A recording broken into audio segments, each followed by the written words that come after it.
Oh,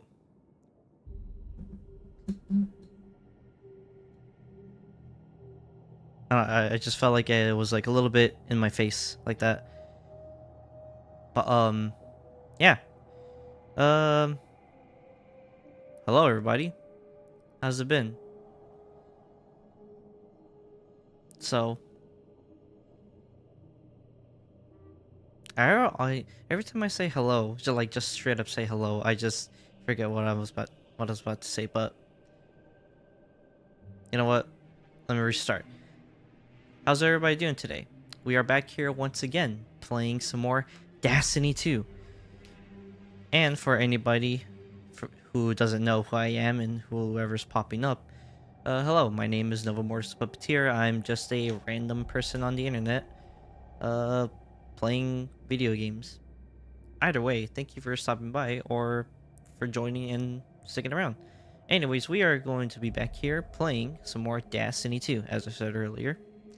Um, so what we got going on at the moment is that I haven't actually touched the game since Tuesday.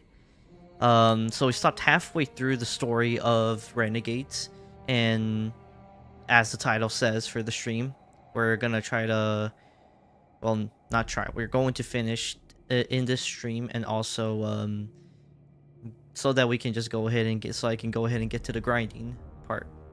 Playing the game, grinding, whether it be me playing the game like offline or online, well, or on stream, off stream, however it looks to you. Basically just get to me just playing the game as usual. I just don't want to fall into the disservice of playing Renegades without letting you all know that well, not like playing this without actually finishing the story, because I was like I was really like, I want to finish the game, I want to get to playing the game, I want to finish the story, but I kind of had to like hold myself up a little bit. I was like, wait a minute, hold your horses, buckaroo. I'm like, you can't touch, like, I think I only did like a solo op or a fire team op, and then that was like basically it of like offline. I kind of just didn't touch the game. I was just kind of like, um all I did these since Tuesday was just use the same thumbnail, just changing the title to story stream part 2, and just working and jumping on Woowa to grab my Astrite stuff on there. And I guess I'll go ahead and I'll say that if you guys don't know, earlier in Tuesday stream, as I said there, and I've said it like on Twitter, kind of announcing that, is that weathering streams for Woowa are on pause or on hiatus until version 3.0 comes out, which is most likely going to be in January. So the Woowa streams will come back in January, and as I've always been saying, and the other thing that I also said is that Expedition 33 will return to streaming at some point. I feel like probably a little bit sooner than how I think it is, though I think my estimate will probably be around January as well, but probably later, and or if not in February, is my kind of estimate as to when we'll probably get back to playing that game.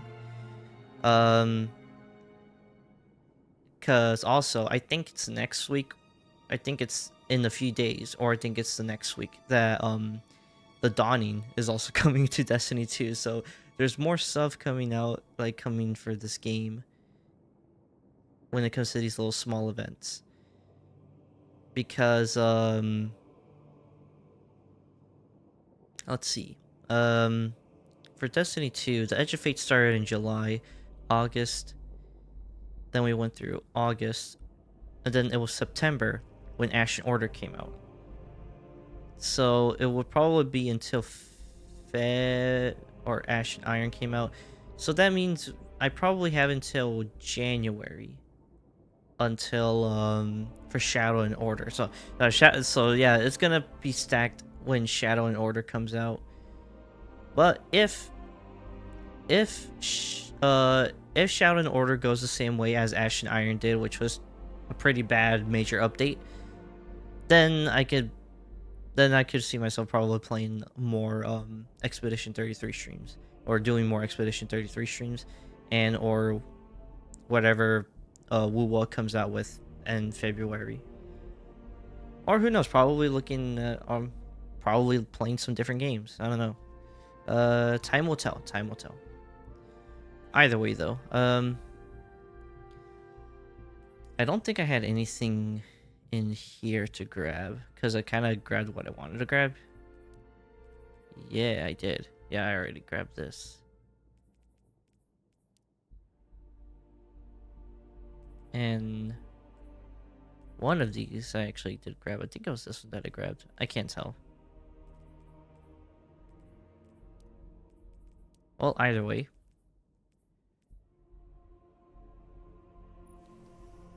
Let me actually look at this blue. It's less blue, more like purple. I don't know, my eyes are screaming purple. But that's purple. So I'm like, is this really blue?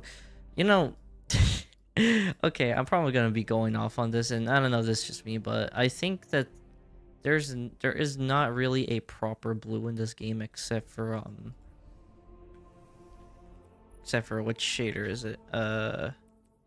The blue steel, and shards of stillness, and sinking feeling.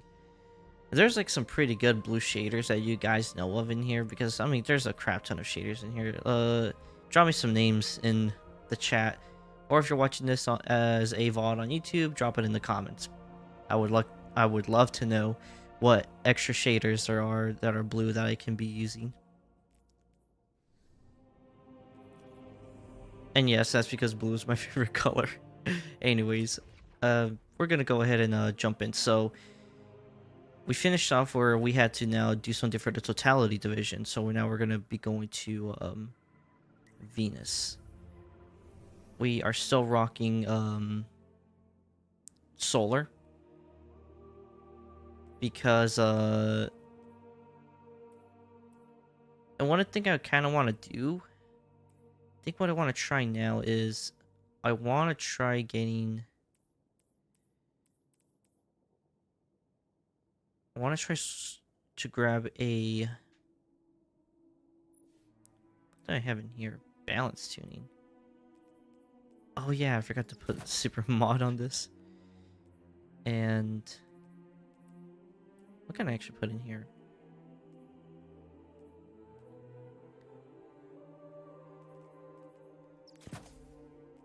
I think since we're running like a lot of I'm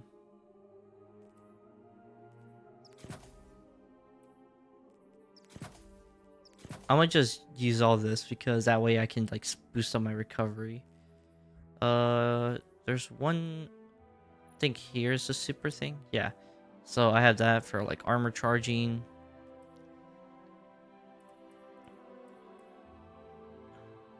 What's this? Bulwark, Gunner, Grenadier.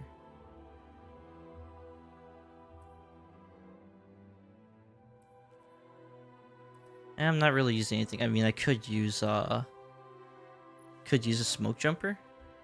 Well, how much is this? Yeah, I'll just throw this in there.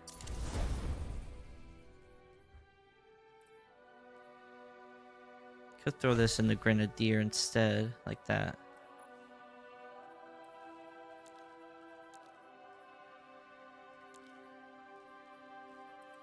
Then I can give, excuse me, I could give some points to weapons to allies, have a little bit of a weapon boost up. Then this can be all my regular thingamajigs. Actually, for this, I'm going to throw in a strand. I've seen them using strand a lot more in there, but arc and that's going to stay.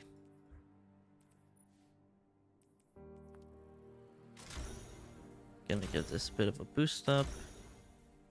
Honestly, I'm more lax with using my materials like Ascendant Shards and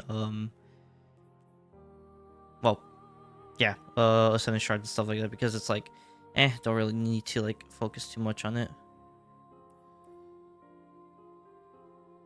I do wanna, I really kind of wish that, let's see, 10.5%.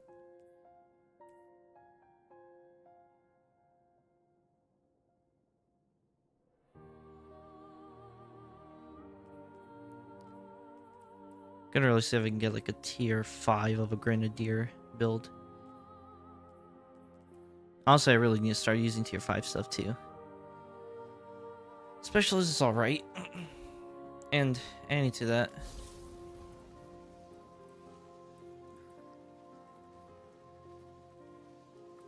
I'm kind of keeping Hellion for that. Let's see, healing grenade, improves strength and cure restoration. Consuming, also restore nearby allies. Don't necessarily need to use this. Using Hellion is kind of like my makeshift grenade usage.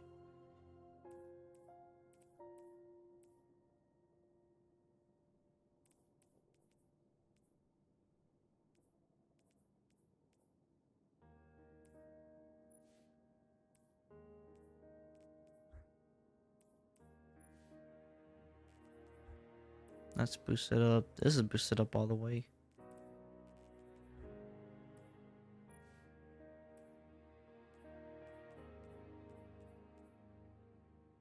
Super weapon.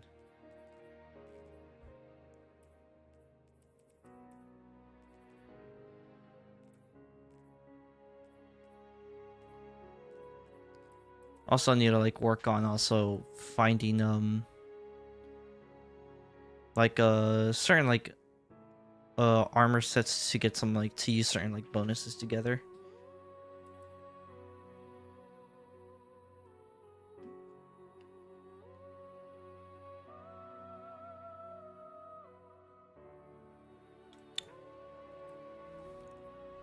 Okay. So, gonna do the Venus thing. Now, I actually want to play this.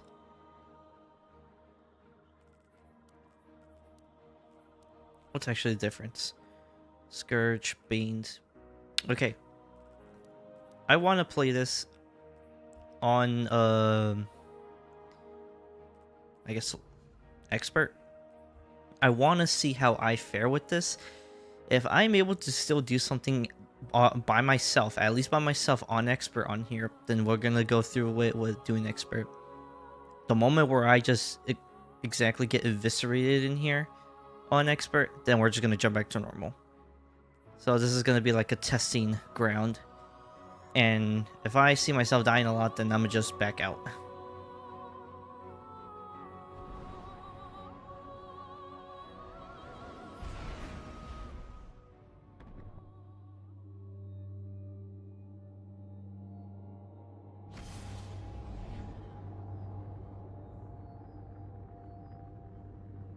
Guardian, the Nightfall attack, I felt it from Earth. It's like the fourth dimension reached out, grabbed the gas knob, and turned it off. The Inners were furious. You were hearing Guardians and Ghosts get snuffed out across Tharsis.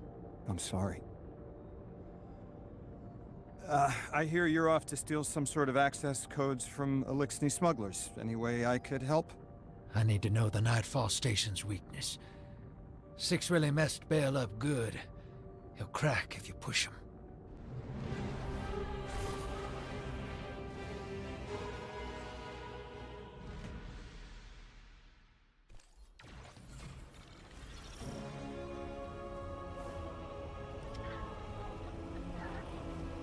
Okay, my key's in here. I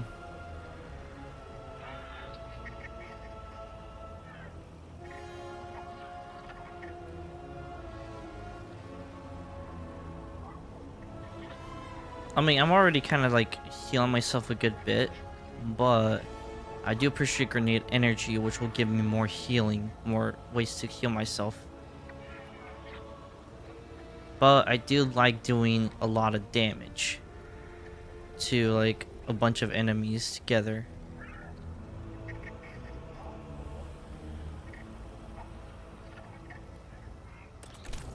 But defense will be my friend though, if I look at it that way. So yeah, I think we're just gonna do like full defense, and I'm basically going to be the weapon, if that makes any sense.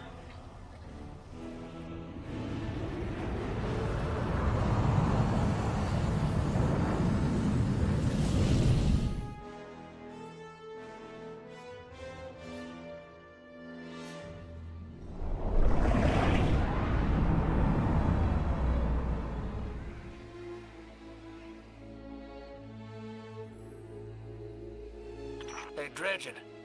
I hooked an emissary on the line. All 3 of us 9 touched, but they've got a special hold on Lodi. He's one of us. Hello. You can call me Lodi if you want. Look, you have no reason to trust me, but I had to reach out. I've been in your shoes.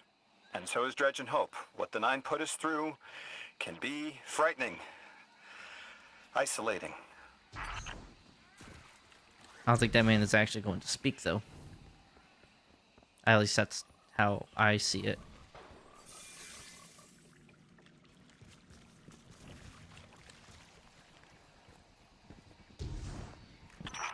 I don't have anything to say to a servant of the inner orbits. How about an emissary for all of them?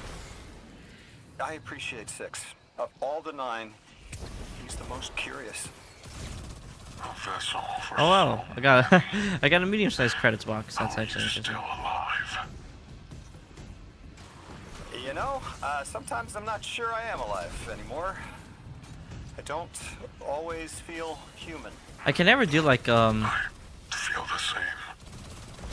I feel Like you've lost part of yourself. I was gonna say I'm trying not to speak whenever there's also like dialogue happening. Wait, is this a chest?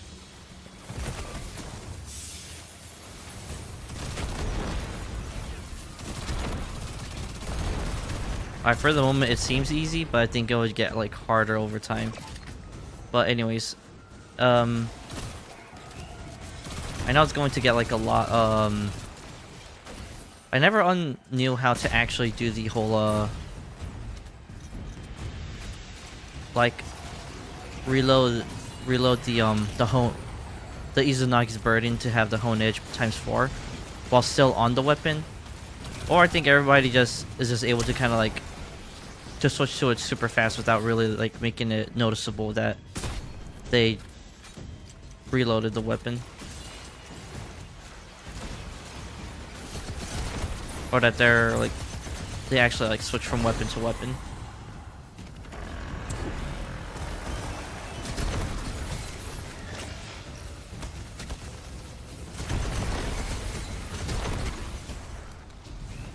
Triangulate location. Am I supposed to run to all these? Oh.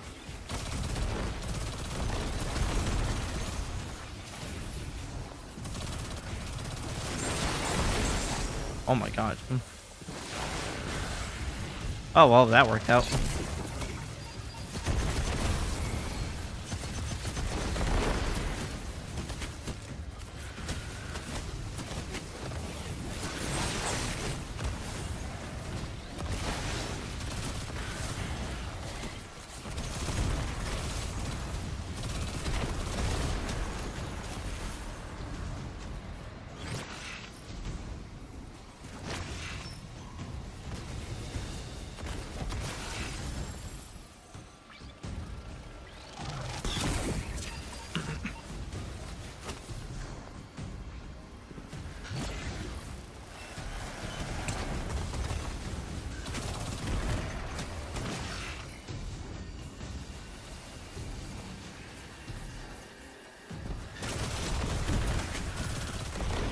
There are a lot of shanks out here.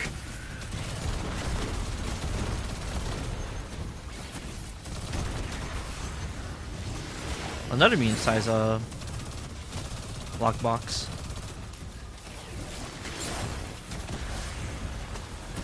I wonder how many more we're gonna get. Objective complete.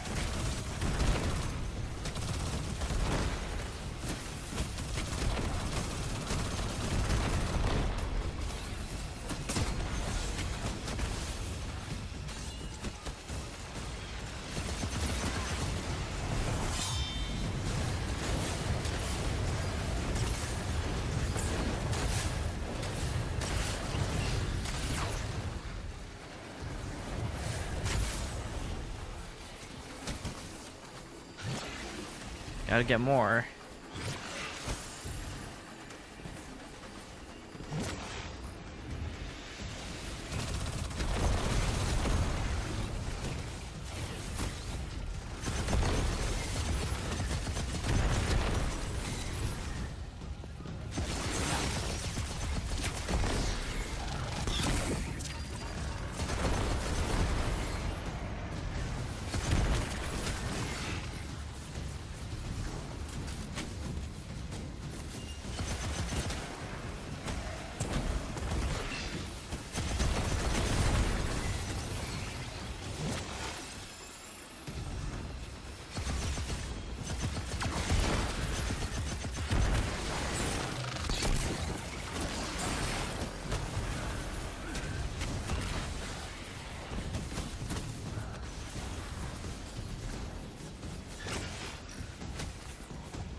Really?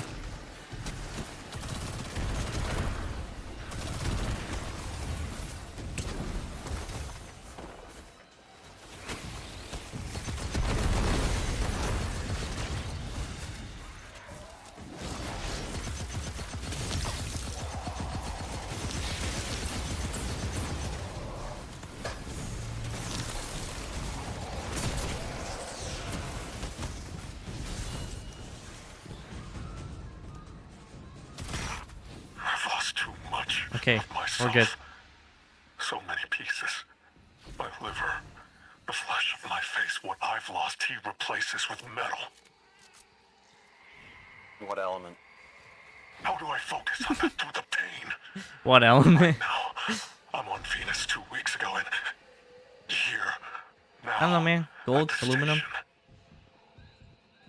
I lose myself across time. The station makes sense, but what's on Venus? The important places get stuck. I keep coming back here. They're connected.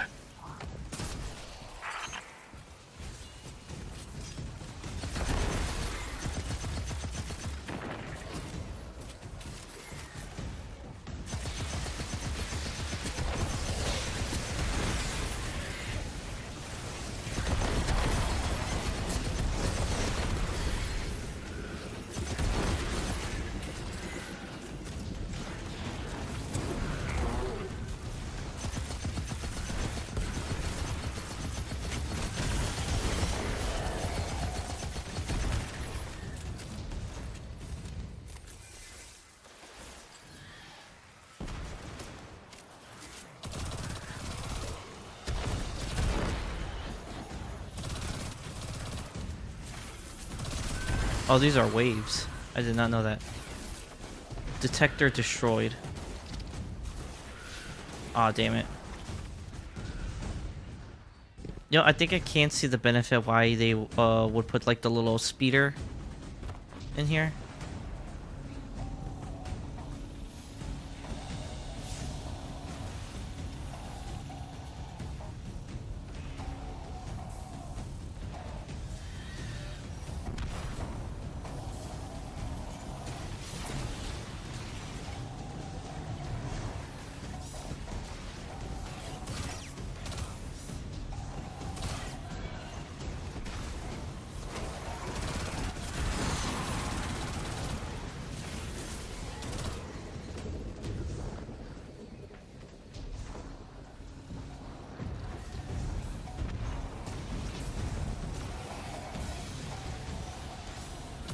I don't know, maybe pointing at it might do like at least a little bit of damage on it. Nope, nothing.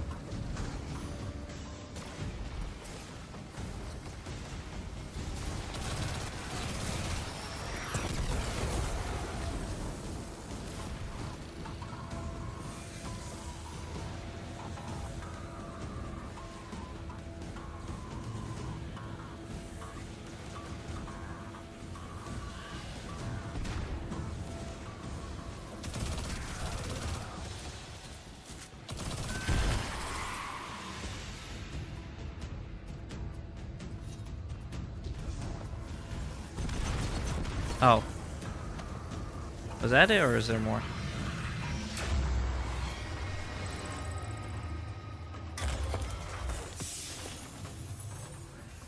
Well, I mean, got a lockbox, so... guess it wasn't a waste.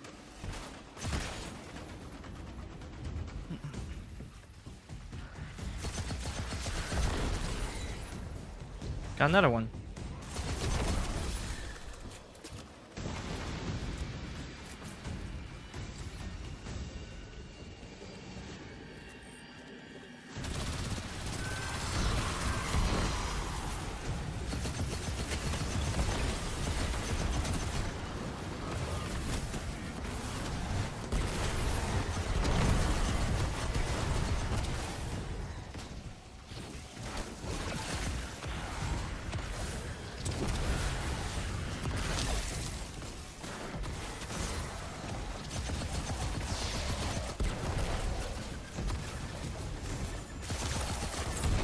That's an exploder shink. I did not know that.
Why is there so many of them?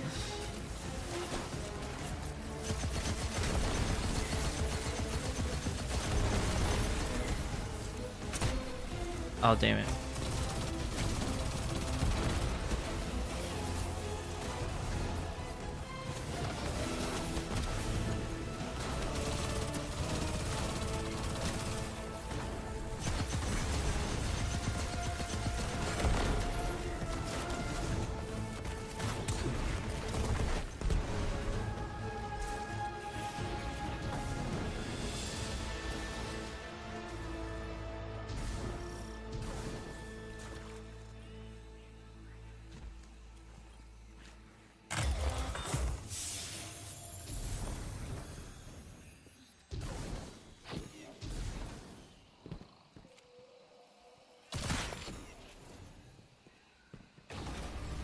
The important places do get stuck, don't they?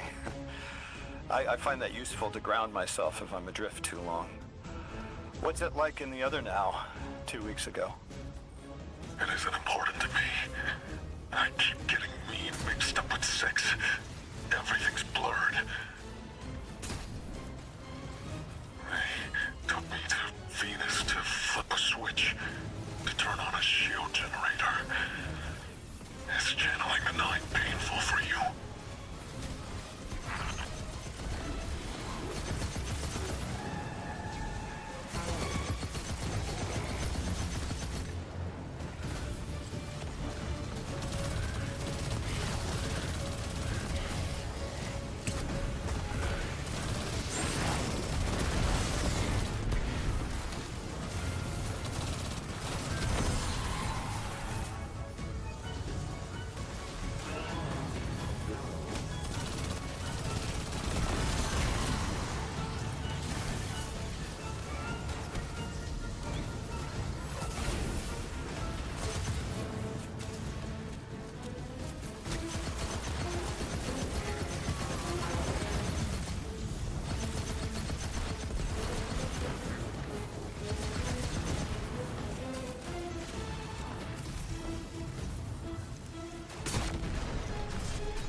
Oh, I did not know that that was a mini boss, like a mini boss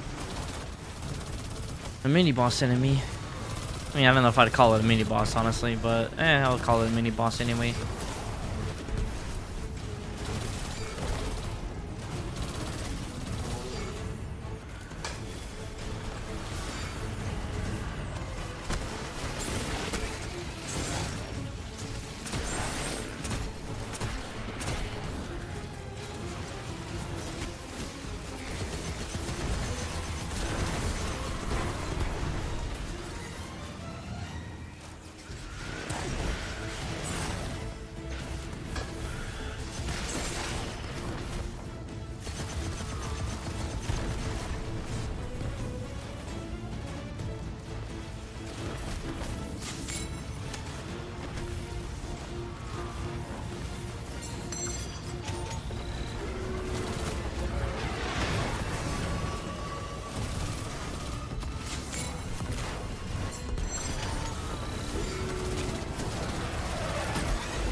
Honestly, I kind of forget that the Renegades abilities are like right there for me to use, so it's kind of funny.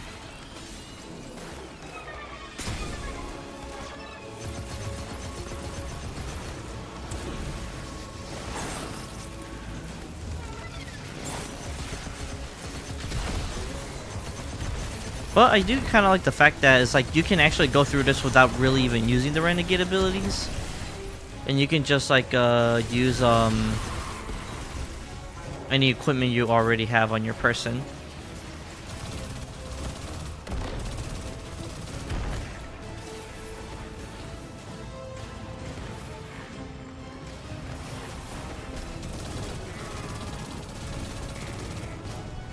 And I think I am in agreement of that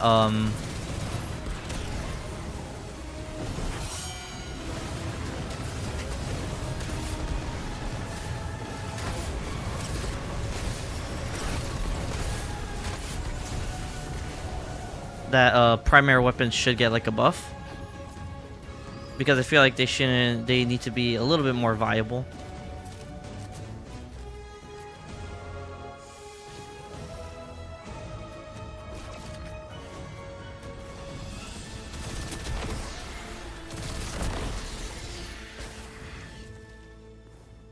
Give me that.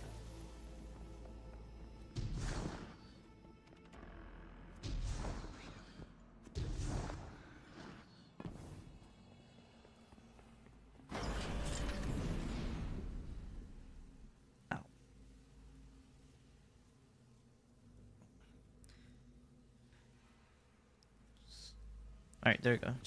Was just trying to readjust myself. You all were made for. Ah. I'm already getting my tongue caught. Didn't know they were waiting for me out here. There we go. Just moving my microphone just a little bit more to my face. Depends on who it is. With 2, I tap into all the juicy secrets of soul. With 9, I feel powerful, prized, but I don't feel pain. I don't understand. I'm not hurt when the 9 possess me because I'm the emissary. I'm still whole. Bale, you aren't an emissary. You weren't made to be a vessel. No. 6 chose me. I'm the weapon. What do you mean you don't? That's impossible. What do you mean you're fine?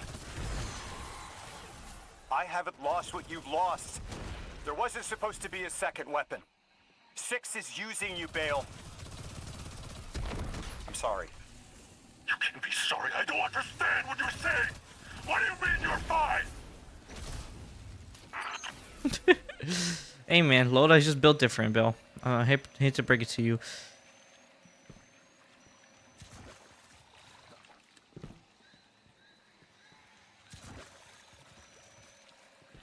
Sorry, is it I don't know the main character's name from solo leveling. Is it Sun Jinwoo or Sun Jinwoo? Well, however you pronounce his name, I'm like, sorry, bro. Sorry, bro. Lord, I just built everything from you. You may not be a I don't know what you call the type of, I guess it's like, I don't know if it's a hunter or something per se, but hey man, he's just built different.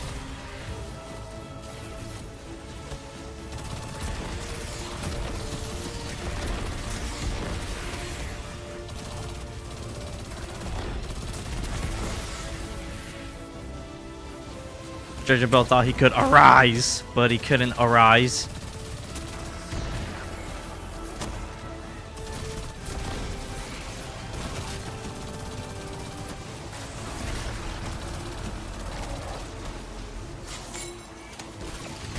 Alright, give me grenade.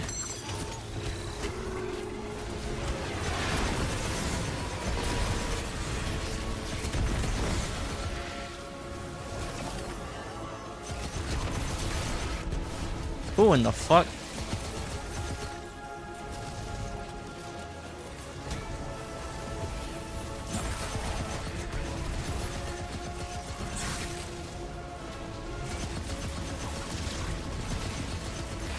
I mean, don't matter if I get caught in that or not. You're still gonna get your ass beat, bro.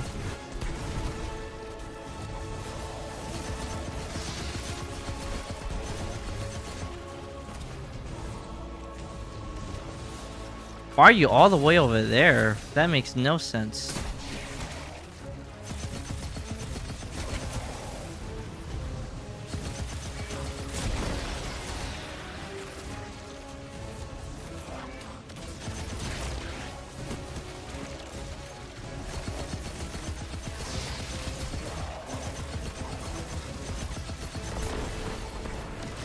Bro, I swear to fucking God. I'm like, I see him, and then he's just like, nah, I don't think I like what you're doing, and then just proceeds to fucking strand hang my ass up in the air.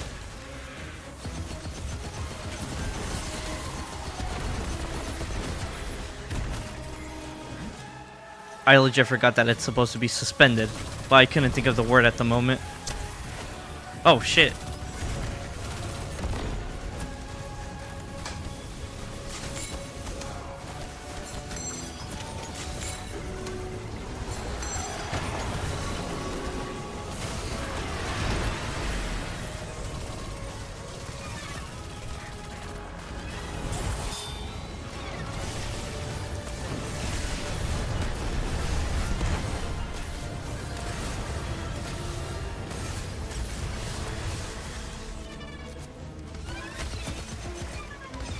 Oh, I did not realize it was an exfil.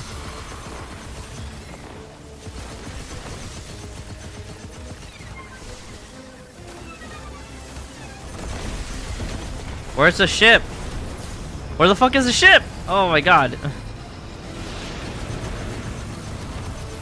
Bro, hurry, get me the fuck out of here. Open the fucking ship. Open the ship. Oh my God. I'm so glad that this is not one where, wait, it's not even open. Oh my God.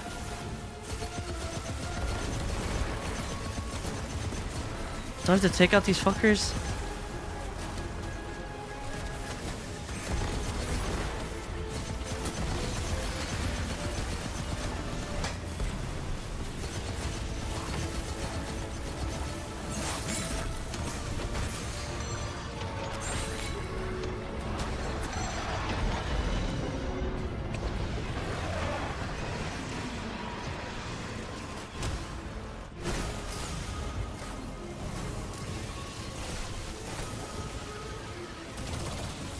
Dude, why is it not opening?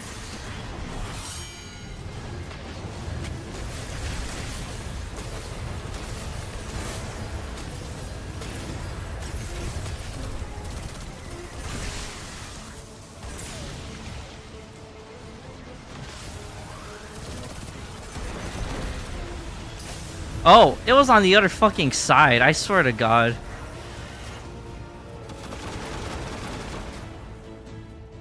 Oh my god.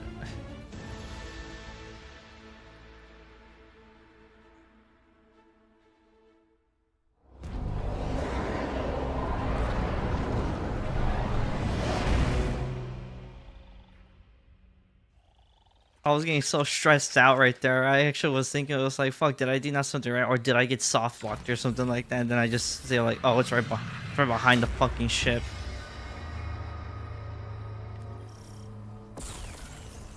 Give me my credits.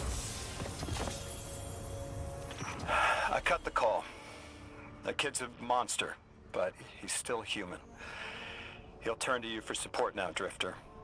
Ask open-ended questions, target his connection with Six, and he'll remain distracted.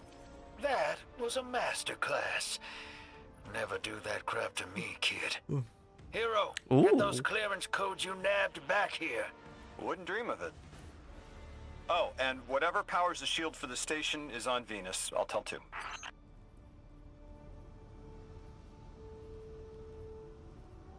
think throwing like yeah, throwing this on probably help a little bit.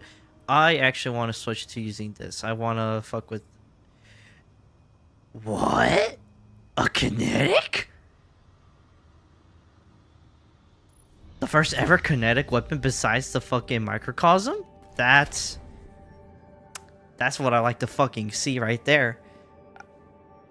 Honestly, I thought that was like a solar sniper, but that's a kinetic sniper. I'm like, now that's what I'm talking about. See, that's what I'm talking about right there. That's innovation. Even though that could have already been in the game for I don't know how long already. Bungie.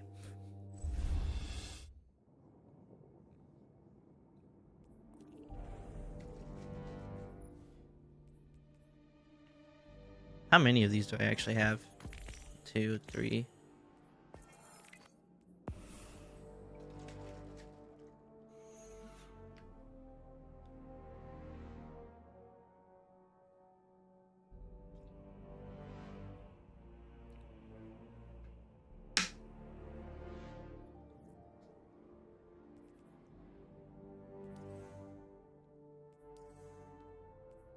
Okay, so what's next? Speak with Honor in the cantina. Cool.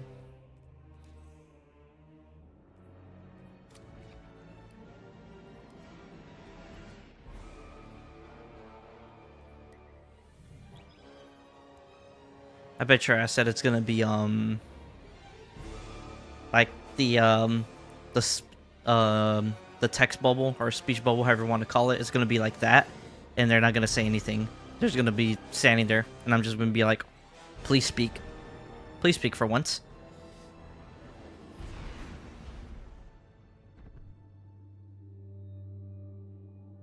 But I don't know. Like they're probably gonna be like, I don't know. I'm just here.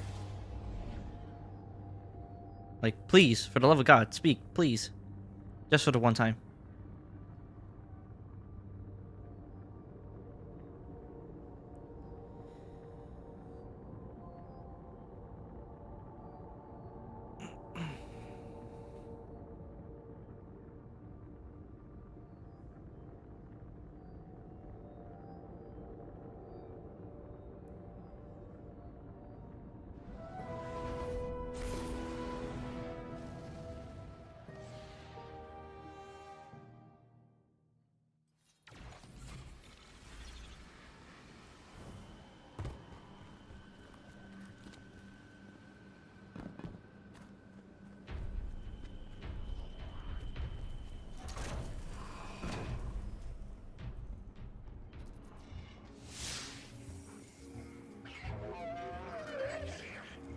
Oh, never mind, we're gonna be sitting here.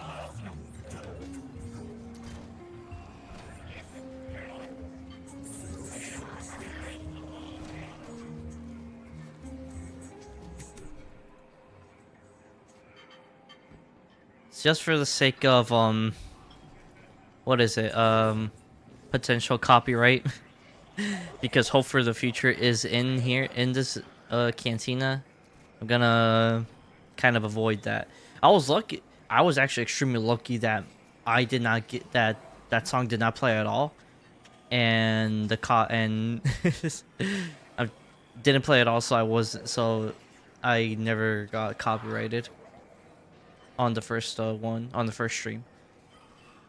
But we're just gonna kind of avoid it for a little bit. I am a sword of the Praxic Order. I was trained to believe we only needed light. That to touch darkness was to fall to evil. I was wrong. You wield the darkness as easily as the light, in a form sanctioned by the heart of the Traveler itself. It hasn't corrupted you. I've been watching. You're a living counter to Order dogma. They are stuck in the old ways. Too busy chasing old threats to spot the new. Who knows how many more Bales are out there, getting ready to threaten the city. The Praxic Order needs a new path. Maybe we can find it together. It's a mentor's job to guide each Praxic trainee as they forge a weapon of their light. A blade burning with the Praxic fire. I'll stand mentor to you, if you're willing. Forge a new blade for yourself. A weapon equally of light and dark. Let's find out what the Praxics need to become. Will you walk the untrodden path with me, Guardian?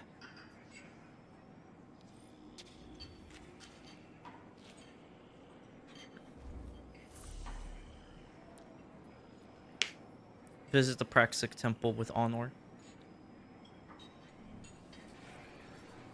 Okay.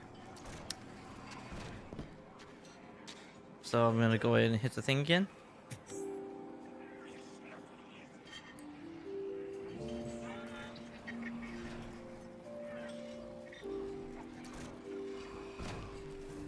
Right, I can't really like speak to them at all, like until I finish the campaign and then I unlock all the Renegade stuff.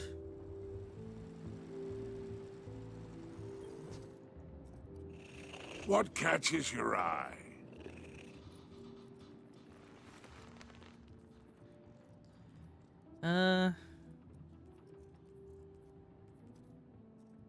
Let's see.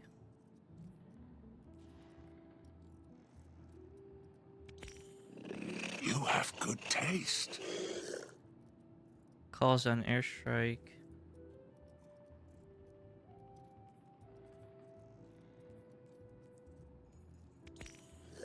You'll be the envy of the tower. I'm gonna leave Strafer Run alone. I don't think I'm gonna upgrade that one just yet. I think I want to kind of mess with the recon and revitalize again. Happy hunting out there. I'm pretty sure I cannot do any pledges yet, though. I just want to see if I can pledge with Tharsis. Yeah, okay, so I can't pledge with them just yet.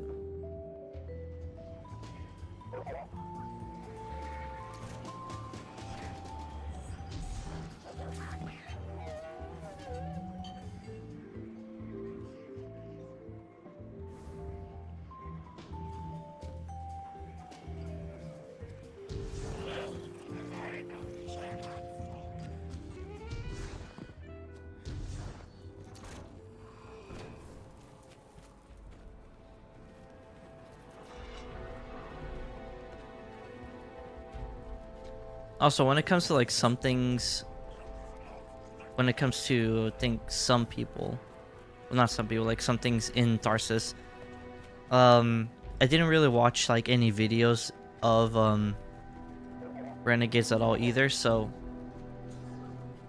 I'm not exactly sure like where some things are, or like certain things that like people are like using to like do a lot of catch up or whatever you want to call it.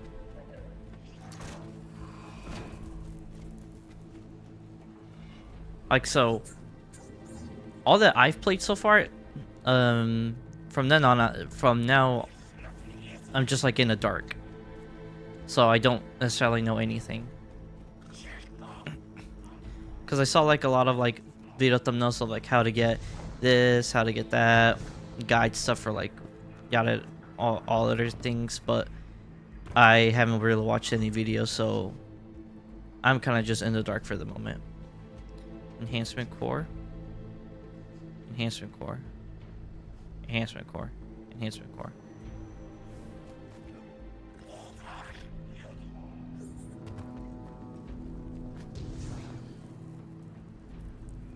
Apparently there's a a hobo Elixni. Like a beggar basically, begging for money. Though don't know if they're actually here or not. Oh.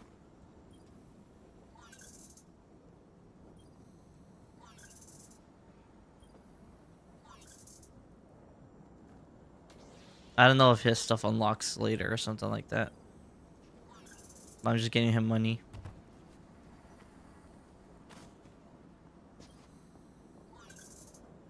Whatever.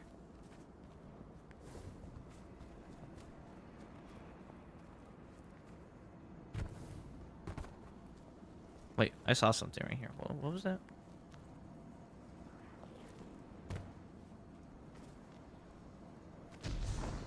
I saw a thing.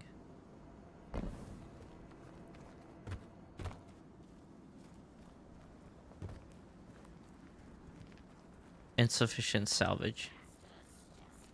Salvage exchange armor.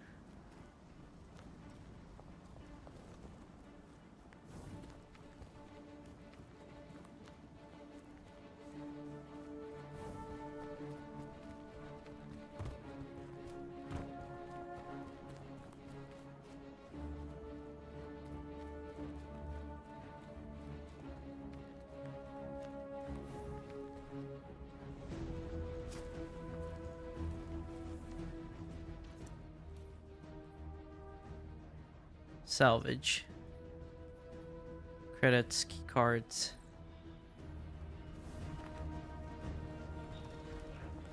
Collect. Oh.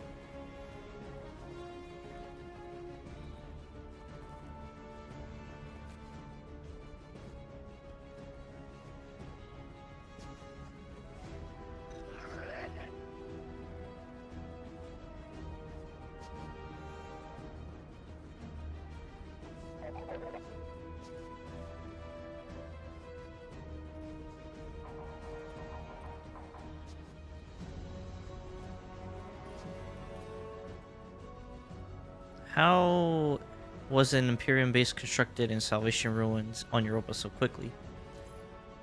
Statement. Reformation records indicate no time dilation capabilities in the current Cabal arsenal.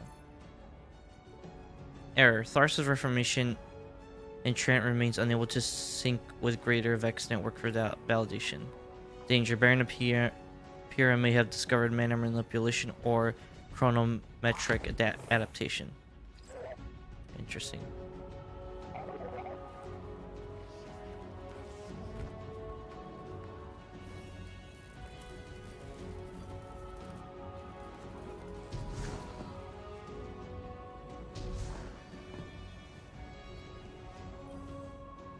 I don't think there's anything here for me yet, no.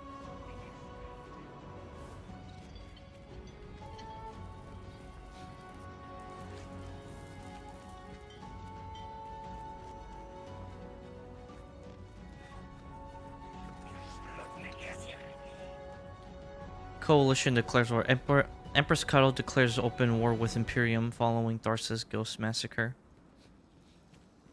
Oh.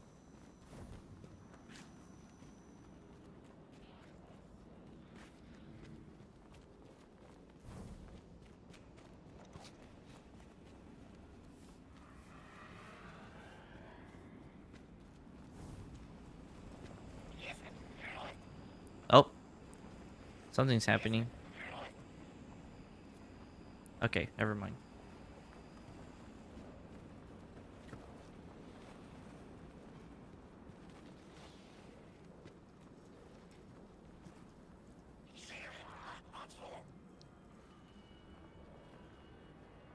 Okay, my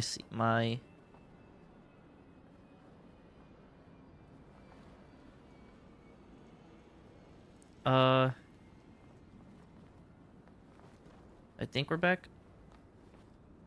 Okay, I think we're good. I just like saw that I was like going down. That little connection spike was happening, so just making sure that we're all good.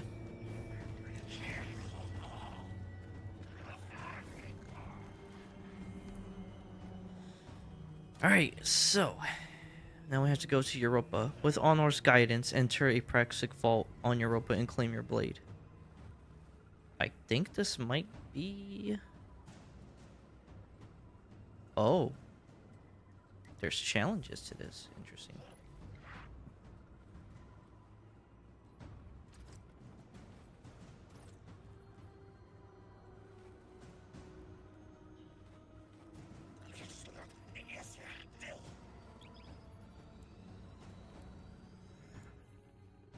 I'm gonna go ahead and mess with this. Let's see how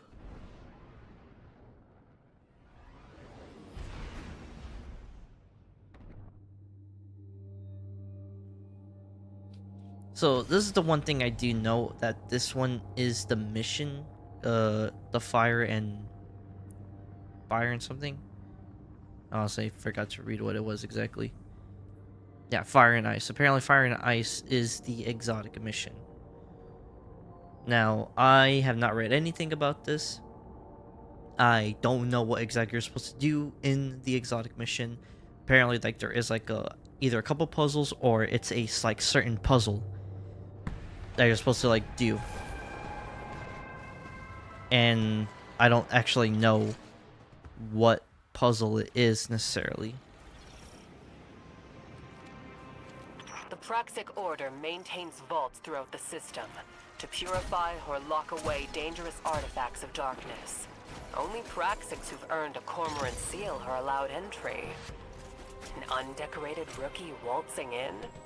They'd say you're one of a kind, but it looks like an intruder's preceded us.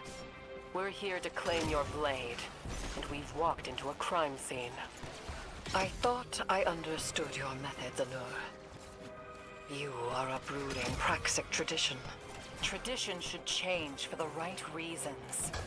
Time for your first test, Guardian.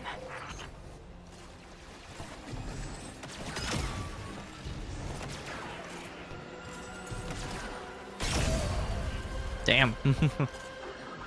Alright, this is actually a fun little sniper to use.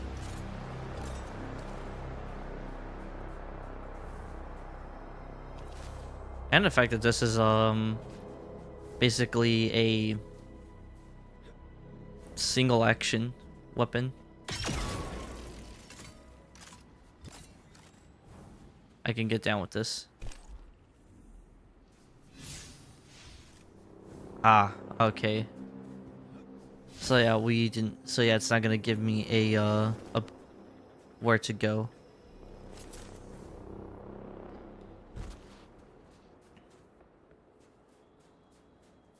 I'm gonna have to then, I guess, look around.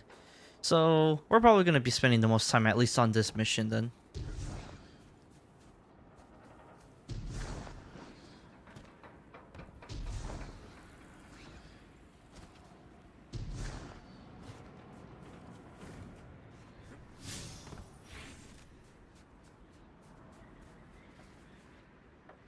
Oh, and this doesn't use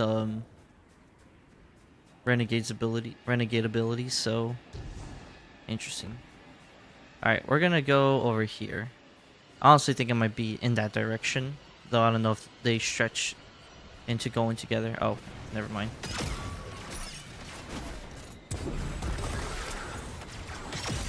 Oh. Woo! Nope.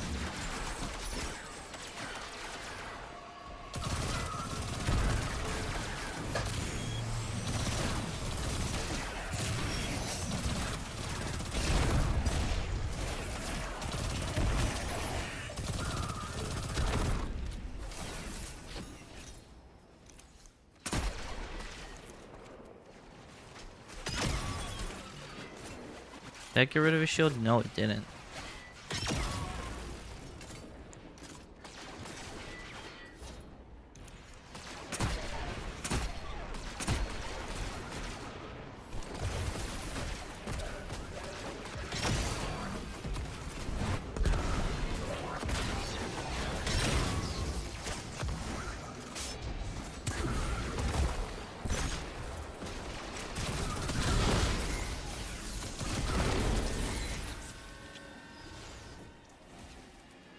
Okay, I'm assuming that's the vault right there.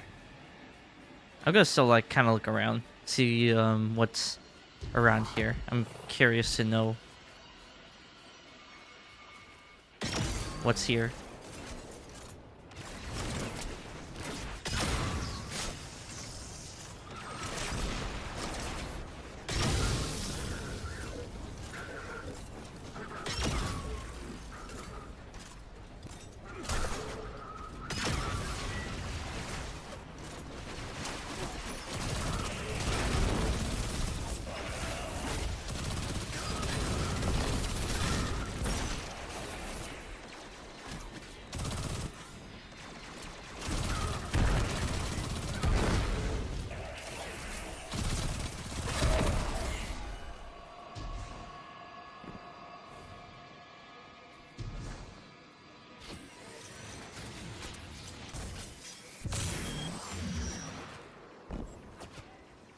Okay, I want to go ahead and go this way because I'm assuming, well, not looking over there where we were. I don't think it's gonna be over there. Well, no, I know it's gonna be over there, but I'm curious to see what's below here, though.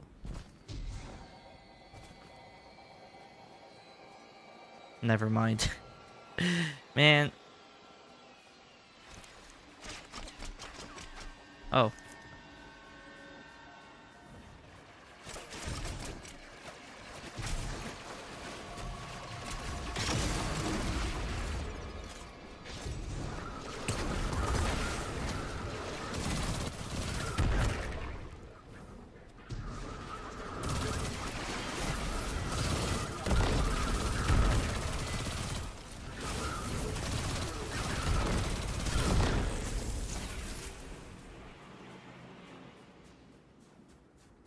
Maybe it's up here.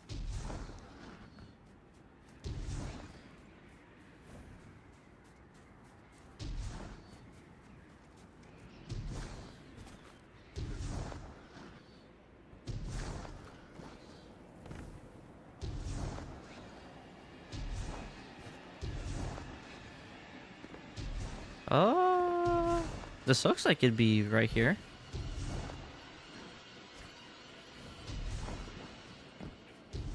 It kind of screams that it is in there. Okay, so I'm assuming that it's... You gotta come in... Go in through there. But you gotta clear out this section. And find a switch.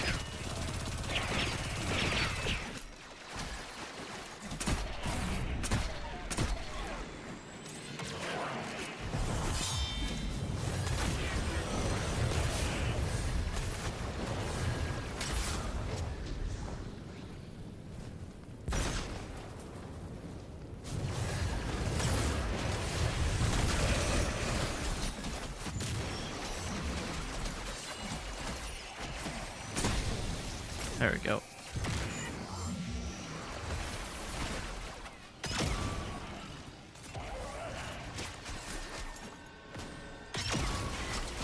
Damn it.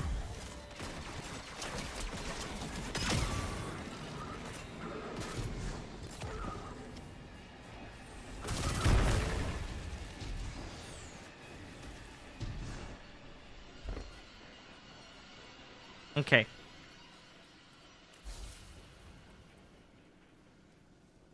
Let's see. Heat rises. Cures near. Sends out energy that cures nearby allies.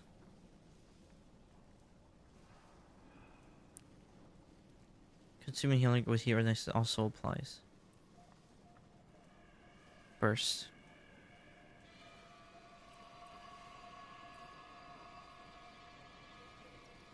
Okay.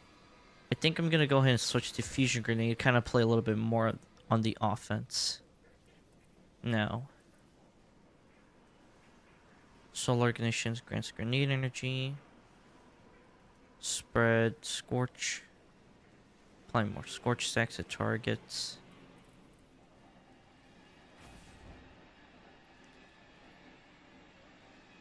I think stronger projectile would probably fit best if I'm gonna keep using this, but I do want to start messing around with like other stuff, because as much as I really like the solar build, and this is in using Dawn Chorus is like one of my favorite things ever.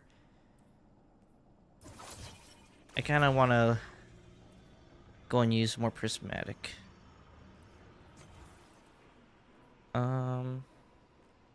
But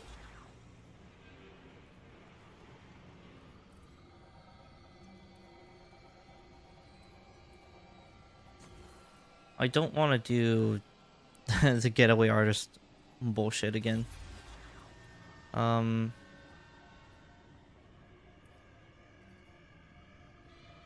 Vortex and Storm are honestly like real true grenades. Cold Snap, meh. Honestly, you only want like 100 on. You only like would want to have like 100 on like this for the healing grenade, or like a 50 thing, because this thing is the one that takes the least amount of time.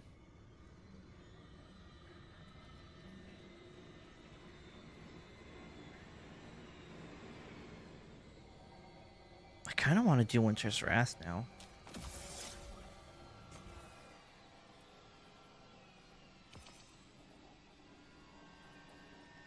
Okay, I'm gonna kind of like...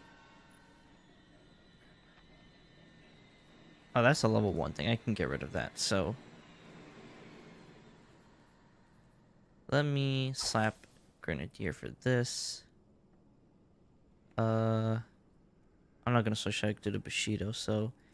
Let me go ahead and grab... that. And then slap... this on. There we go. We're looking a lot spiffier.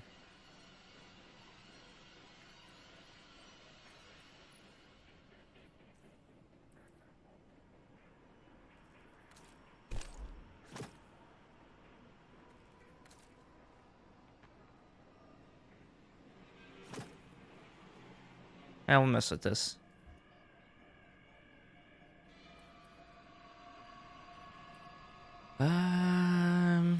What else? What else?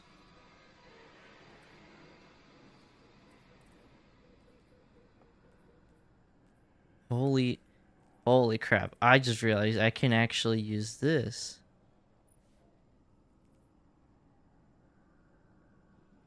Your grenades recharge. The Seeker spawned from Cold Snap also travels farther.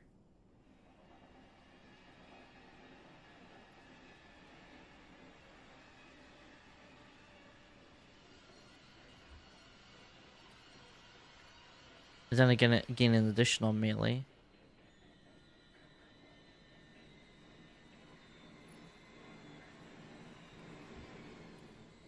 I completely forgot that this one actually existed.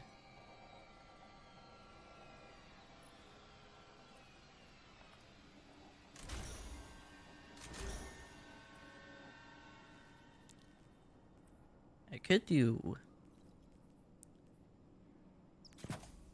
weapon, but I think I could just do super instead. 30-30. Paragon. This one does make more sense. Gain melee and grenade regeneration after your super ends, and then Spear of Star Eater. This one also makes sense. Overcharge my super.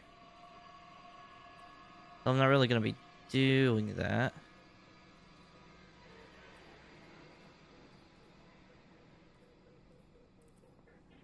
So I could use a solipsism. I don't need Ophidian really on me. I want to keep this as my weapon.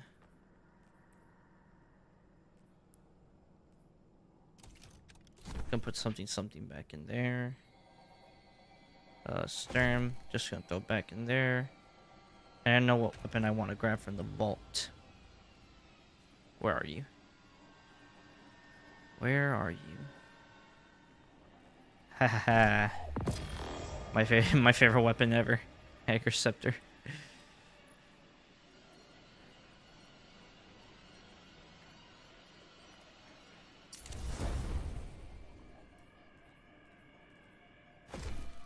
Son of a bitch.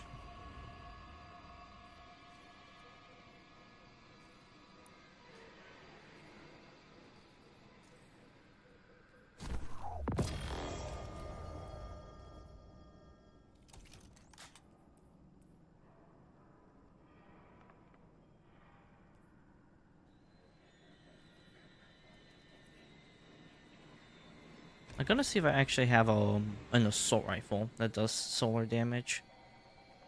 Cause I like Might of multi-tool, but just feels like I mean, it's basically just Callus mini tool. I want to see if I can find a assault rifle that actually like does that, but hits a little harder in the sense.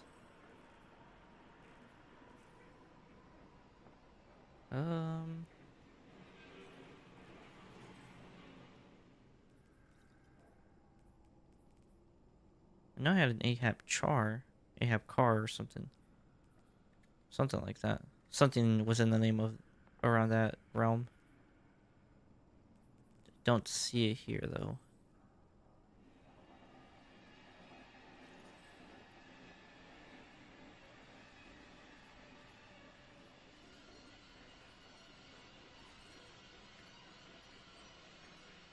Probably right here.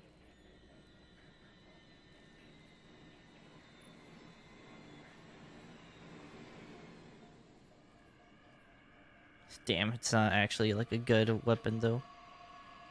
I mean, it's a solar weapon. I mean, it's fine, but... Hmm.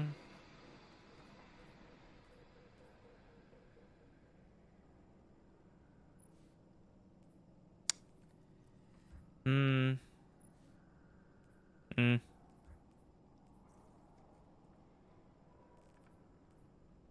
Damn. We have,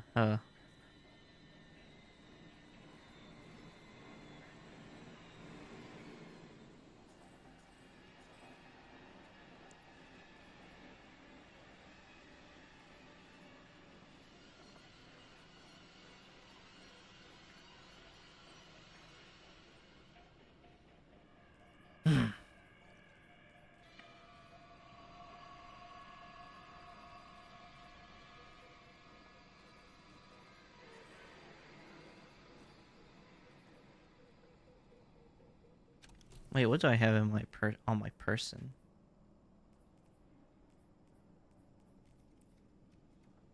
Nothing, nothing that great.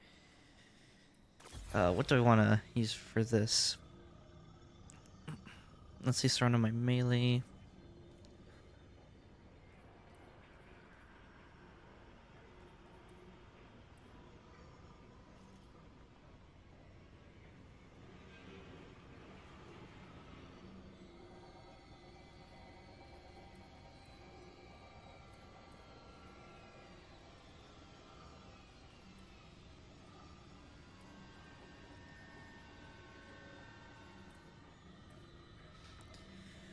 Hmm.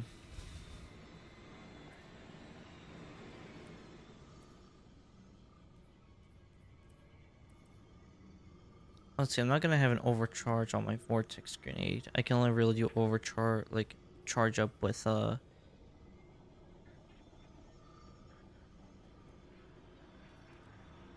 Bleak Watcher. Gonna keep Phoenix Dive.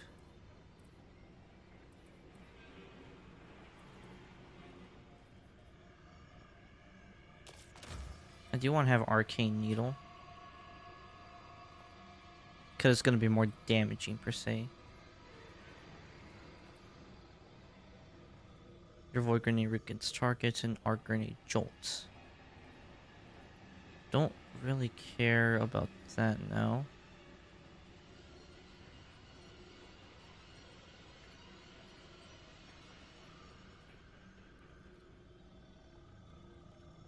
Arc Solar Void Grenades increase. Deal increased damage to targets afflicted with darkness buffs. So I'm like, that's a plus sign. Don't really care facet of dominance.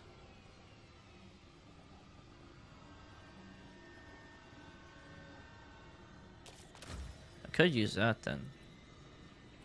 Gain like radiant buff. Grenade Final Blows cure you.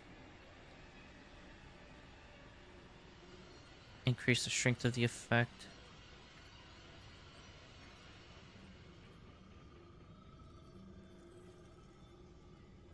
There's still a lot of these I still need to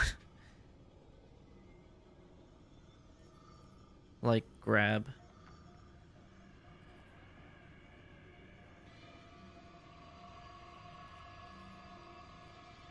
Passive delivery.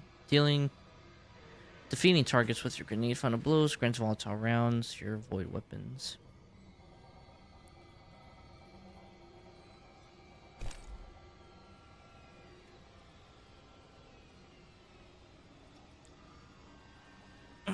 Defeating targets with devotion. Okay.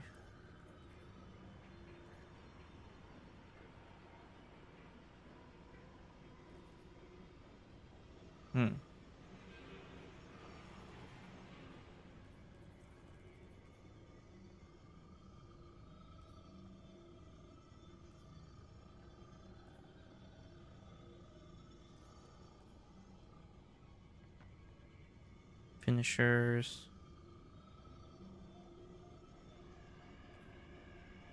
Facet ruin. Technically, that would be a big plus. Grenade. Resistant to more incoming damage.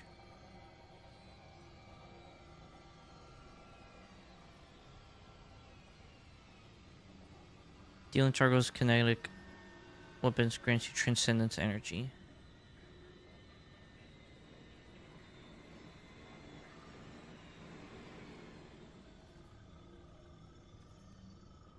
Minus health.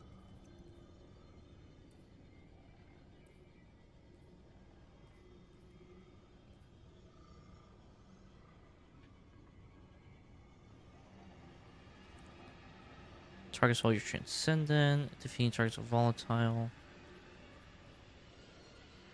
Defeating targets with light or darkness super final blows.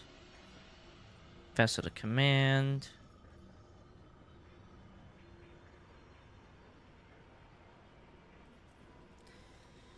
Man, there's a lot of stuff in here that I like reading. I was just like, oh. Mid final blow, start health regeneration.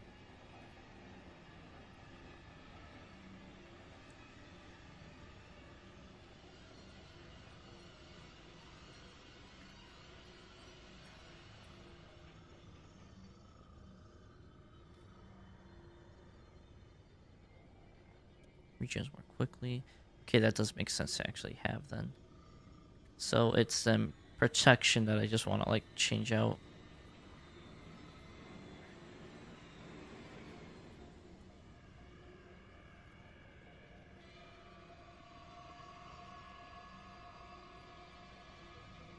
You know what? We're still rocking with this here. I'm still gonna mess with Devour.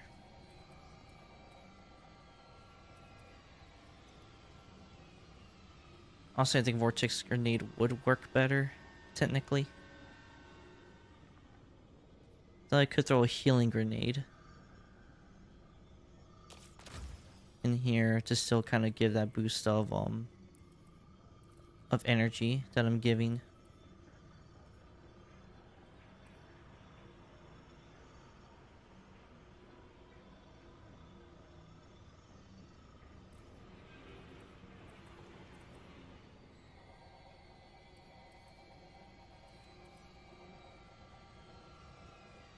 Yeah, okay. So I think we're gonna work with that then. We're gonna work with Winter's Wrath.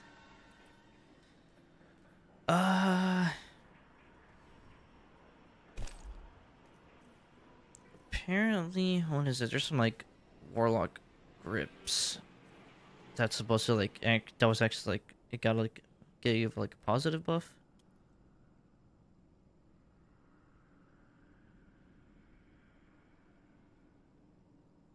Gives increased Winter's Wrath gives targets increased shatter damage. But like I'm gonna be focusing on using Agriceptor, so I'm like makes no sense in me using. It's like Osmomancy would be the better pick then. Well, I could kind of just be like, I could just switch to Solipsism, but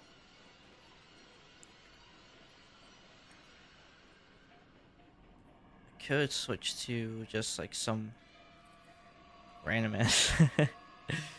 I could actually switch to Verities. Actually. Weapon final blows grant a damage type. Matching your grenade.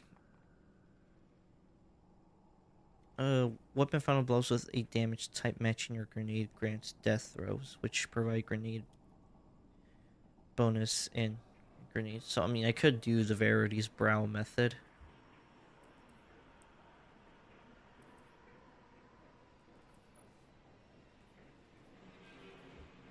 Let me read that again. What is it? What's the damage type matching your grenade?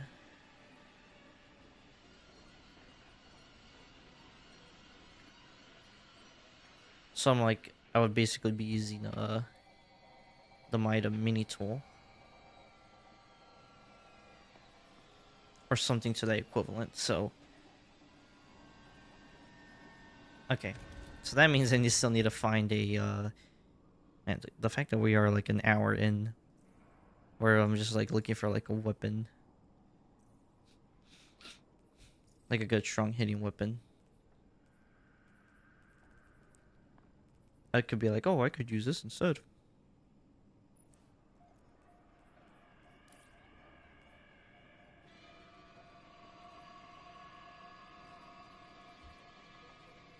You know what? I don't know. I don't know. Like, I want to use this because I think it might be fun.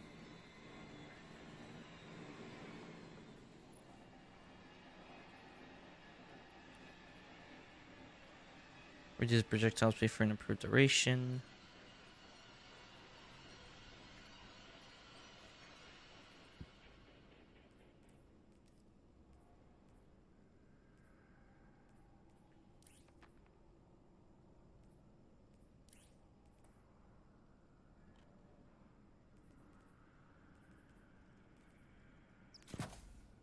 Man, I could put some more magazines in there. Threat detector. You know what? Fuck it.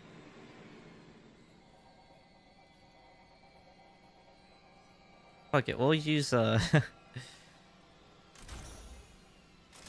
we'll use this. Because I don't think this one actually gives me... Yeah, this one does not give me anything.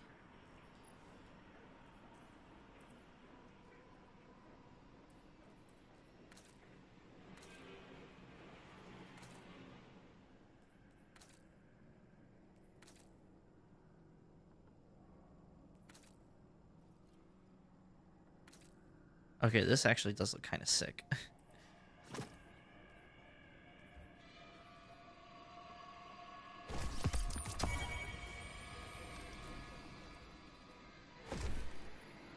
Motherfucker.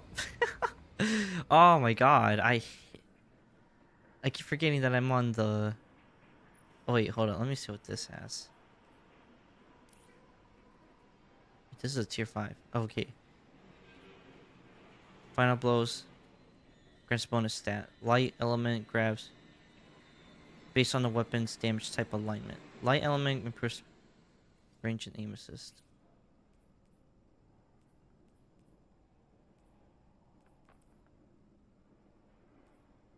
Okay, at this point though, I can then just switch to something like this instead.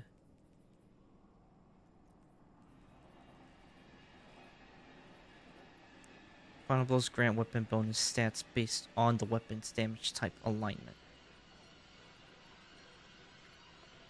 So this is a light.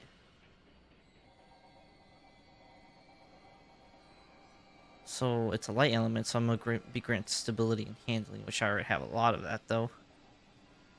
Dark element grabs improved. This weapon gets both bonuses. Okay, so it's not that big of a waste per se. I could then just switch it like this, and then I can get the benefit of stability and handling.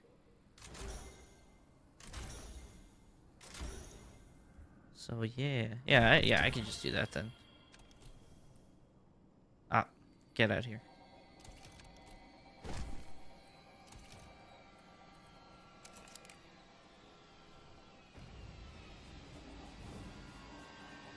Alright, we're really messing around with something this time.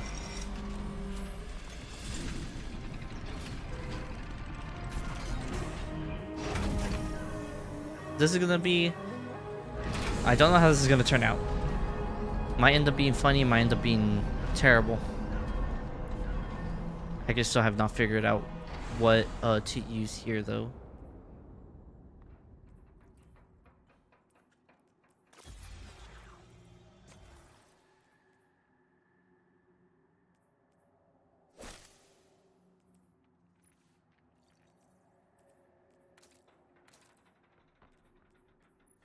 I really need to get like this. Because, man, just looking at Verities just looks stupid. I mean, you could just get away with probably wearing something like this. I mean, I do have this. I do have silver. But I was gonna use that for like the seasonal stuff that I wanted to like purchase. 1,200 out of. I'm only gonna battle up for like 300 left.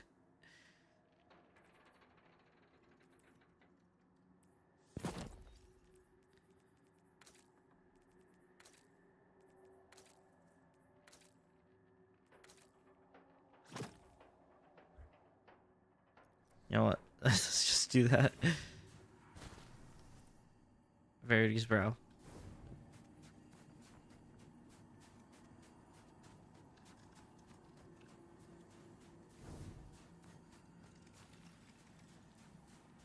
Let's say find a path through the the ascendant plane. Taken, really?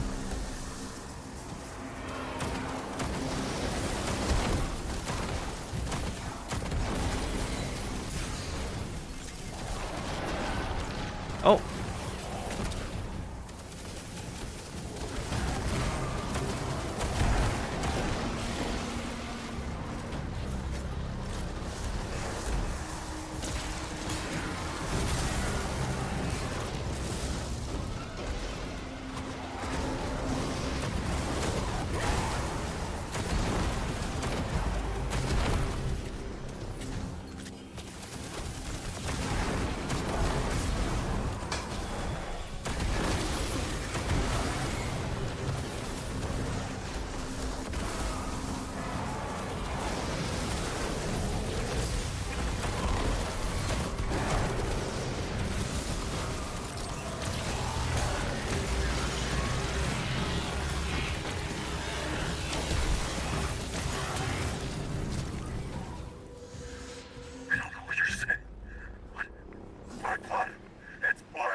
Of the security log.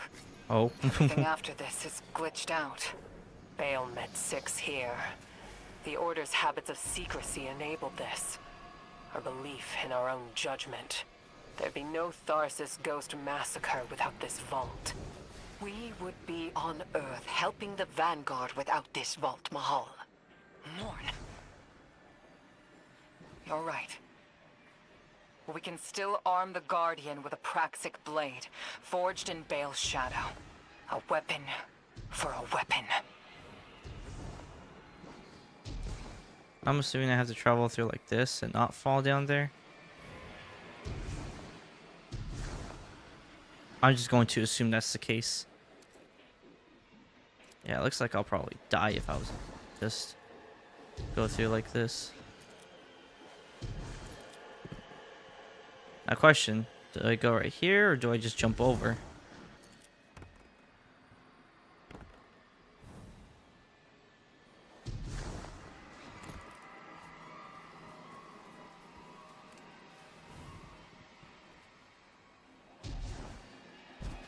I mean, there might be some secret stuff, but I don't know.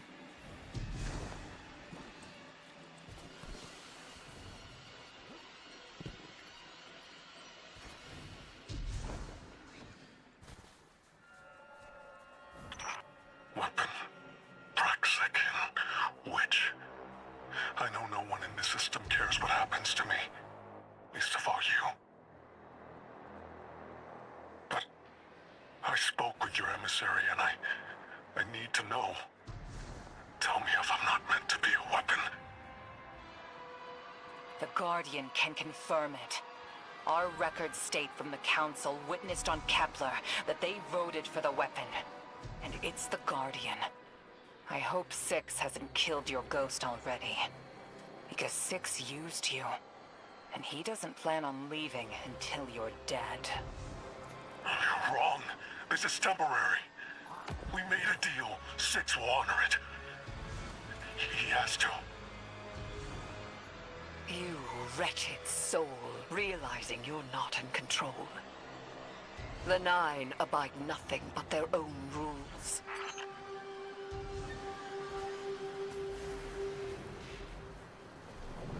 What the brother, I swear.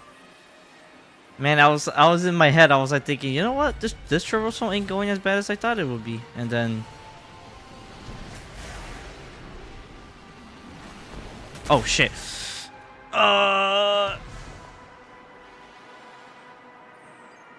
And I missed it. Okay. Damn it.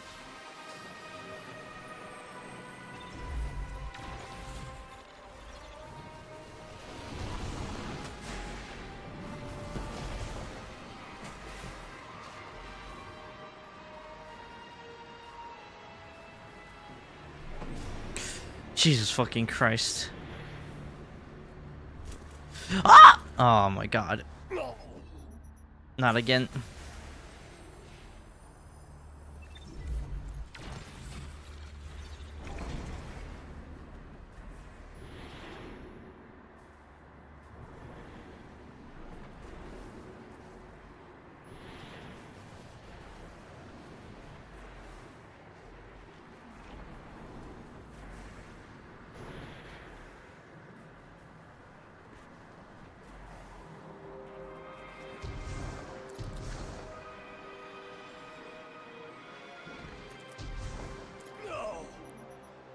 Damn.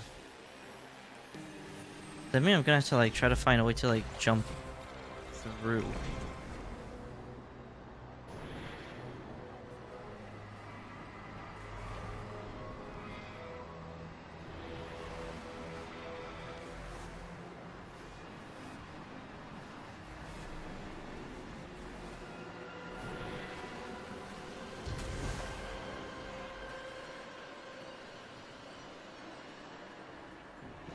Fuck me. Ah, shit. Okay. Okay.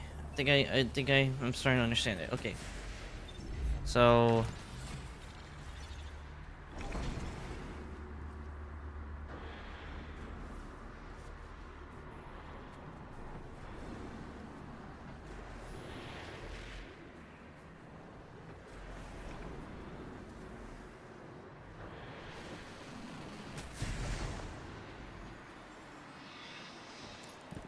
all right.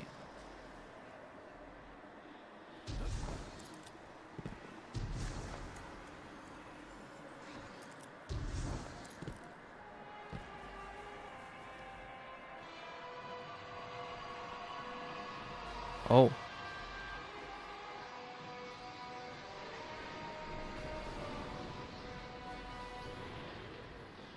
Oh, I could have just avoided all that then.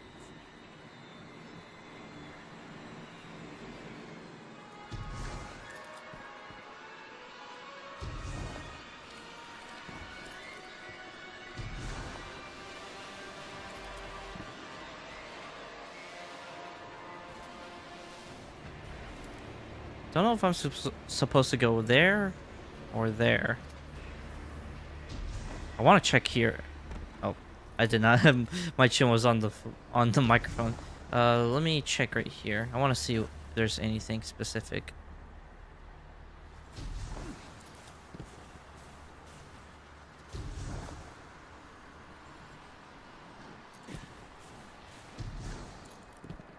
There's a thing right there. There is a small platform here too. Though I don't think it says anything about it. Wait, hold up. Oh.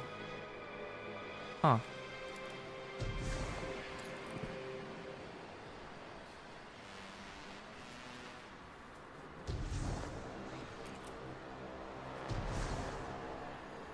Ah, okay. Alright. I'm gonna assume I gotta go up here. And then just run through.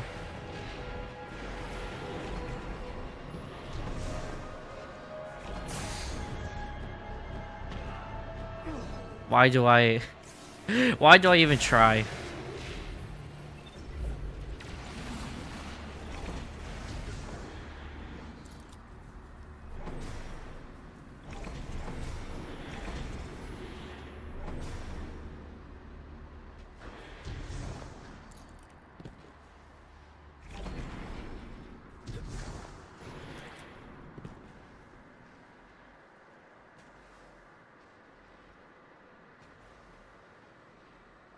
Okay, so...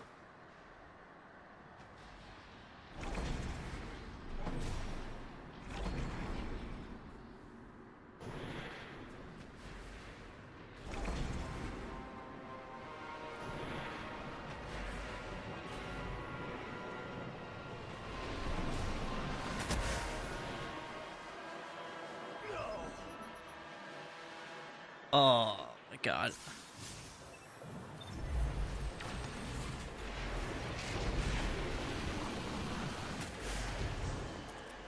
Okay, so that means there is something over here. What is it then?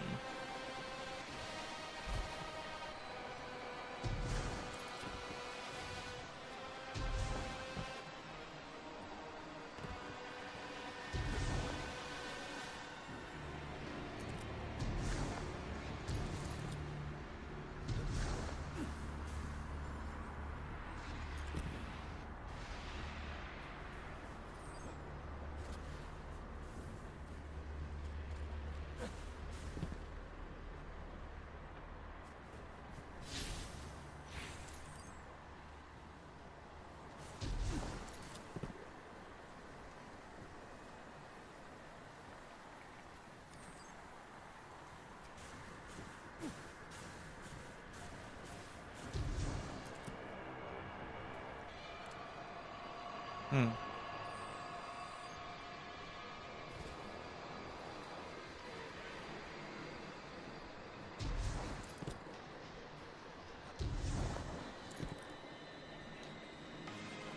I mean, it clearly says, like, over there, but I don't think that's what it's talking about.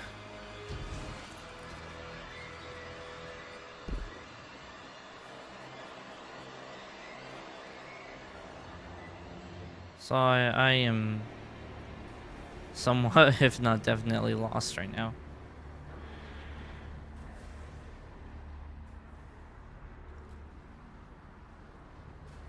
It only moves when I get close to it.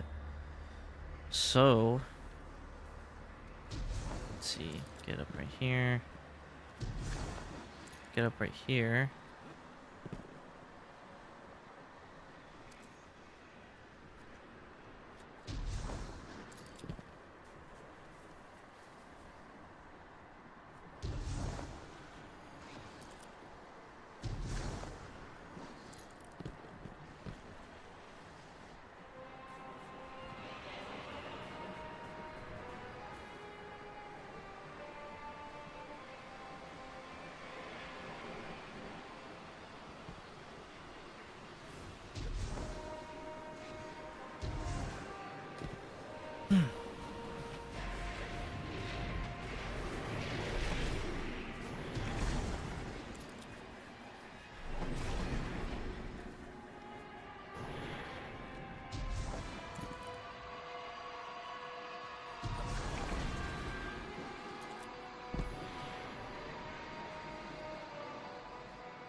Let me walk.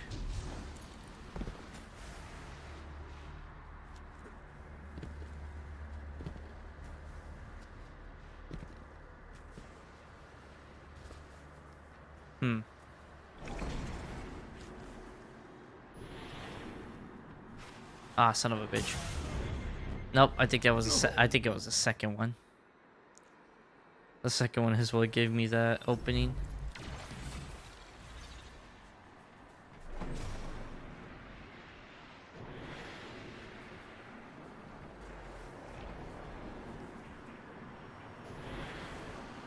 No, neither. Son of a bitch. Third one?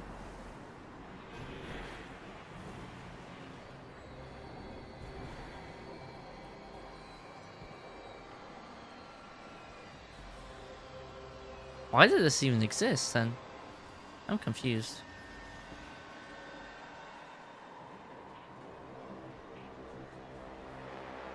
Okay, go right here. I'll then jump this way.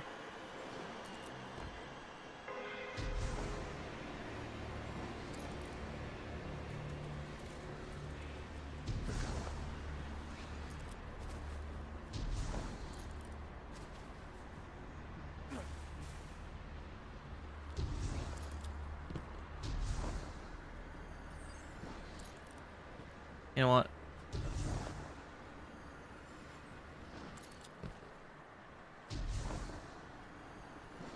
Nope.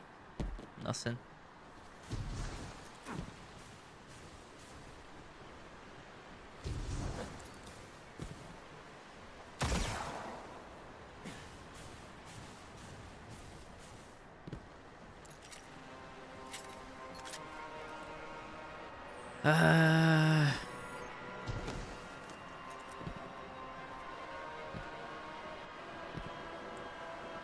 There's supposed to be a way in for me, I know that much. That's not gonna take me anywhere, obviously.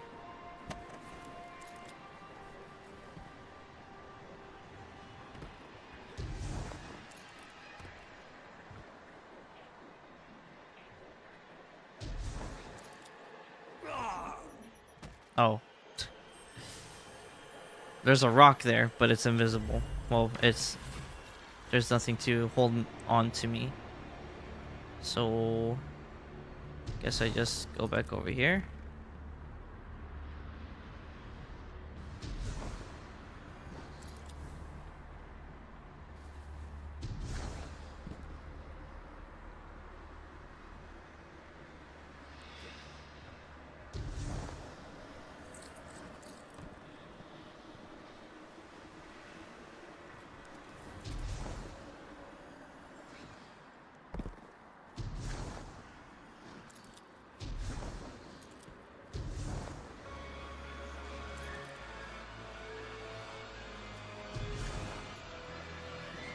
Ah.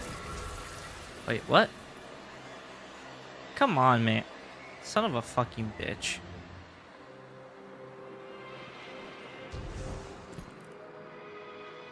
Oh, brother. Then where am I supposed to go?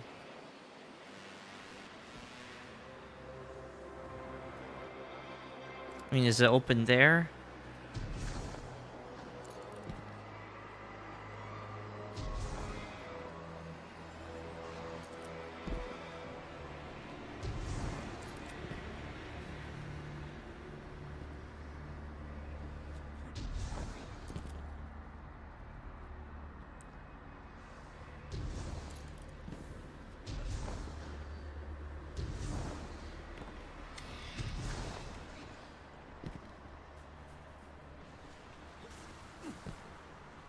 Nope.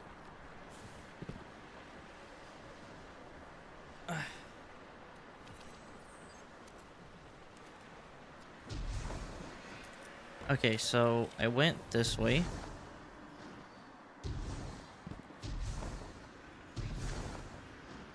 I found a quote-unquote hidden path, even though I'm pretty sure this is where I was supposed to go anyway.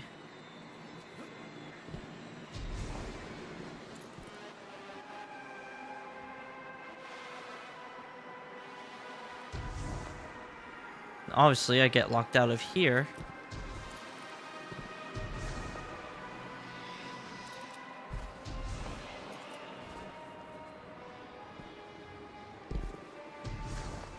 This obviously gives me nowhere to go. Oh.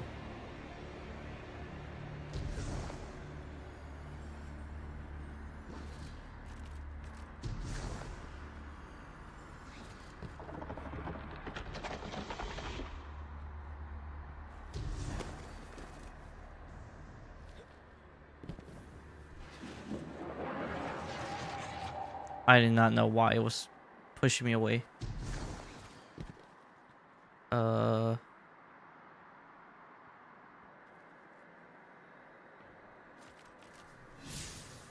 I need some. I was like, I need some light. Fuck.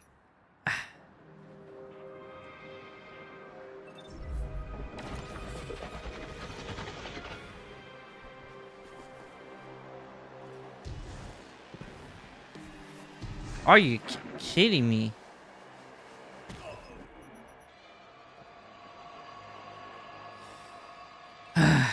Okay.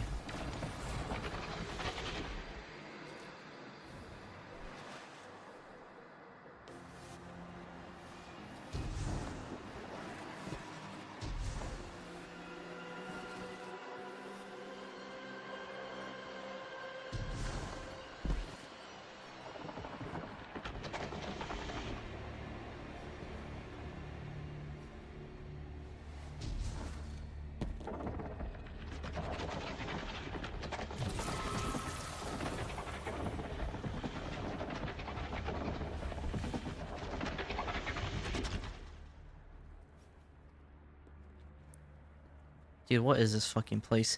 I don't even know if I'm going the right path.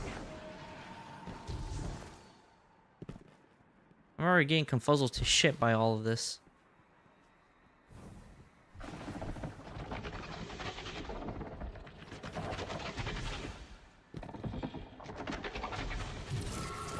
Oh no.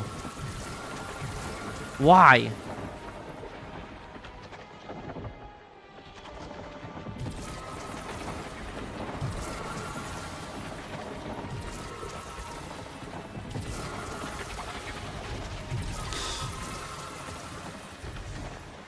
You motherfuckers.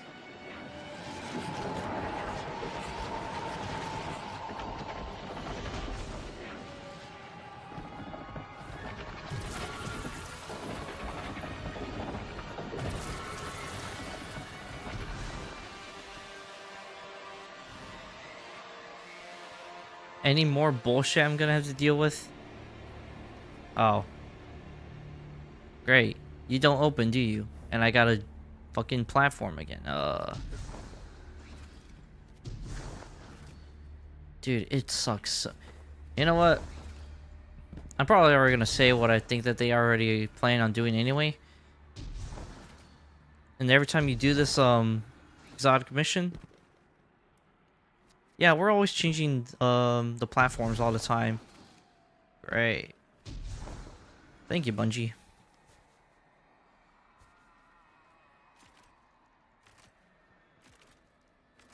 Okay. Let's just go ahead and just jump right here.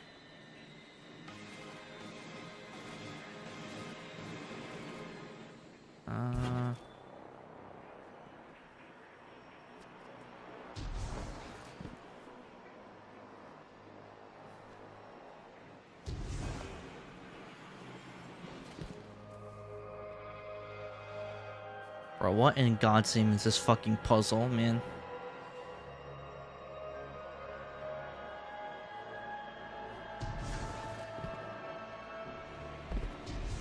Shit. Oh my God.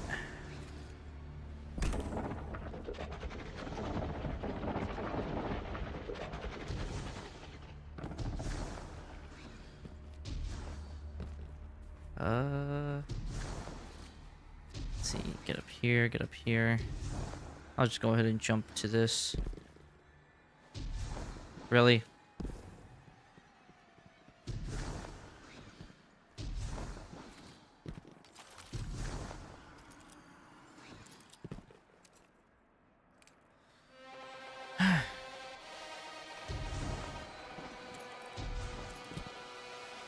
Fuck off.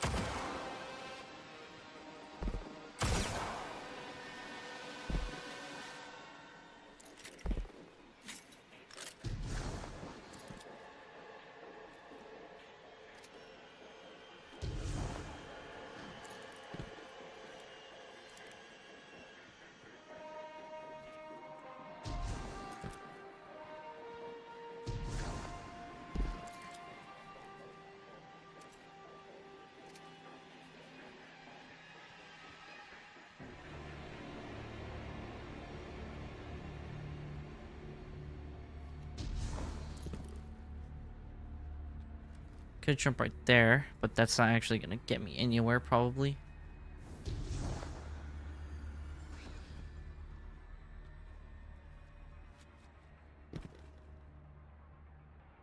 I don't know what's that platform supposed to be. Oh, found the opening. Cool. Okay, before we jump in there, watch how this is going to close up on me right the second I get to it. Never mind. Really? I missed?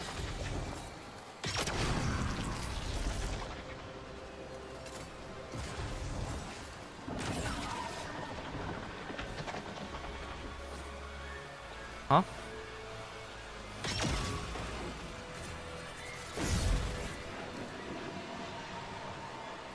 I honestly did not know what that said.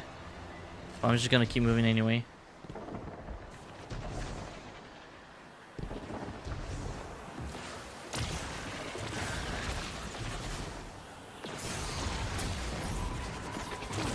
Fuck! Damn it. Ah.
Where in the fuck am I going?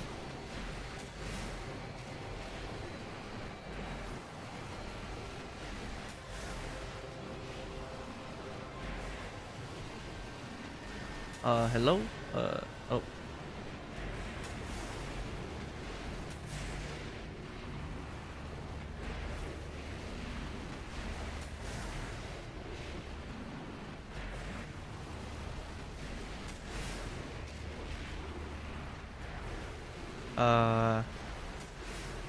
I don't know if it's working.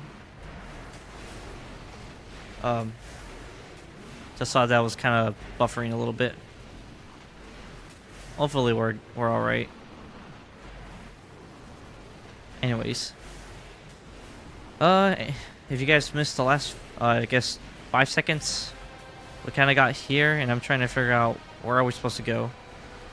I'm in this section now, but I'm asking myself, am I actually going through the right path?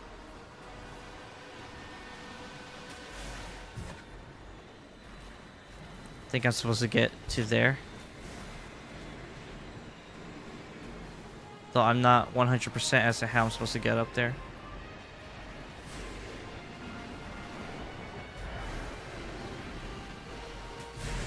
You know what? I'm gonna climb up. Oh.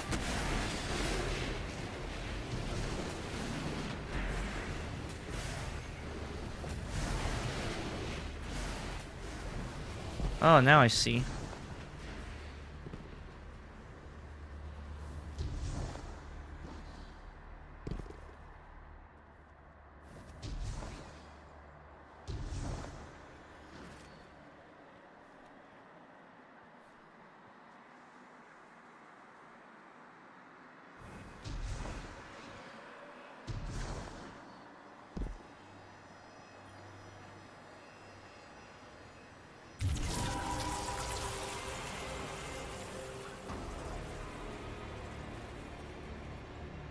Cool. Thank you. Jesus Christ. Jesus fucking Christ. Get me out of here. Fuck. We're not out.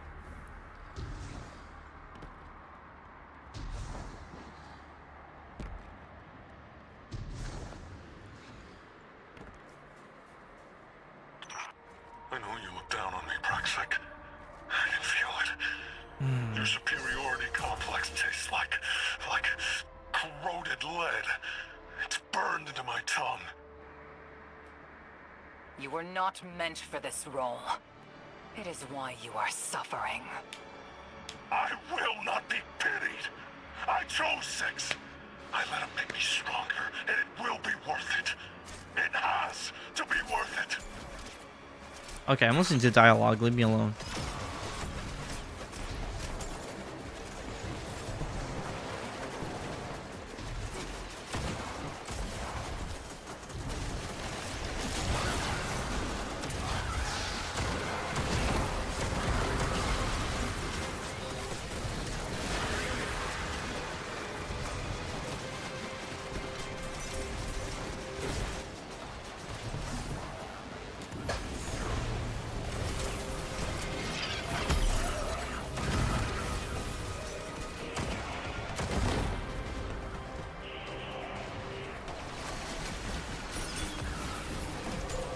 I don't know if I'm supposed to throw it over here. Or if I have to throw it to the same one.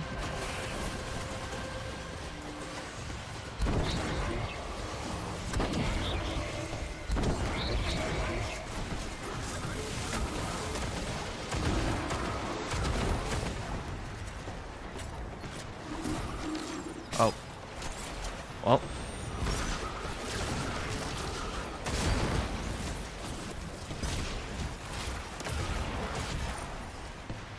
Oh wait, I had to like throw all of the little balls at it. Baron's energy cleaved.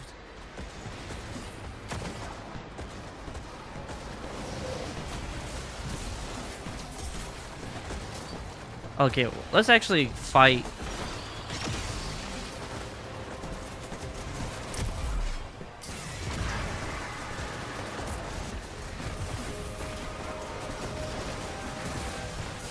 Oh my god.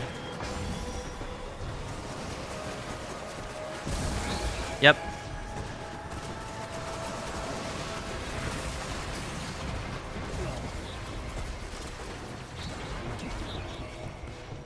Man. I have to like do it like in a succession. That's what I realized.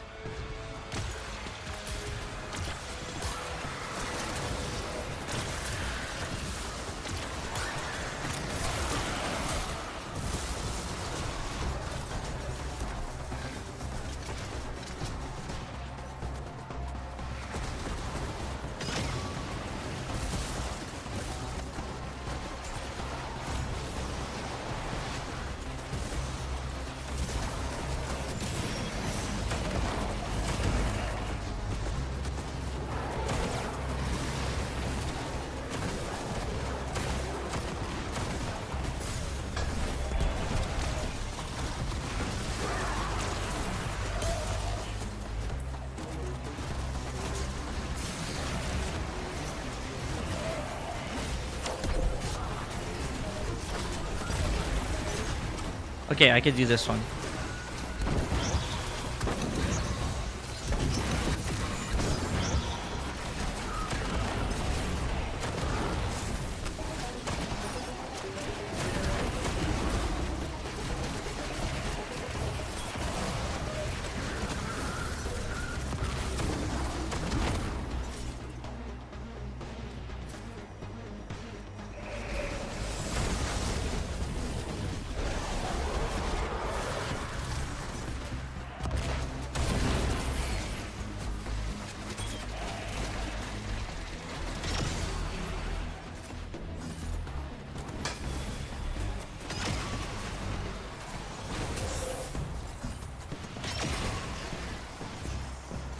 The realm trembles.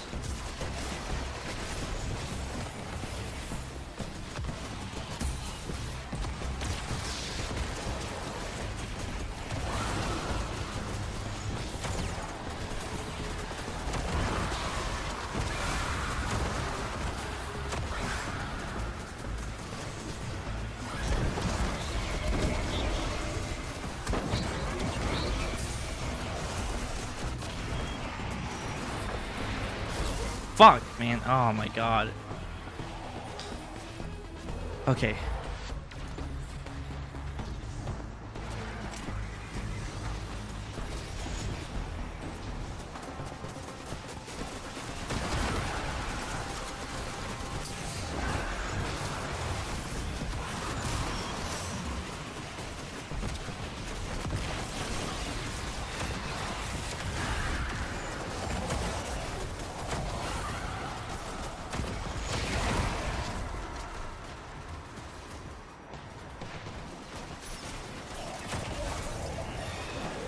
Taking energy cleaved.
Oh wait, I think I understand now.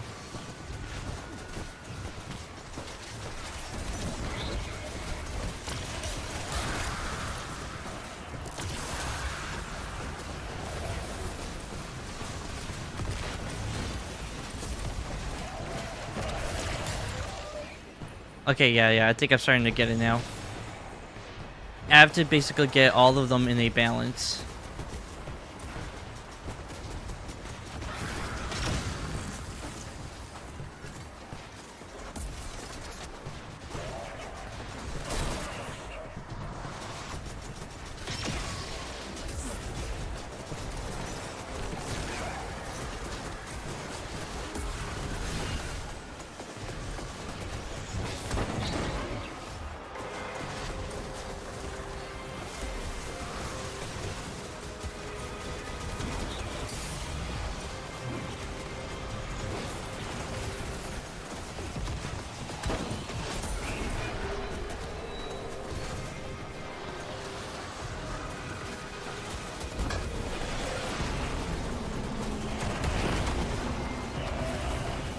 Oh boy.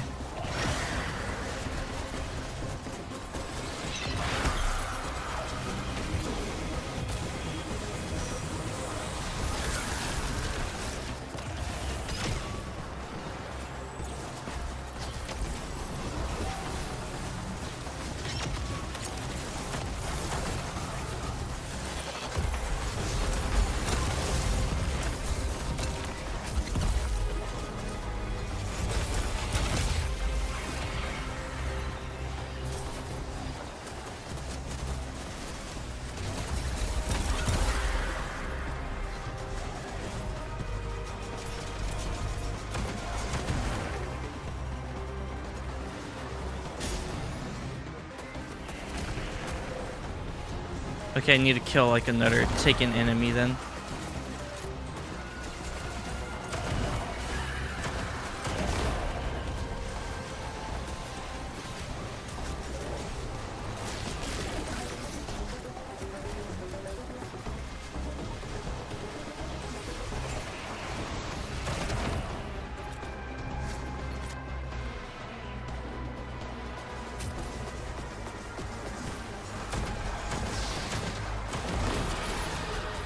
Are you actually kidding? That's so dark, more darkness stuff.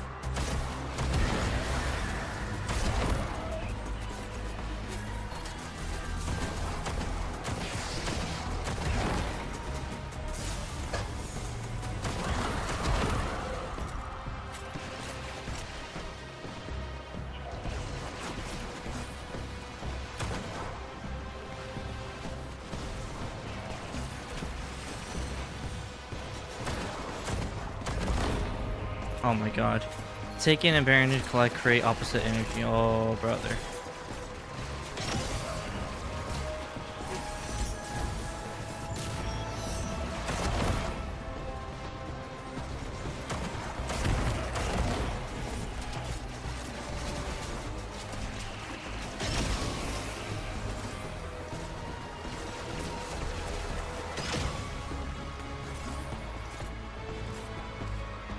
Let me just get another Baron out here.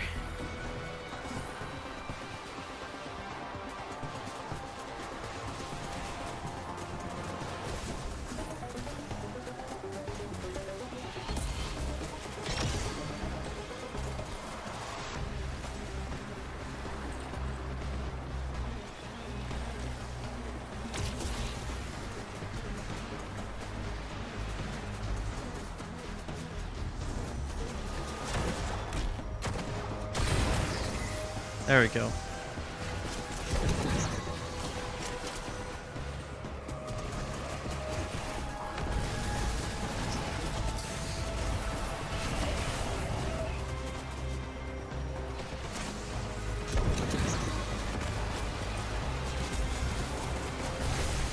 Heavily out of balance. What the fuck?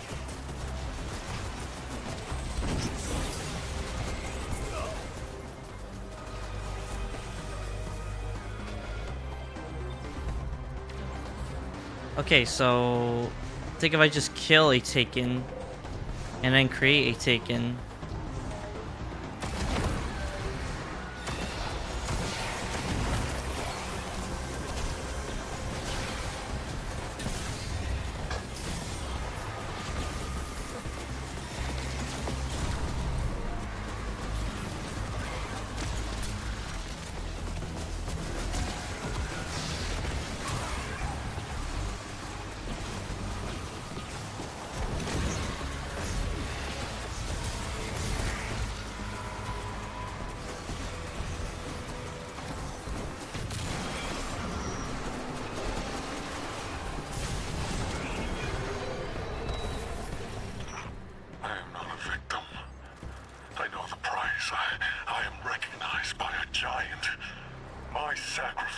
Okay. Be strong.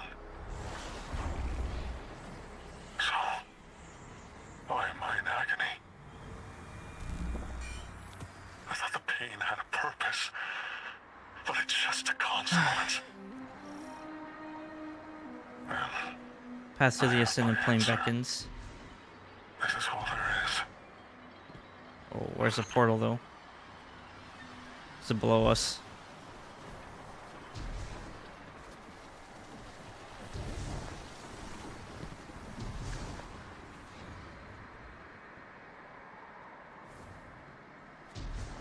Really? It's all the way back over there?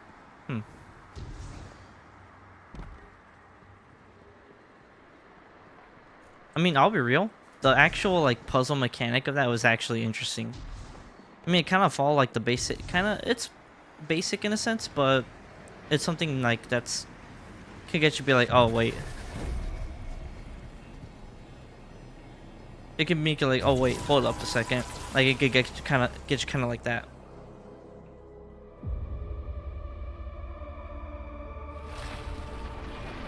Whoa.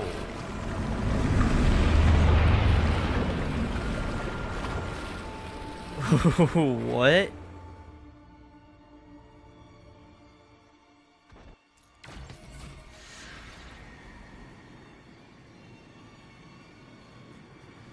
Okay, I guess we go back in again. I do like using this, but I think I might actually switch back to Mida Mini.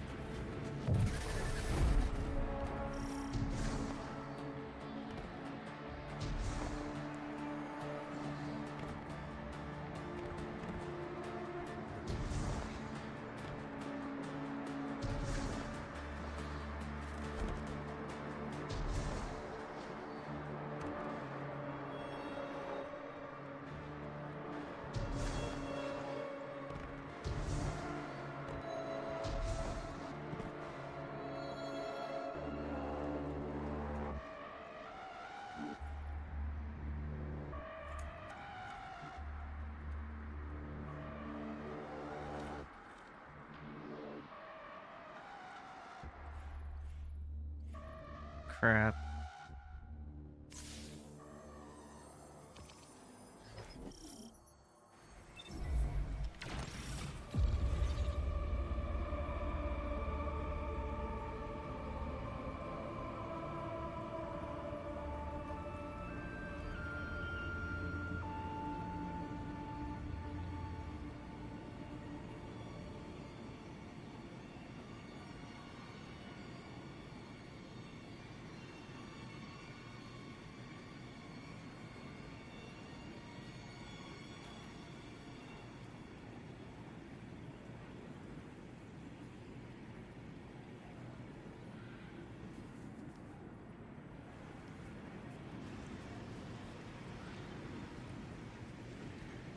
Okay, so, sorry, I had to mute myself for a little bit. My internet kind of shotted out itself for a little bit. I don't know exactly what happened, but, I think we're good. I don't know. I mean, either way, I'm gonna, like, if something happens where it's, like, it gets completely cut, then I will, like, start the stream back up. In case of it happens again. Anyways. We're gonna go ahead and keep on going.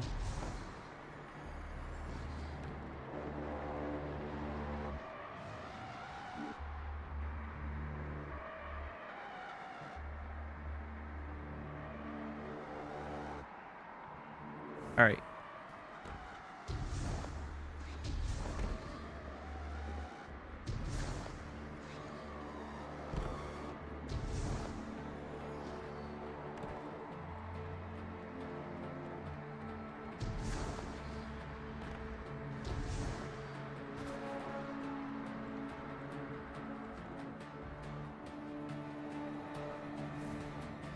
Okay, there's nothing here.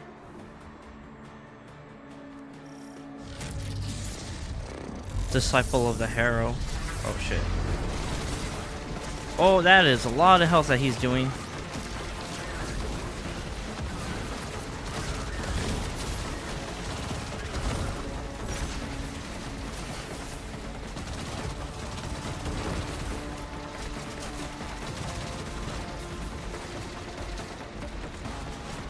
Ah, son of a bitch, that actually got rid of my ammunition.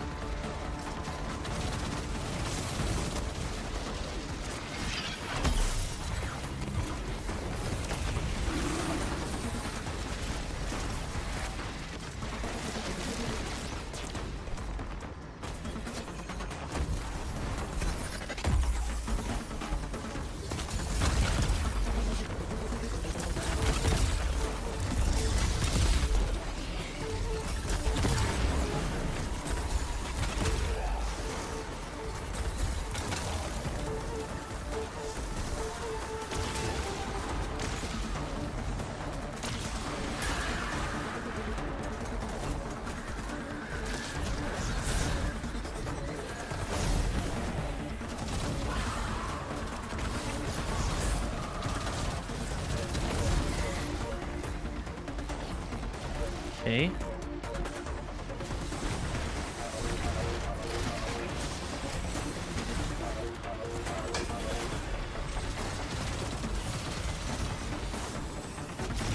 Mother... Oh, I swear to God. And I died.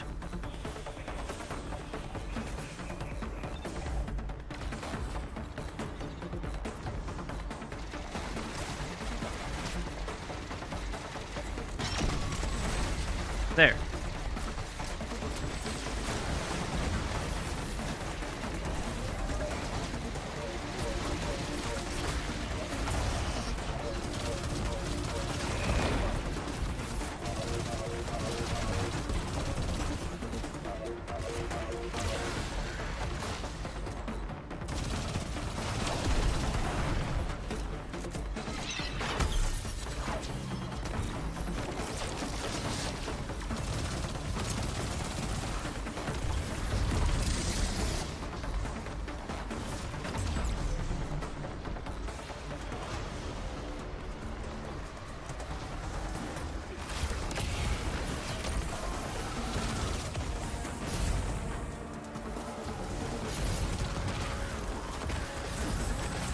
Don't fucking walk in there, man. Jesus Christ.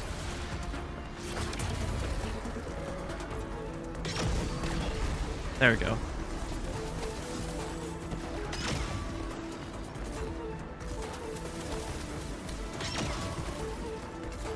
Okay, that was a crap ass shot.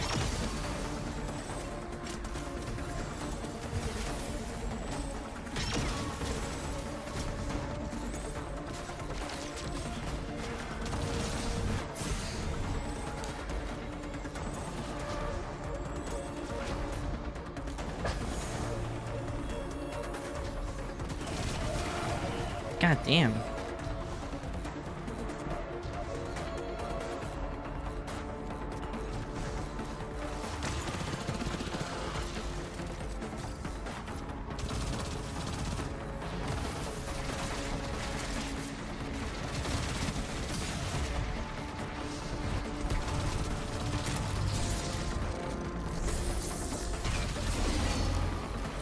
Shrouds himself in darkness.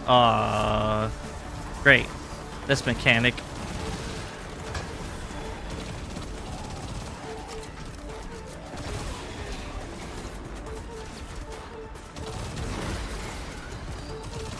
Well, I mean, it does give me a little bit of an opportunity to actually grab some more heavy and more special.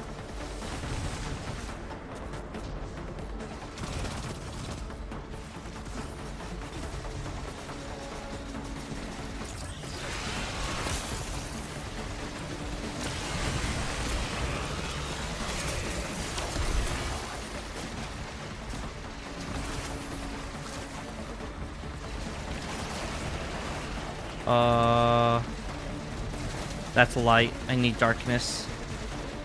I don't think there is any light ones at all.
Christians, where did I go and get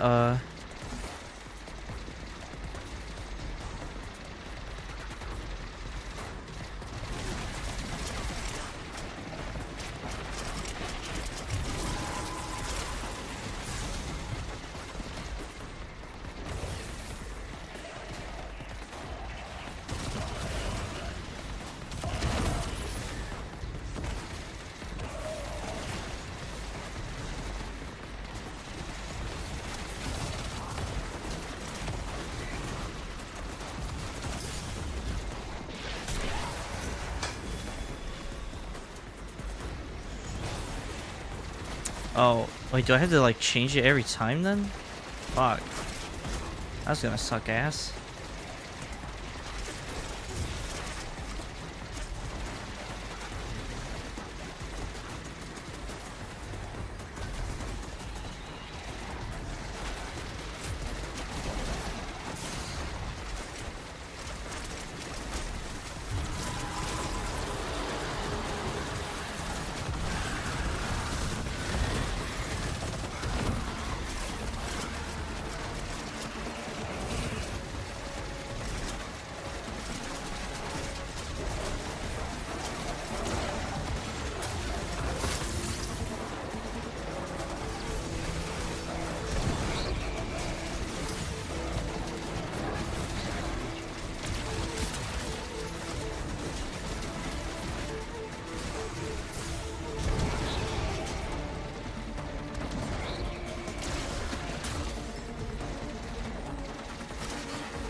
Are you fucking serious, man? Oh my god.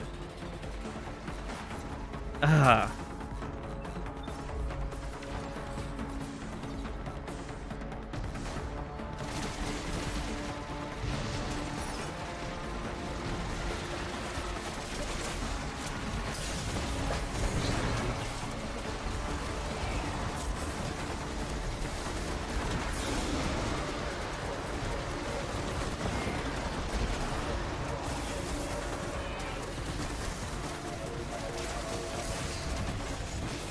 Oh, brother.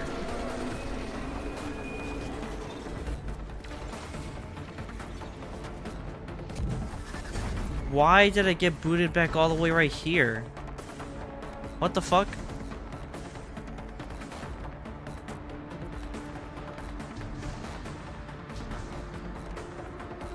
Bungie, what the fuck, man?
Oh, wait.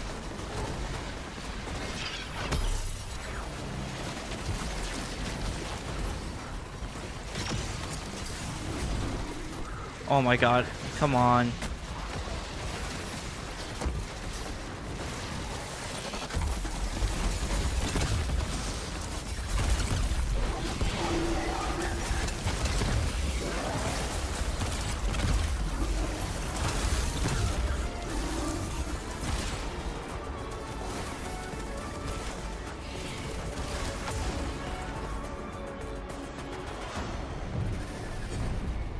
Holy mother of God. There could never be a Praxic. Oh man. We forge our blades from our inmost light. The reflections of who Inmost we light? are. Know this, Part of Inmost Light Guardian. mention. You and your blade are a force for good, balanced between light and darkness. My colleagues will be happy you're a warlock, at least. That shouldn't really fucking matter, but whatever. Alright. From what I've heard, now, like, this is probably just me talking out of my ass at this point, because as I said, since the start of the stream, I have known nothing about anything, after, the third mission, because this is, I think, from what I saw, it's the fourth mission in the campaign, technically. I still don't know anything after, and one thing I did, that they did apparently say is that the color is random, apparently, is that you'll get a random color of the Praxic blade. So I don't know, and apparently, like, there's I guess, like, you can farm the rocks or the little, like, gems or whatever you want to call them to change the colors, and I guess, like, the perks for it or whatever. So I haven't read into anything of that, so I'm not really sure how that works.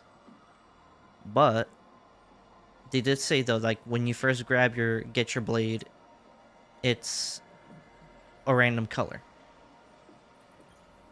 All right.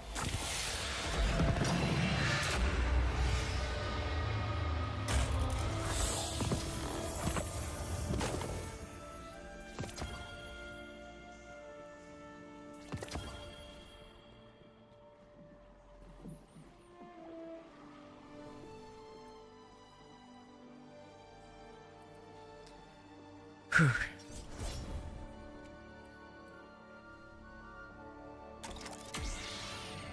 And it's blue. As I said, I don't know if blue's is the actual color though, but I mean blue's my favorite color, so I'm like,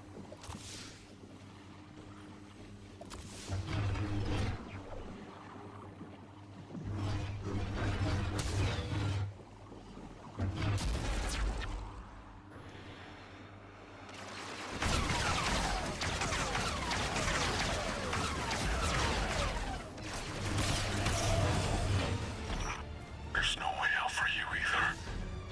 It can't just be me. I can't be alone in this. Hope will understand.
Superb blade work, Guardian. nice. You've taken your first steps towards Praxic dogma.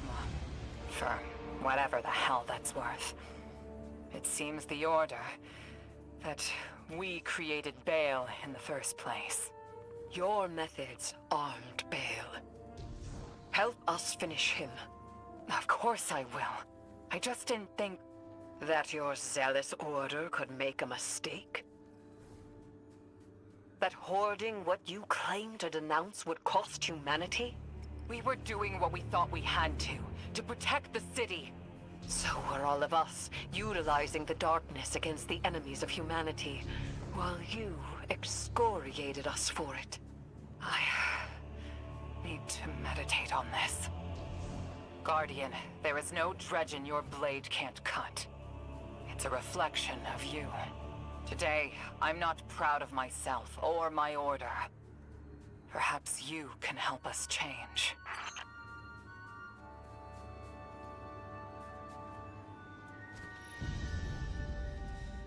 Nice. It was a fun mission. The last boss, that last boss was something else. The last boss for the exotic mission was like, he wasn't like hard per se. It's just when you put a whole fucking Gatling gun against one person, and that's you, and when you're kind of the one who has to kind of evade, do the mechanic and all that, that's what kind of gets annoying about it. I think we're gonna get a new cutscene. Oh, never mind.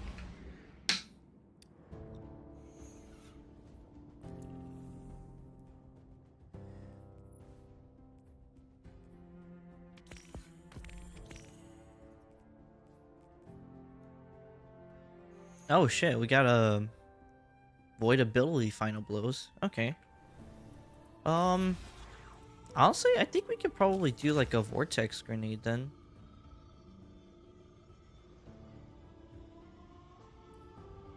I'll just like use vortex grenade and then to kind of do more damaging stuff. To grab like devour.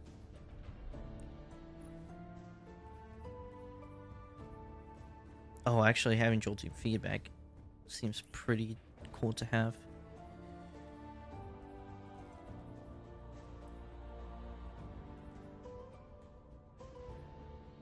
Oh, excuse me.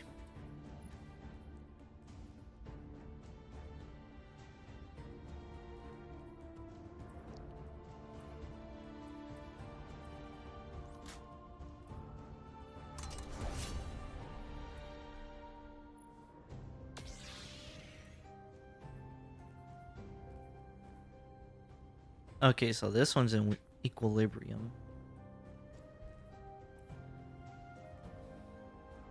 Not yet found. Balanced form. Defensive form. Lightning 3 melee ortho attacks. Grants ammo to this weapon. Increases damage against bosses and vehicles. Only in equilibrium. The Praxis Path Pursuit. Acquired in invasions. Acquired in jobs. Acquired through Guardian to Renegade. Dark blue matter crystal.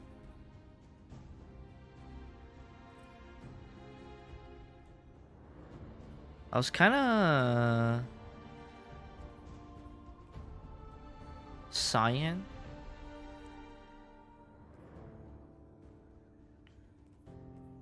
Damn, all these have a purpose. So, like, I don't know if now, as I said, I'm probably assuming that this is just the one that you're gonna get first, which is when you'll get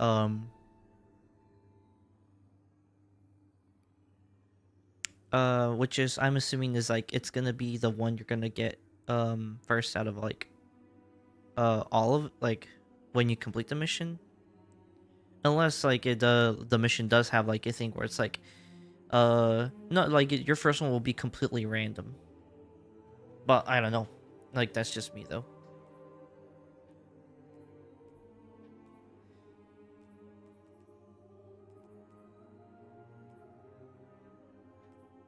So...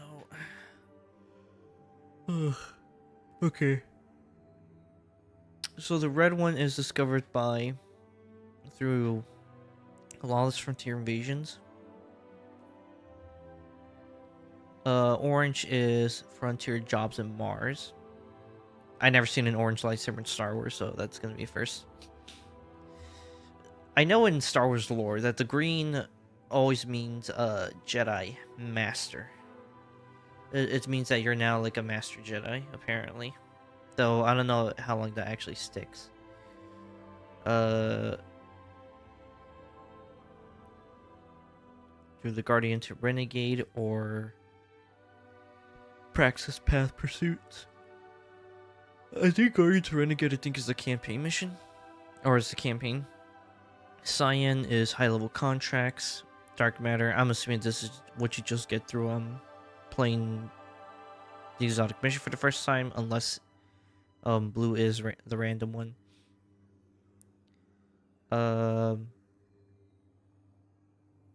Acquired jobs in Europa. Okay, so orange one is Mars. This one's acquired through Europa, and this is in the magentas from Venus. I know the black one, the taken one, is from Equilibrium. The yellow one, the Praxic Professional Exotic Order, and these three are just purchasable ones. Praxic Pursuit, Equilibrium.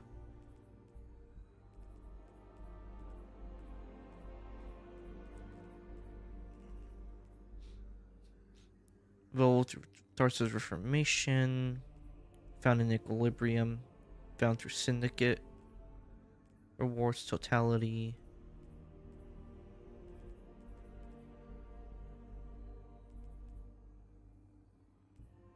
Oh, this is their Tarsus Reformation. Oh, shit. Man, my nose is getting a little stuffy. Just give it a second. Okay. So you get charge rate 10 through totality. I mean, I want my shit to do more damage, so I think Tarsus Reformation is gonna probably be the way I'm gonna go. The power core. Found occasionally for sale in the cantina. Melee damage from this weapon applies elemental effect. Chances score while making purchases at salvage exchange stall. Reflection damage applies an element effect based on the super. Based on your super, found in the Equilibrium dungeon. And then the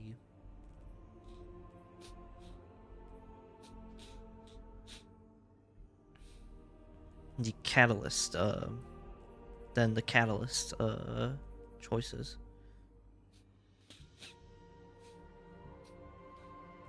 Upper hand, hyperblade, energy conduit. It increases the number of targets that the thrown sword can hit. Acquired from the exotic mission Fire and Ice, so that means you had to replay it then. Upper hand increases the damage of the thrown sword and reflected shots while on higher ground than the target. Acquire Fire and Ice, and then Equilibrium, which is the last one. Grants health regeneration based on the number of targets hit by the sword. That's actually really good.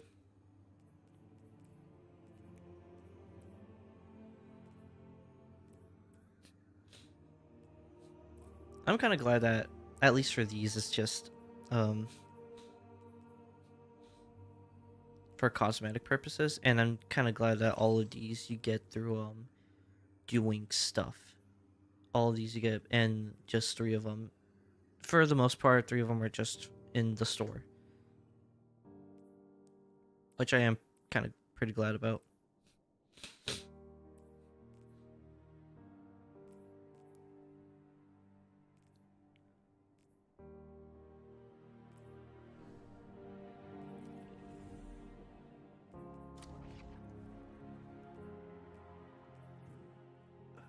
Let's see, there was nothing in the store. And no void ability stuff.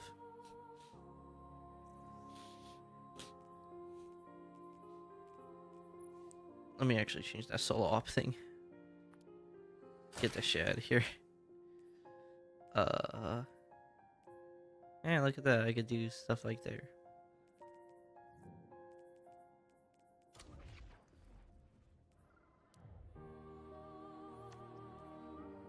Talk to Honor. Cool.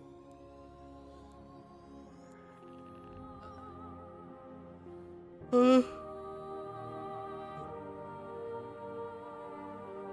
think the one thing I kind of hope is like that Fire and Ice is kind of like isolated on the area map, so that I can just click on it.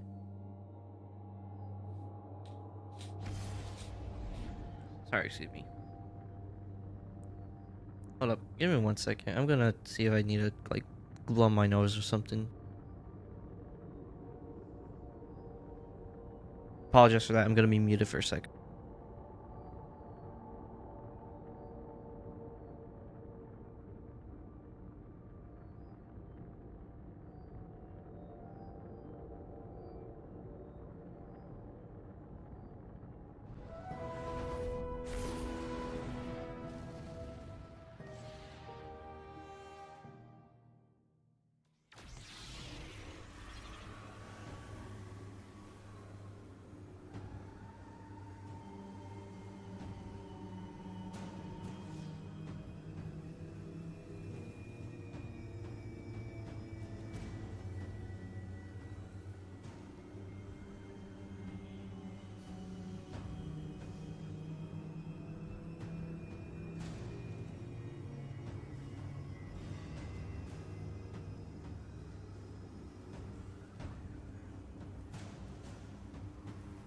Okay, I've, for the most part,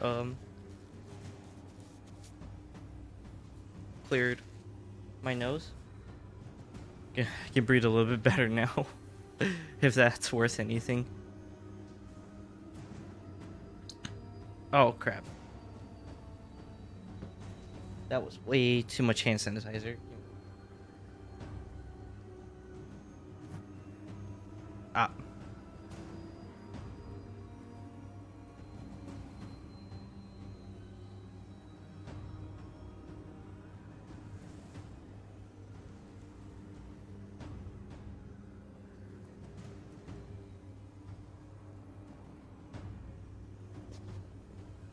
Now it's like a very strong smell of alcohol.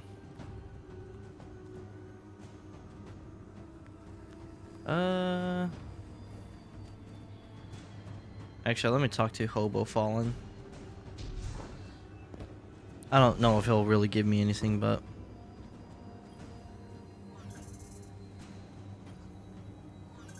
yeah, he's just gonna keep.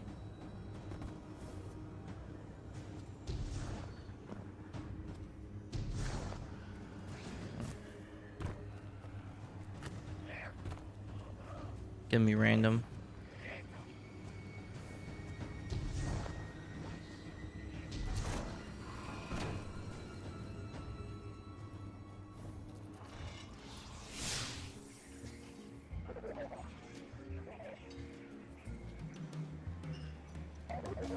Huh? Let me actually complete it first. Wait, what's this? Purchase item.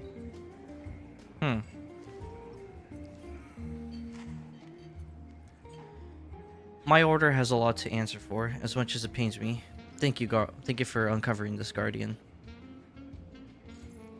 While I make a full report to Zavala and the Vanguard, Drifter hasn't asked for us. Imperium uniforms. He believes we'll need them on the Imperium's Venus base to lower Nightfall's defenses. I've been tailing Rao. She's a city defector and still carrying some guilt for it. Use that. Who?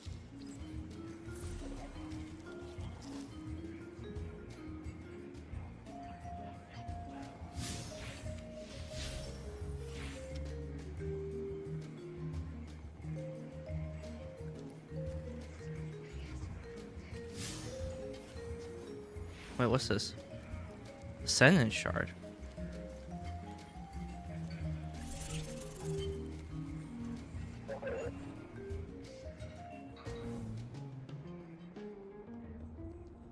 Oh, whatever it is. Oh.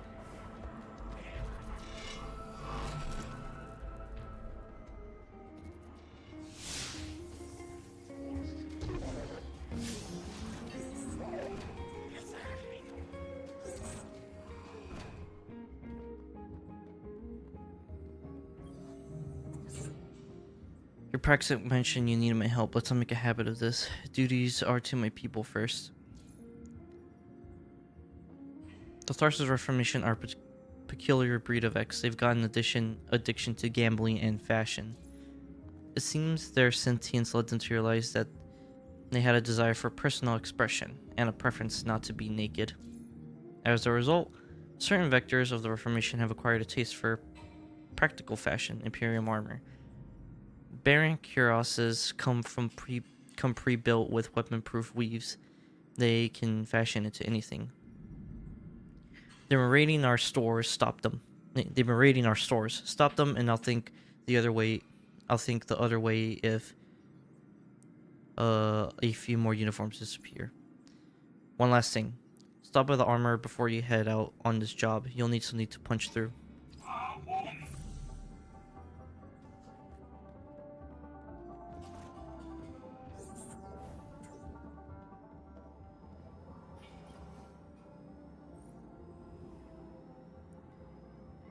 A goal to tally armor, and you're the librarian who's raised such a ruckus around the place. The armor eyes you up and down. Well, I don't mind a bit of a ruckus. I don't mind a bit of a ruckus myself. There are plenty of abandoned drop pods scattered across Seoul. It's the old battlefields, easy enough to recover and repurpose as artillery. Even Guardians know nothing outside the pod survives contact with the pod. I'll go out loudly and hand you a beacon. Alright, we're gonna go ahead and run as quickly as we can out of the cantina before Hope for the Future starts randomly playing. I really don't want to deal with that.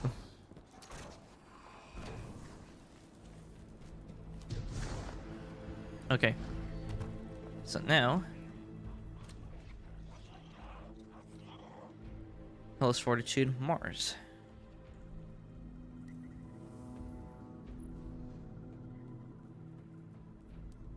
It seems that though the Banes and stuff wasn't really that big of a deal.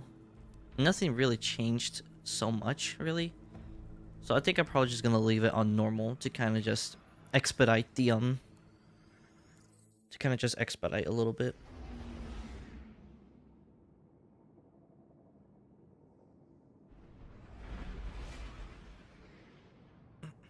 My time as a god was a satisfactory one. Tell me. Oh my god. Why is just all this monologue that I always like? I'm just gonna go. Is this the and then, secure mission channel? I'm still figuring out the Vanguard systems, I guess. Mr. Drifter wanted us to talk? He has a way of facilitating connection through mischief. Emissary? Speak then. Speak. Well, that's a... How do you do?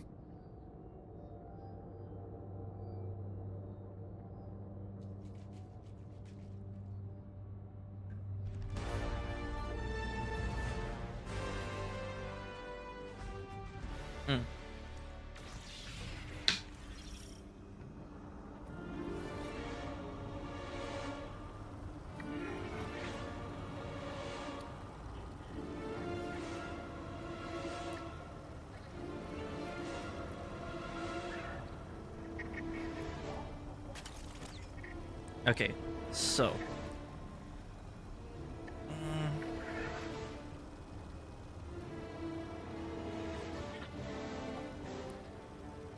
all right, we are going to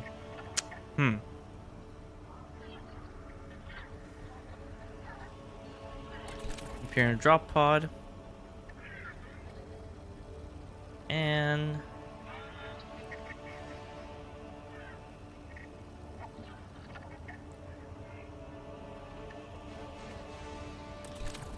let's do the recon shank.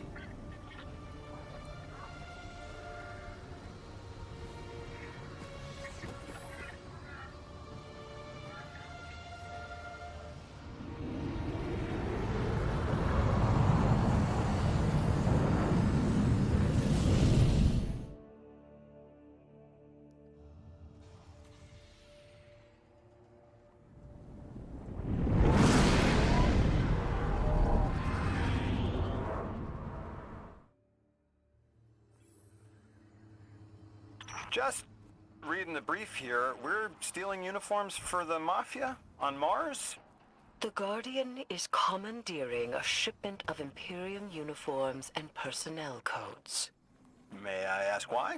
To embed Totality Division spies with Bale's ranks. To turn the tide at the opportune moment. Espionage. Now we're speaking my language. Honestly, I'll be real, guys. Like, Lodi is such a breath of fresh air as for a character, though, mainly because of the fact that he's basically speaking. Well, basically, we would be speaking in modern day, instead of like using all the big like languages of whatever and yada yada, all that bullshit. He's basically kind of saying it in basic terms. So we're stealing clothes for the Mafia. And like, well, when you put it that way, yes.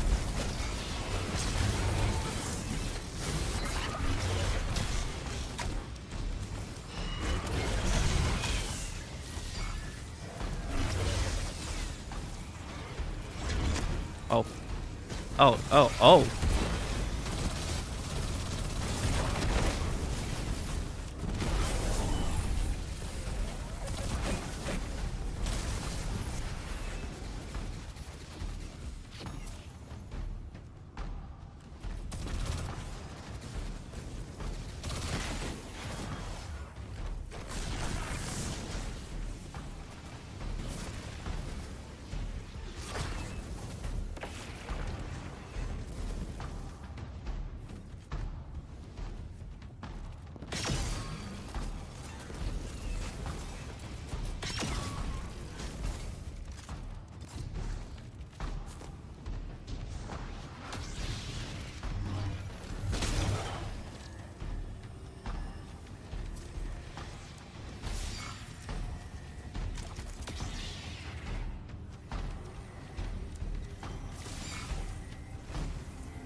God damn it, I love the fact that I can just take out these fuckers now with like one shot.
Crap, now I need to use the bathroom.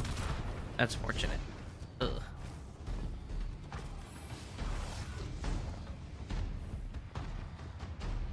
Oh man.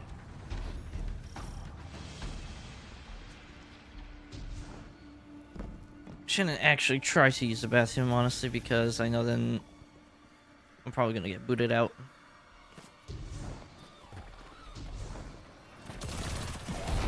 I recognize when someone knows more than I do. Your knowledge has changed the world, Miss Morn. This dredge and bale that Mr. Drifter is after, what do you think Six wants with him? As a Dredgen, Bale adheres to sword logic as a method of violence and paracausal growth. Every death inflicted under sword logic tithes that death to a benefactor, and that enables greater subsequent death. Hey, We you already can know play the Bale is pinnacle tied to everything. Six, and Six wants to use it to escape. Escape what?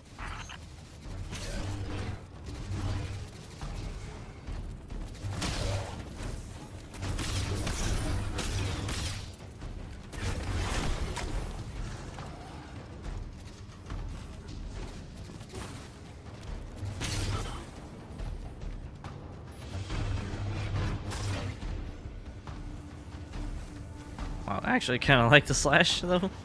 That slash looks cool.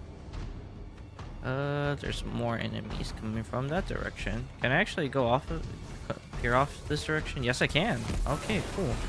The other time I couldn't. Up a lockbox. Yes, sir.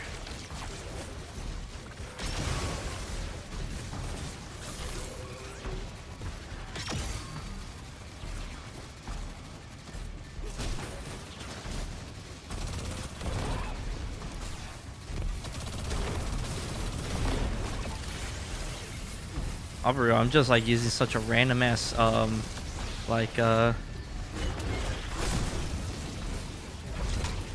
a random like set of abilities and like a super, and I'm just like, yeah, this is how I'm working.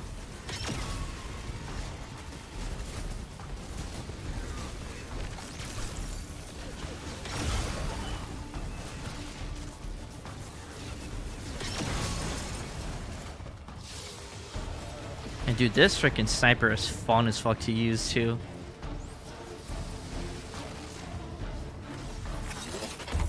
Go ahead and do like a mass output of.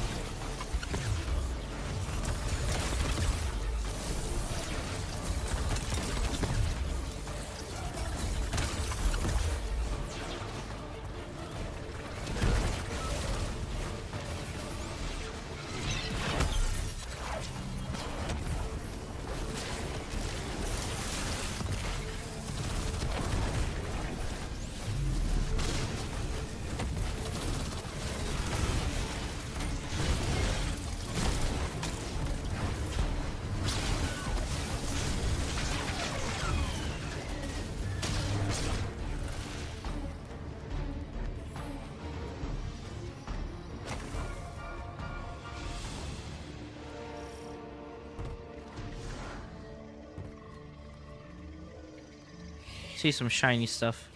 Don't know what it is exactly though.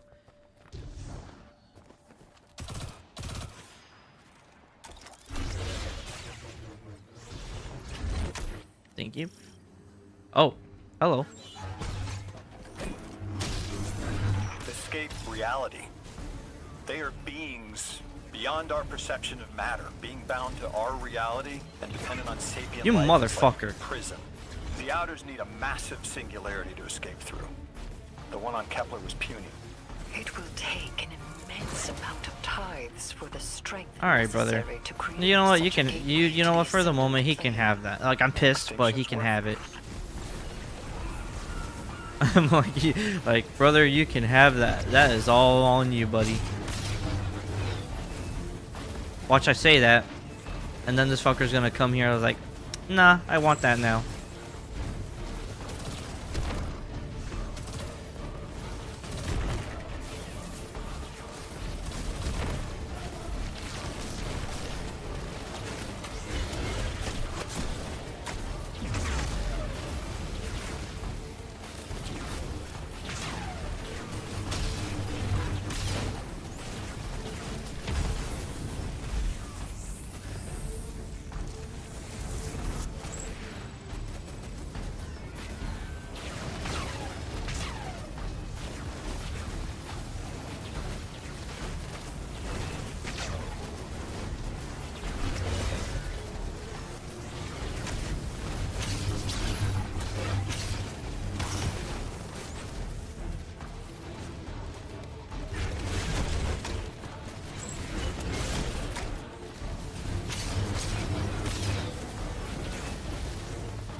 Okay.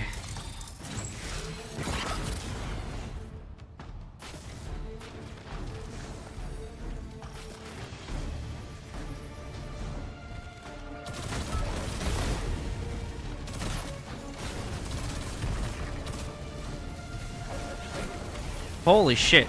Get me the fuck out of here.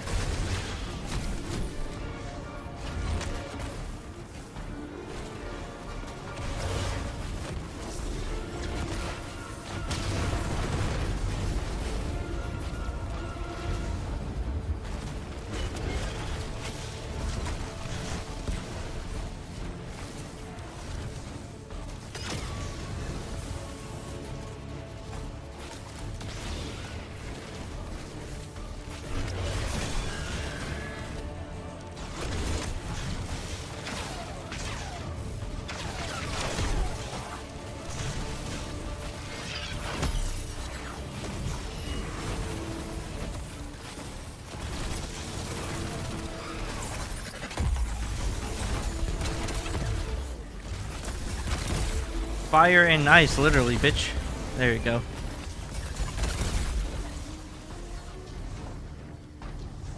Alright, I think we're good. I suppose I do have to go through you for all questions about the Nine, don't I?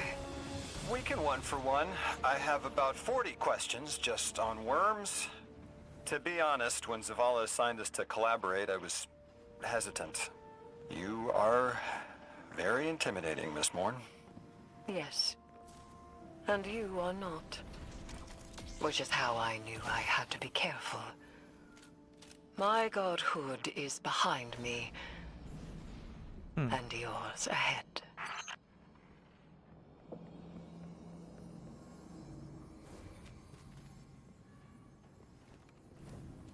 Fuck it. I was gonna ignore it, but I was like, you know what? It's right there. Let me just grab it.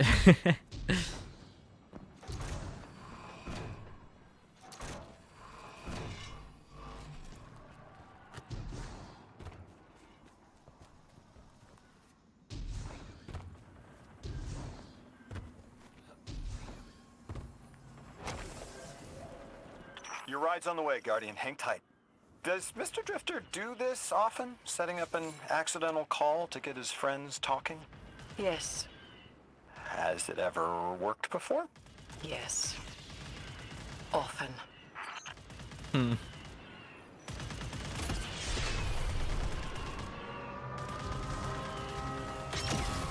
Fuck it.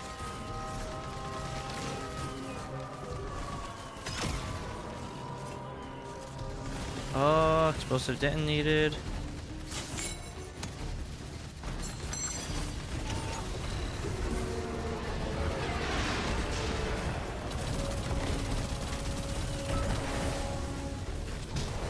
What the?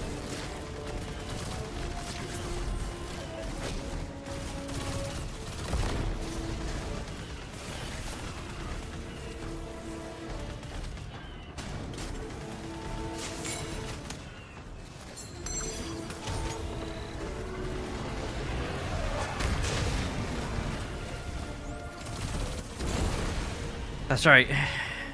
I love it when I can finally send the fucking Cabal drop pod on everybody else. That's not me.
Crap. No point in using that.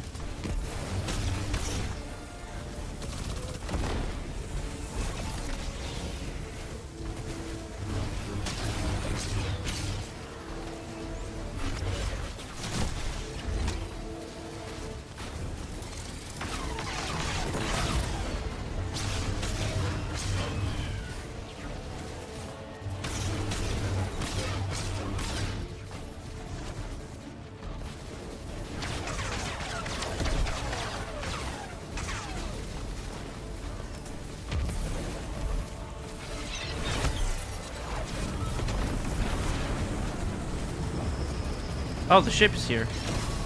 I always forget that there's a ship in here.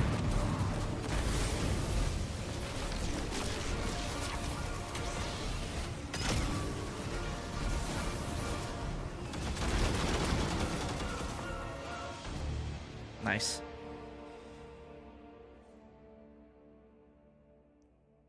Time to get on out of here. Woo!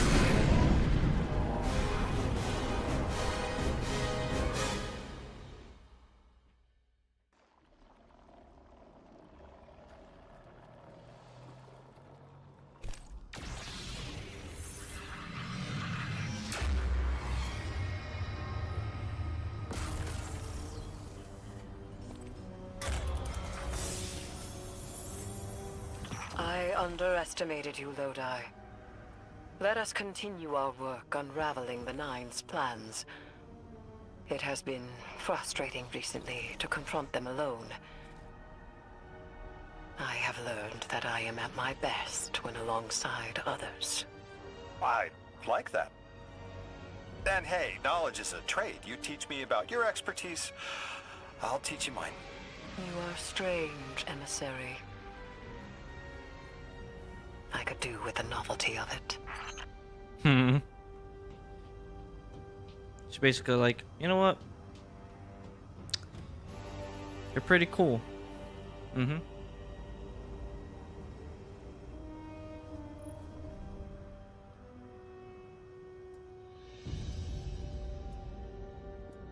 Alright, let's go ahead and head back out to orbit. Okay.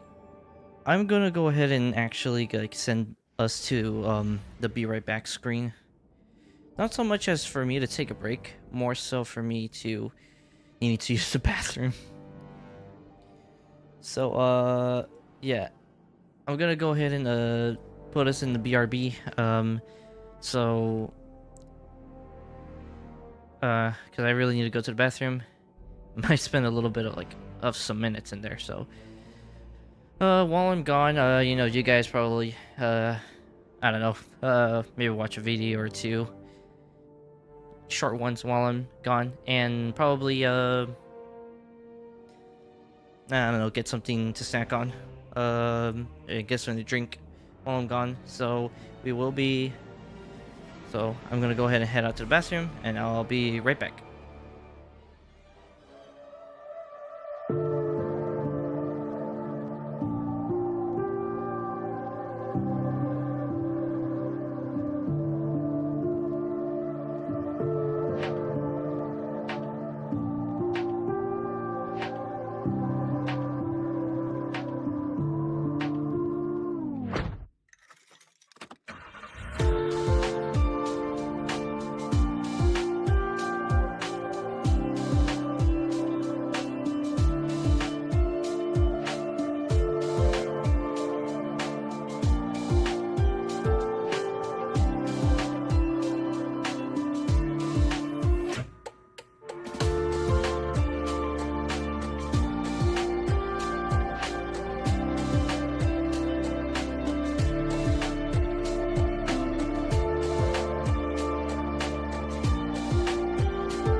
Okay, I am I'm back.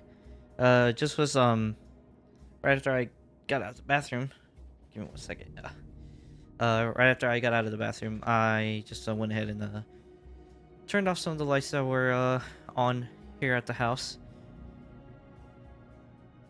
And because it was already nighttime, so I was like, you know, cut the lights off, save some energy.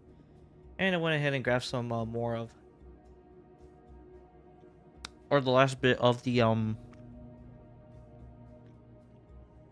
salted caramel blondie, which is something that Papa John's has. Oh, it's a dessert from Papa John's. Hey guys, I'm gonna tell y'all right now. This caramel blondie, it's like, it's not too sweet. It's not too sweet. It's not too like, there's like some slight savoriness maybe because it's like, you know, salted caramel. Also has like a pinch of sea salt on it. But legit, it is fucking amazing. It is so good. It's like on par with the chocolate lava cakes from fucking Domino's. Like these are like that fucking good. And if anybody has ever had Domino's, which most likely will be a lot of you, you guys know how good those chocolate lava cakes are.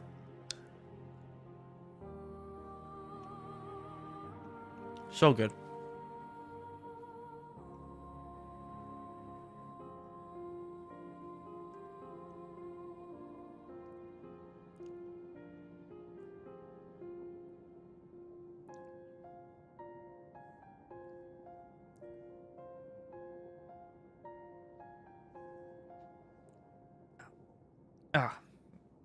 Also, like right when I got off the chair to go to the bathroom, I think I felt like my left knee like like some muscle in my left knee get like pulled, and I was like, oh shit.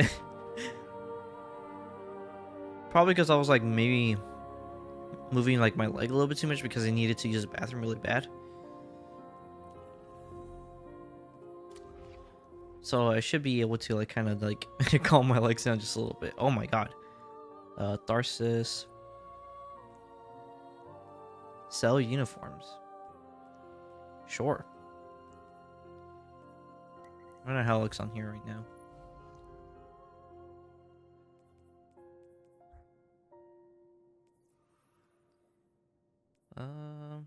I'm guessing.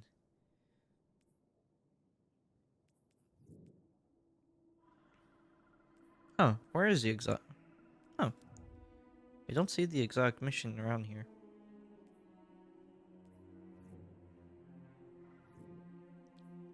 Because technically that'd be mission 4, unless it's in the pinnacle section now.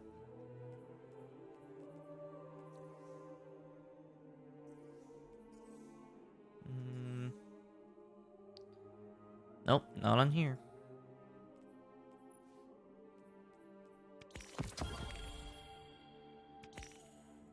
'86. Ah, yes. Is this a reference from the hit series 86? Let me shut up. Oh man. Though 86 is a great show though.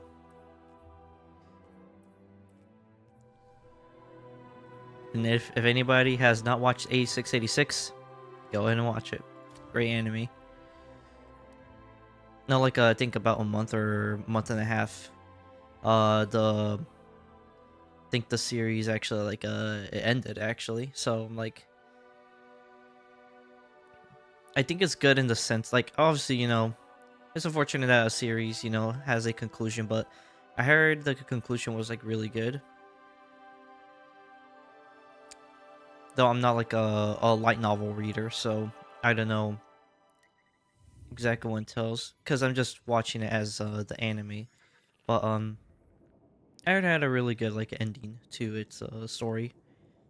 And kind of excited in the sense of like the studio that's working on the second season of 8686.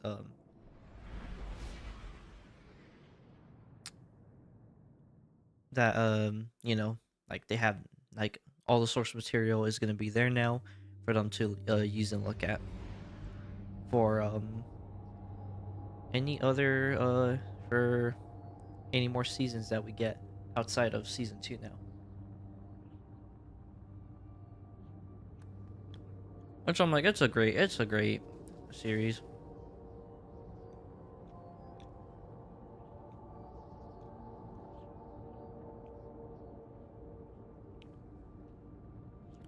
Damn, that Blondie's so good.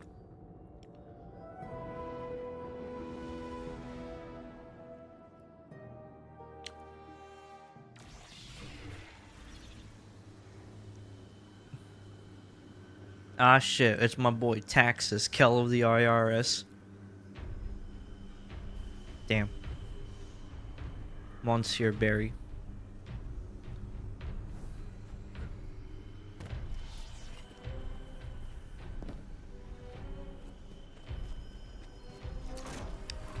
All right, let's hope for the future. Hope for the future is not playing.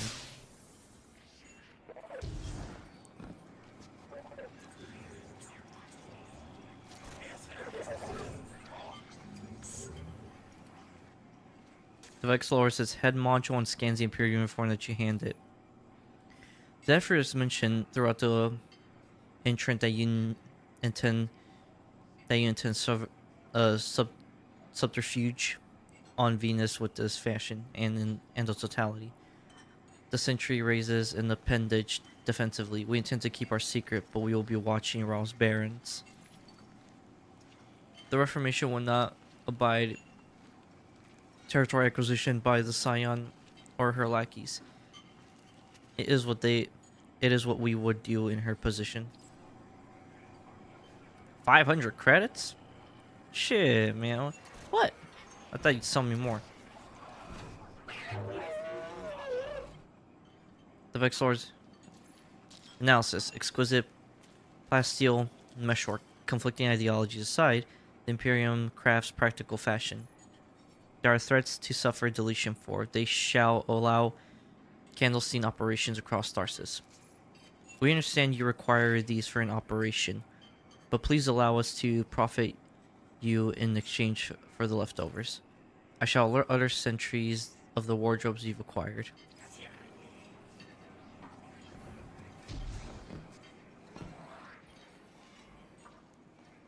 The Vexlord has had. Oh.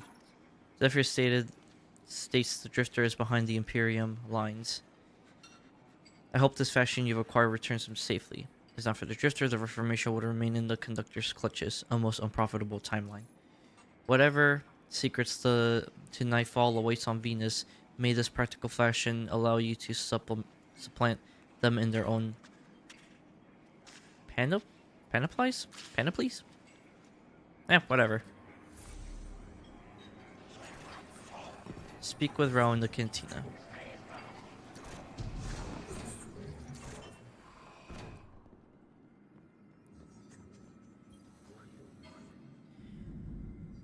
Never thought I would see a Guardian using our last drop pods. Loom is beside himself. My handlers are offering rewards for returned uniforms, so I'll take any spares you might have. It's been a disaster for Loom and my Baron superiors today. Shame. Speak with Honor.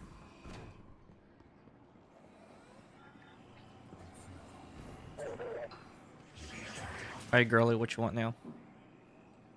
We have the shuttle. We have the call sign. It's time to take the fight to the Imperium. Get to their firebase on Venus and gut the Nightfall Station's shield generator. It's the only way to breach the station and destroy the core that the Nine have fashioned.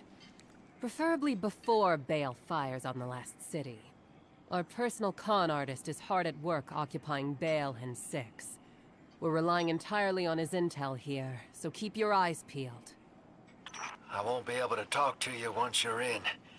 And Blue's still not picking up.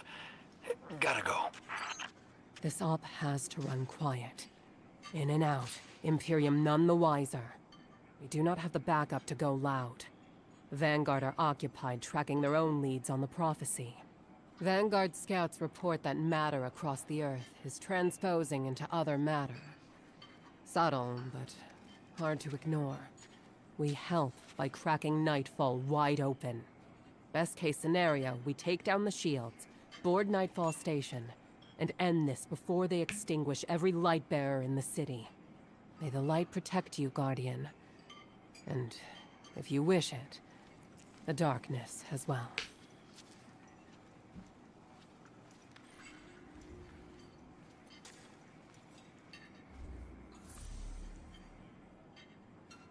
Complete the mission, the long con.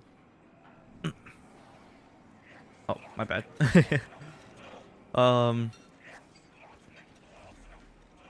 I think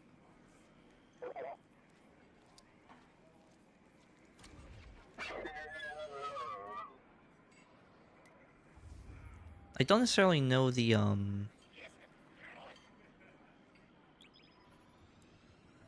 what is it? I don't necessarily know the man,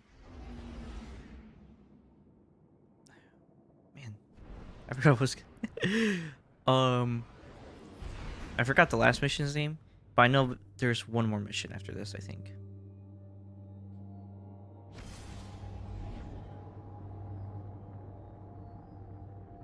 I'll be directing this op. The Drifter's on the ground running his con, so don't startle if you hear Bale on the line. He can't hear us. Wait, what do you mean, con? Cozying up to Bale so he won't notice the Guardian shutting off the shield generator. That's his con. Oh, I'm so mad. God, I'm so proud. I want in. Welcome aboard. Rao's got her legionaries all dressed up for the show. Think you'll like that part.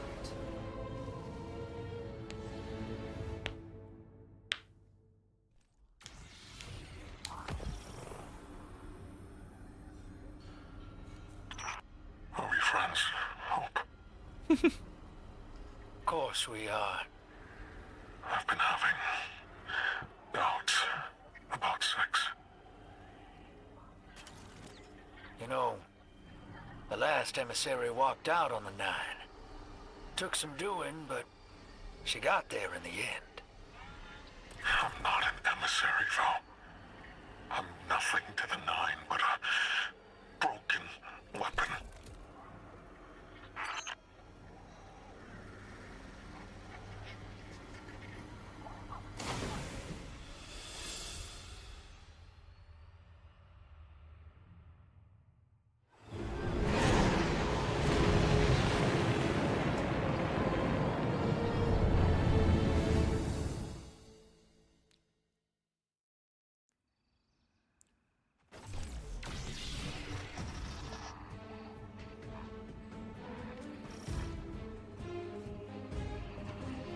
Let's stealth out the window. Go on, Guardian. Ambush them back. Ah.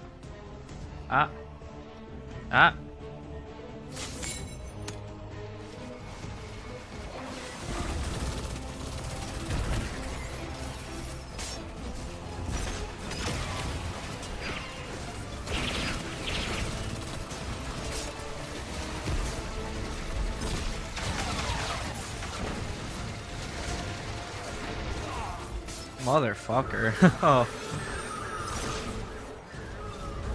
Yeah, I should have just had the lightsaber out for this.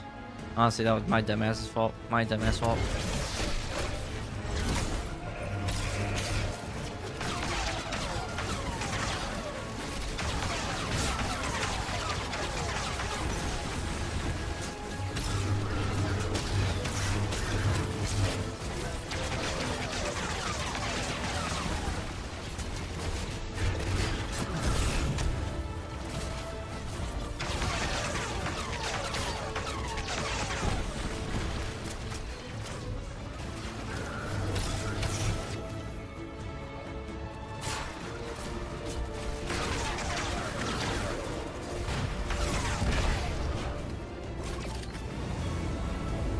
Oh shit. Oh my god, why?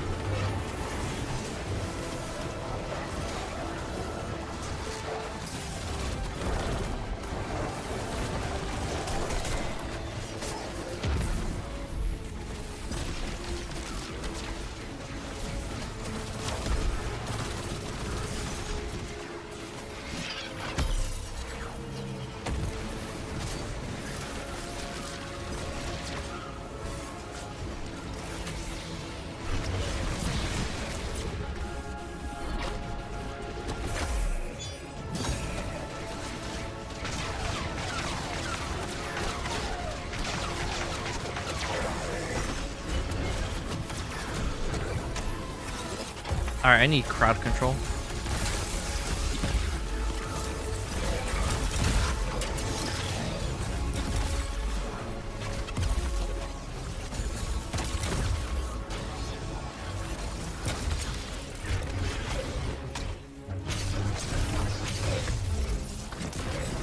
Alright, there we go.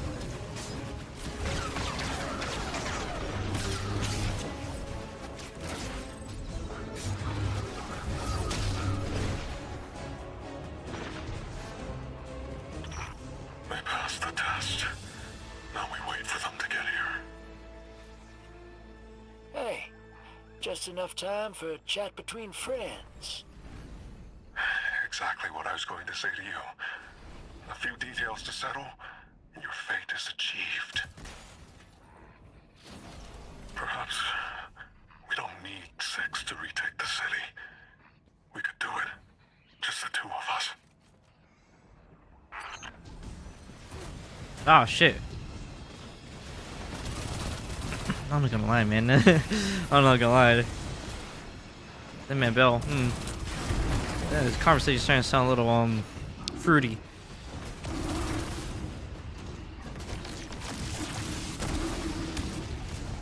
You gotta be fucking kidding me, man. Great, that's what I get for trying to be. Well, I mean, if you even call that funny. Yeah, well, it was funny to me, but whatever.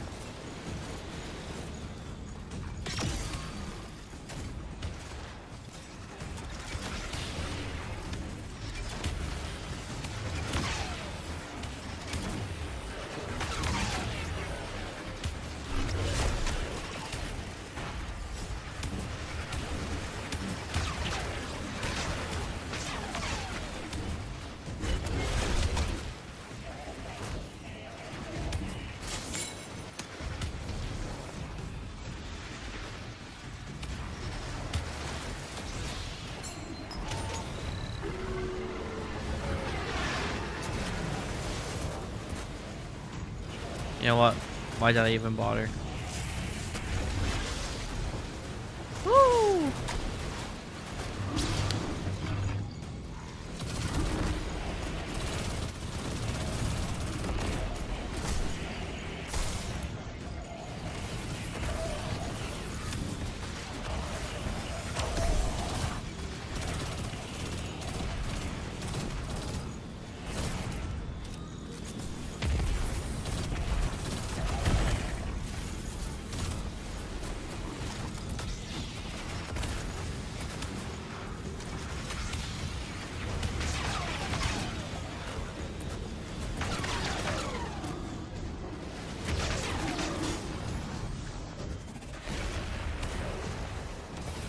Bro, come on. I press F. Damn. There we go.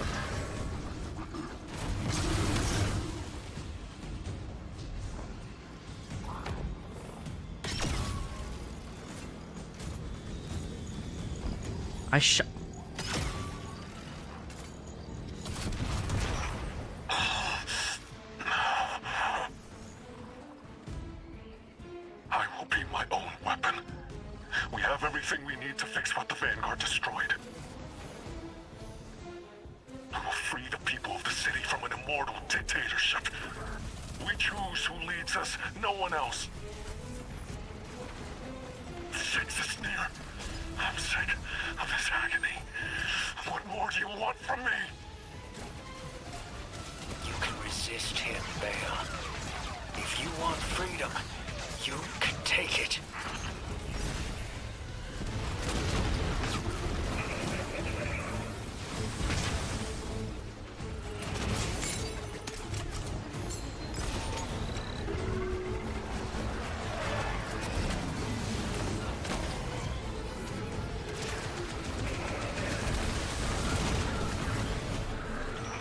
One stubborn mess of a ghost. Damn it, this is what I get for icing out my guardian. You got there in the end. Why dwell on it? Because he's only that honest when he's pulling the wool over someone's eyes. Why didn't I talk to him? Oh, you had your reasons. You're not the only one who gets fed up with him.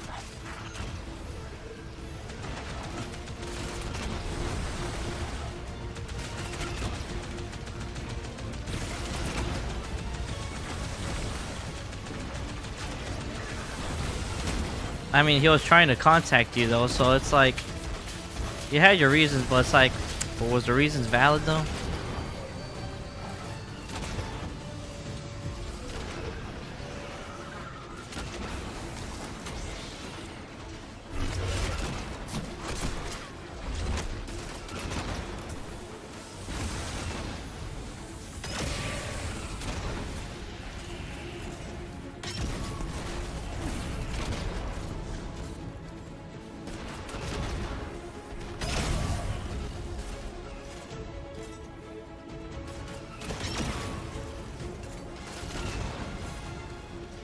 Brother is about to be absolutely fucked.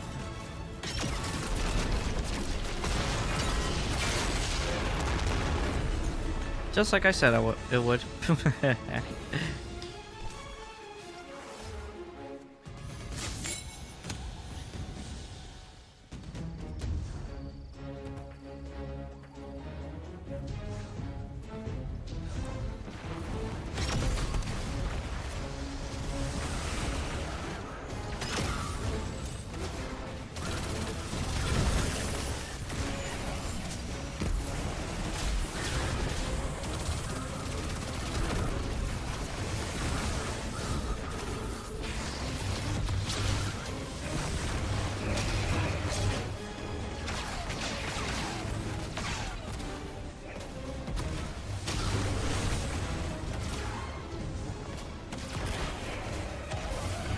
Precious and chosen weapon.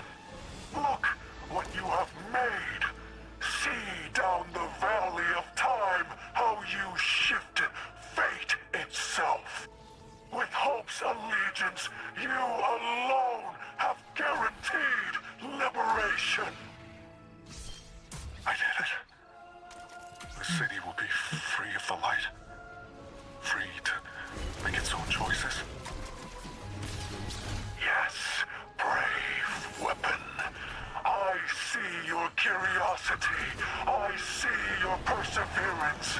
I feel pride. You're proud. Thank you. Thank you.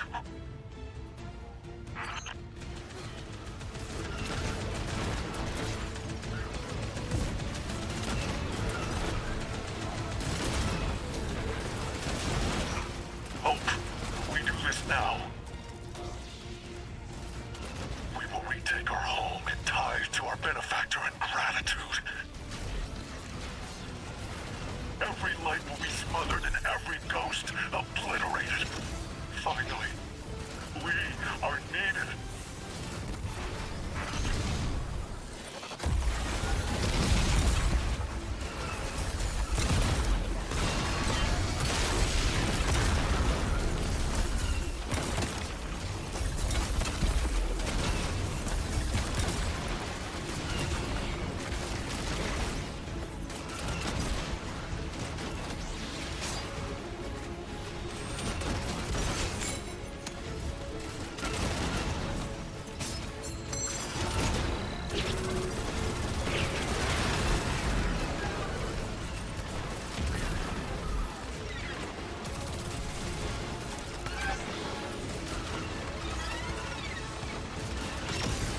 It's not even showing my shield dome. That's actually crazy.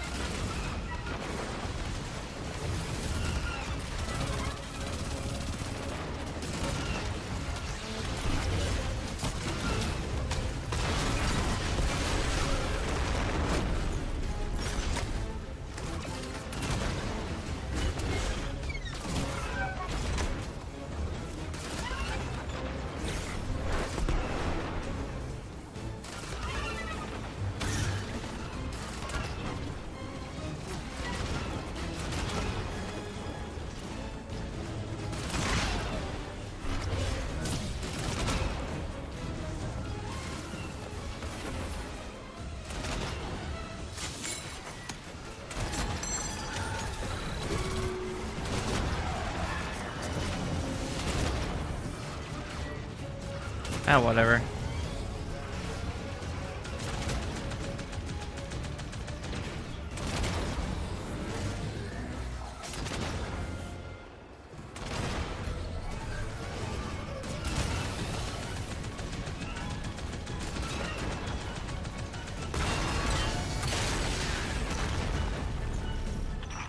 I know my purpose now.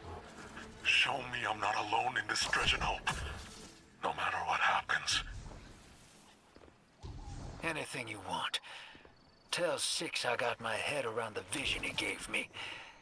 I know what path I'm gonna take. I knew you would.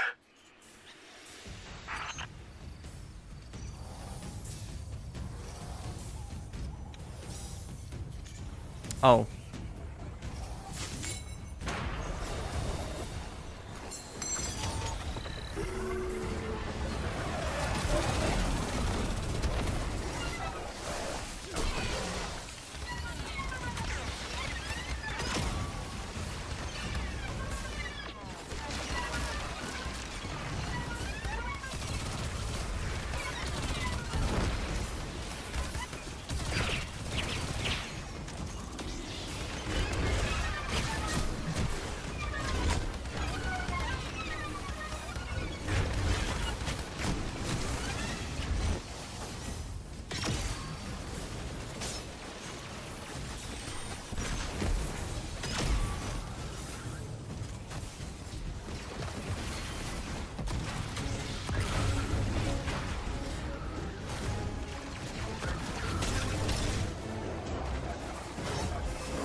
Ah, motherfucker.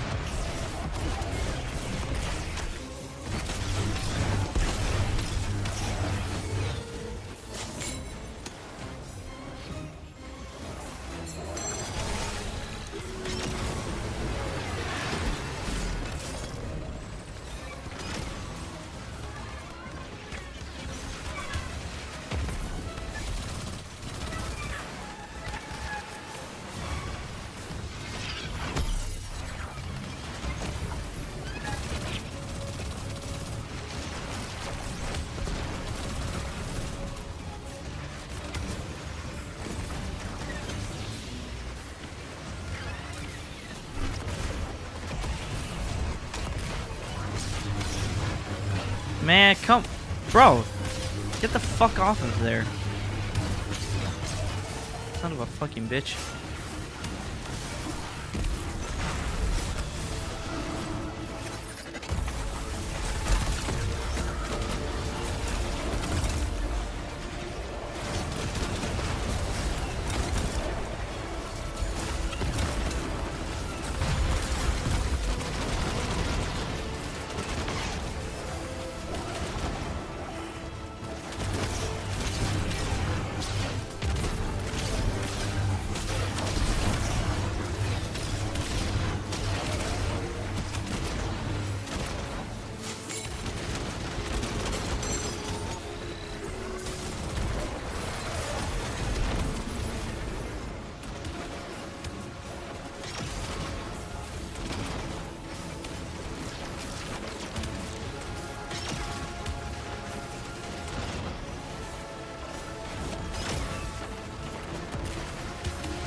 Son of a fucking bitch. How did that not reach him?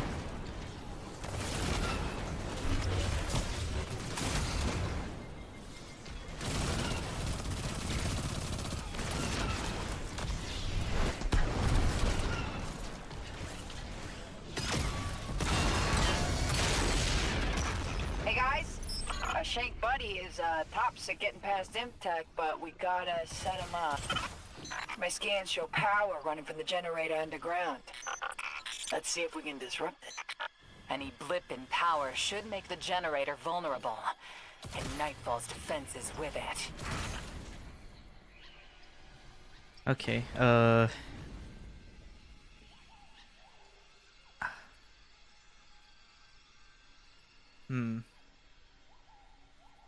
I do want to keep using the Praxic Blade, but man, dude. I just like something, I don't know. Not necessarily disintegrates.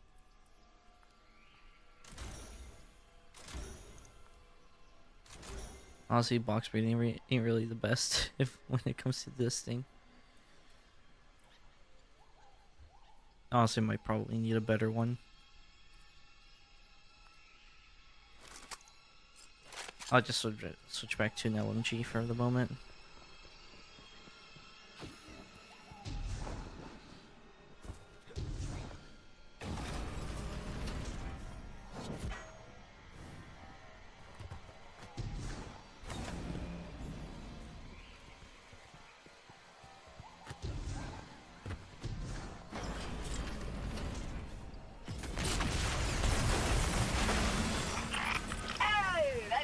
Okay. You are up, buddy.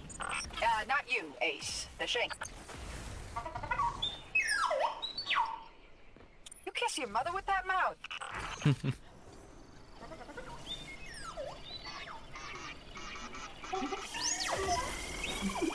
Oh, no.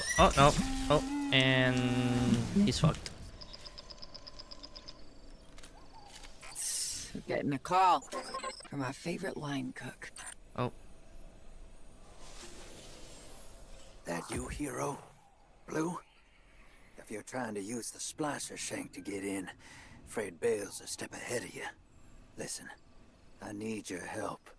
Come to the command center, put your guns down, and I'll let you in. I spent so long not talking. I forgot. Better off when I'm talking to you. I want to help you close the deal. I can't involve you, Blue. You need to be 1,000,000 miles from here. The Vision wants you dead. Playing possum buys you a clean distraction. Bale and Six want to see you taken apart. Then that's what we give him. Bale's still just a guardian. That means he's a mark. You remember the first warlord we hunted in the Dark Age? The prick who irradiated Darrigan Valley? Well, yeah. His ghost was hiding. We smoked the ghost out, and... And we run the same plan on Bale. I'll be okay. I trust you.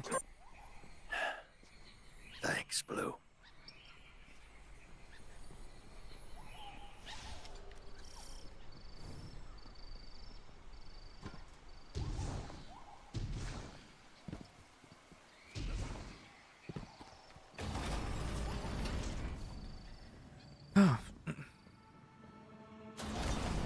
Think something nice next time you see Rao. Her crew's disguises are perfect. Shut off the generator, and Nightfall Station's shields come tumbling down. Go on. Drifter knows what he's doing. I think. You think? Are you done, Hope? All stands ready for the weapon. Yeah, weapons on their way. We're all in this together now. Six, I am yours. Bend your head for the crown, or bend it in grief. You are called to your service eternal. Understood. Alright. Shut the shit down.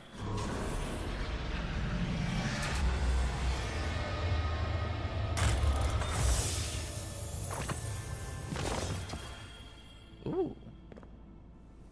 Energy weapon. Sidearm. Ah, it's Han Solo's weapon.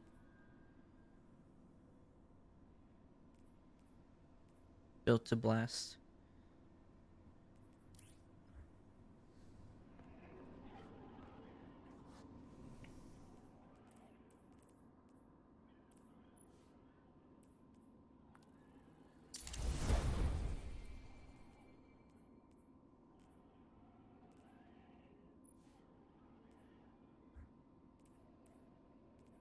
Flammable grenades and heat weapons. Stability. Primary weapons. Multiple or primary. Damn. That's actually a really good stat. I kind of just wish that, I don't actually want to, like, confuse into it just yet.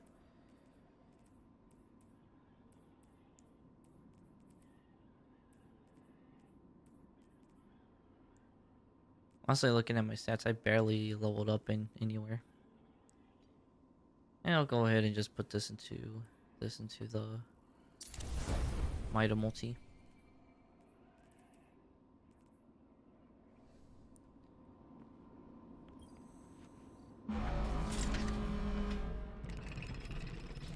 All right.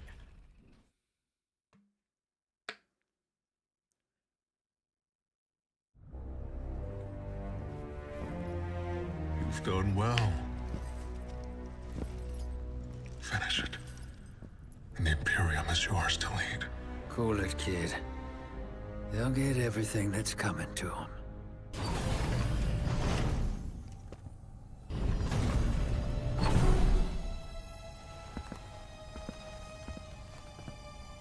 I need you, Blue.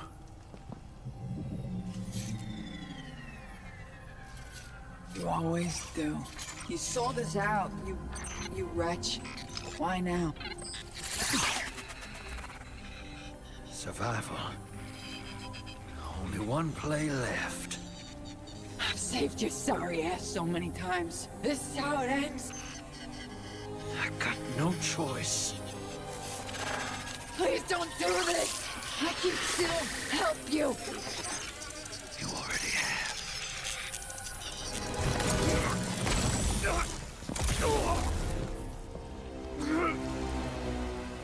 I chose you. And this is how you repay me? Never trust a Trajan. Oh shit! Get me out of here! Where's your ghost, kid? Where's your ghost?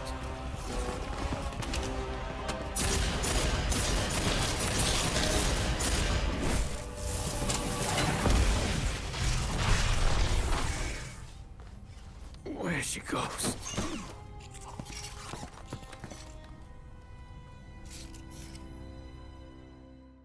Dude, that man just fucking shot it. I mean, he basically shot. That man used the fucking thorn. I'm like, the bullets on thorn are fucking massive.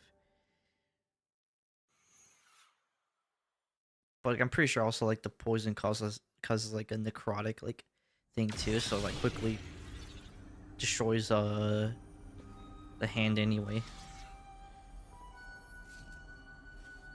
Oh, okay, so we only speak with blue. Cool. God damn it, man. Please, man. Dude, Bungie, for the love of God, just look, as I said before, I like that this exists, the text box stuff. But god damn it, man, just have I don't know, just like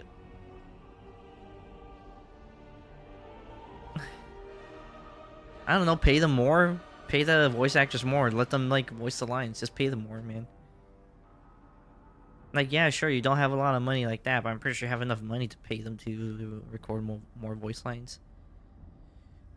Okay. Vanguard's real glad we got that Nightfall shield down. Sorry it took so long for me and Drifter to get our con straight. Anyway, Arnold's been digging and Dredgen Bale's the son of a foundry magnate from the city. His pops is Tex Mechanica's Caesar Bizet. It won't be all sunshine and rainbows for human guardian relations, but the Vanguard's on it.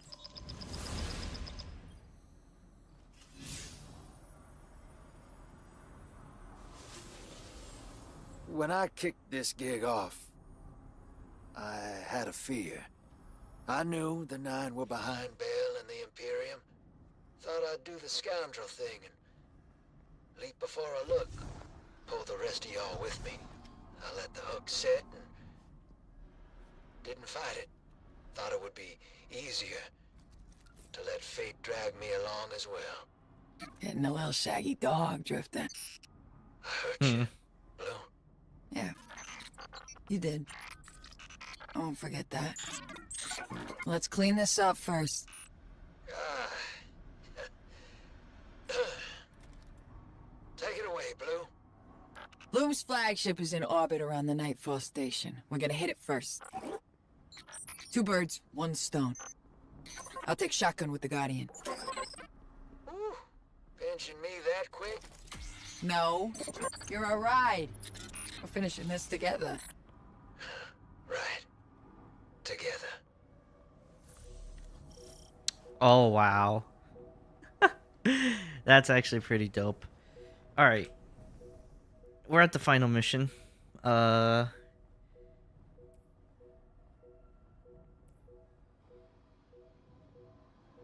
gonna go ahead and end it the best way we know how.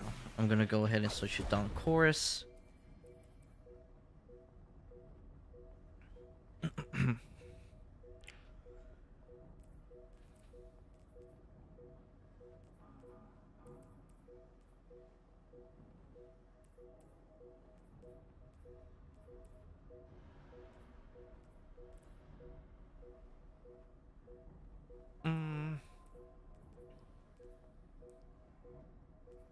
What's in our vault?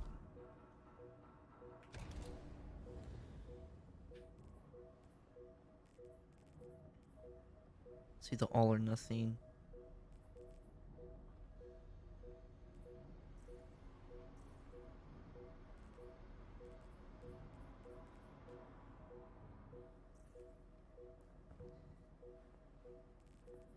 I keep hitting my damn.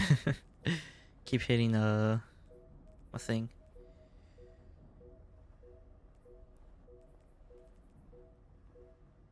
Let's see. I want to use the lightsaber. I'm pretty sure we have like a solar trace rifle. Like I was like 9 times out of 10 sure we have a solar trace rifle we can use in here. Oh. No, but that trace rifle is gonna be like using special weapon, special ammo too. I don't want to double up on special ammo. You know what? Actually, I realized something.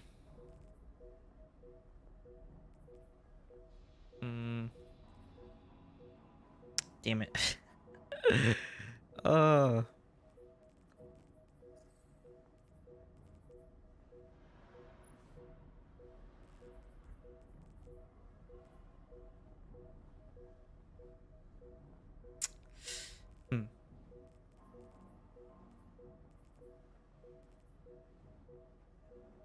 Man, I really did lose out on some good solar stuff.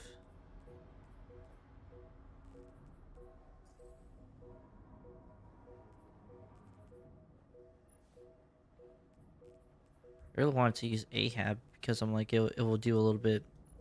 Technically, it has a little bit more impact? Question mark? Than the Mida multi-tool, but honestly, I could just look at the specs of what is it? I could look at the specs of Callus mini tool and get an estimate from that weapon. Where are you?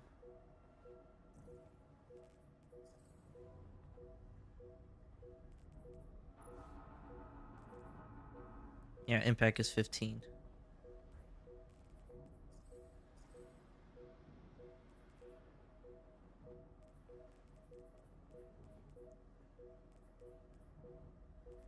Feck. Damn it.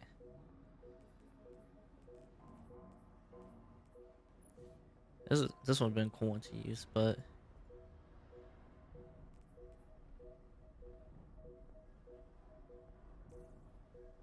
don't really have that good of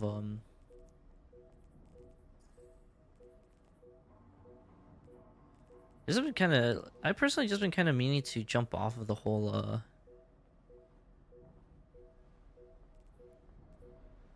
like Mida multi-tool weapon. I don't want to like keep using it as like a crutch, if that makes any sense. Really want to use Ahab.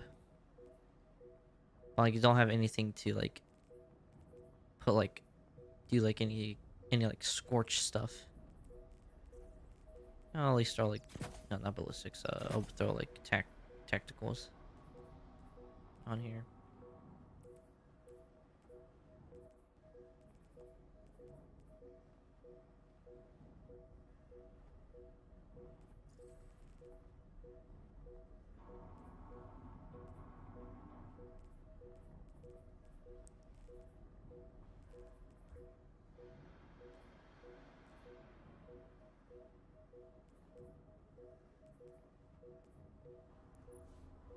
I mean, I could actually use Stars and Shadow.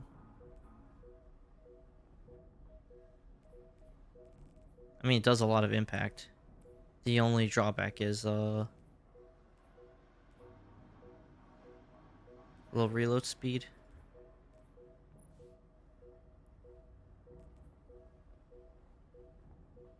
And I would want to shoot a little faster. Man. You know, I think that's one thing I realized in this game. I don't think we actually have enough solar assault rifles. It's just mainly like submachine guns. Well, I mean, we have the summoner.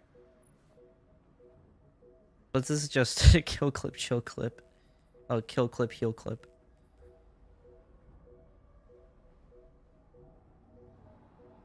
Like, I don't think I have a thing where me becoming radiant makes my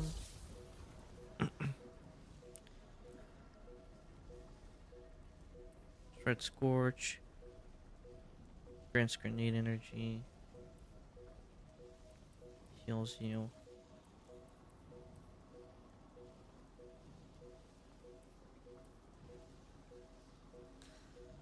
I don't necessarily need Ember of Ashes if I'm gonna be completely honest. Because this is giving me more grenade energy. This is already going to, and ignitions are gonna spread Scorch. So I could.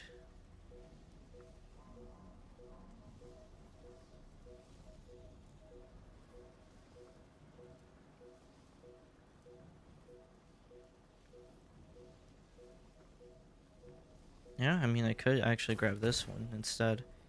Like, while these benefit grenades, while these benefit this.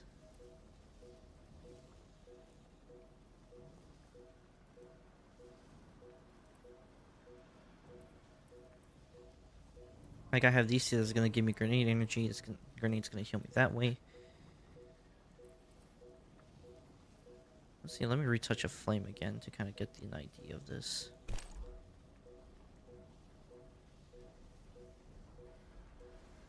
Fusion grenade explodes twice.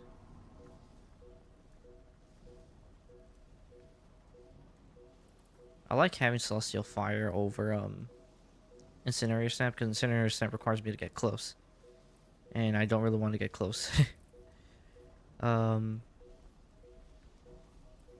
Fusion Grenade is pretty cool to have. This is already acting as as something that's going to heal me over time anyway. This is for extra healing. I mean, honestly, having the healing grenade is, in a sense, nice to have.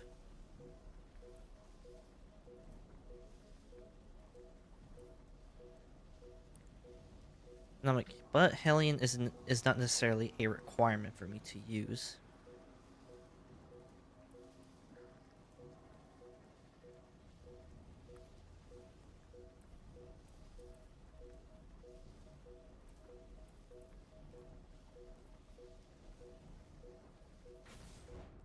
And I kind of like I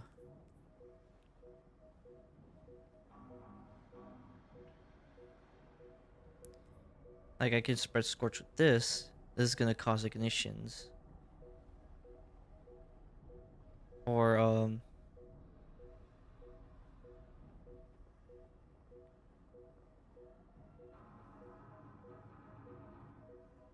wait, and can defeat a target spreads a longer lasting Scorch.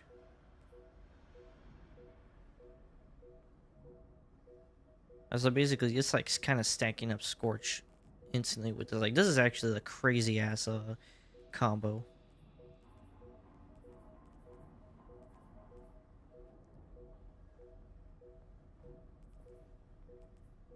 Honestly, I could just put 71 on here and then boost the handle like this, because the stats for this is already pretty great.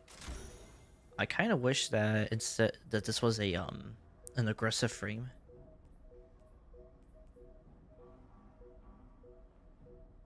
Dealing damage grants you extended window of increased movement speed and airborne effectiveness. Landing a final blow increases these effects. Improve bonus hail and incoming flinch short time. Honestly, fleet footing I think is pretty busted. It's pretty busted for what it is. I'm actually really glad I did play trials. During, I think it was like during an off time from the game, because I was trying to get the ever burning glitz, which I've been using this weapon for just a little bit. It's actually fun to use. But unwavering duty honestly is like the fucking star of the weapons that I got. And if you can get this combo of burning ambition and incandescent, brother.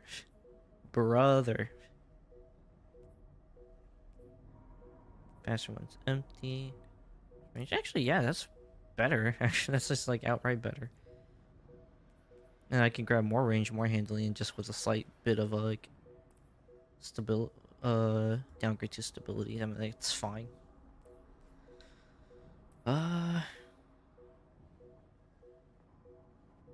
I would switch back to Tommy's matchbook, because honestly, the impact that it does is actually pretty good. More better than Mida Mini.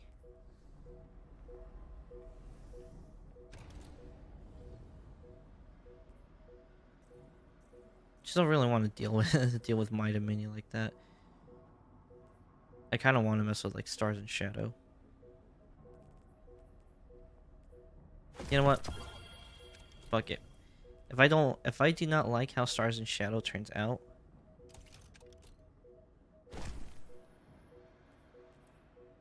then I will probably like switch back to. Then I'll switch back to Mida Mini. Speaking of which, though, then I am going to have to.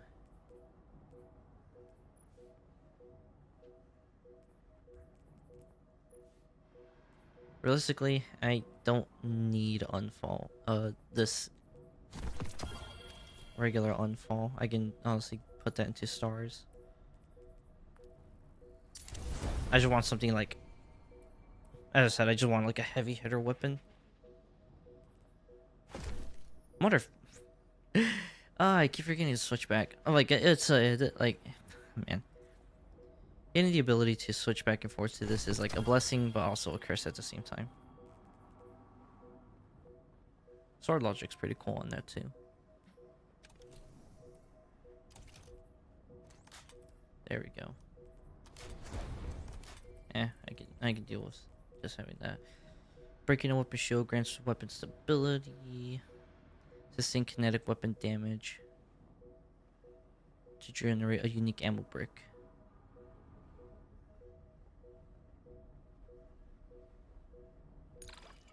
Fuck it, give me that. I think that would be cool to have.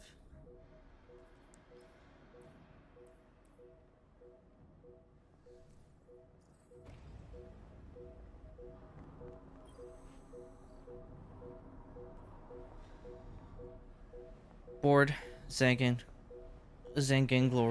Gloriosus, Stop Bloom, Stop Nightfall.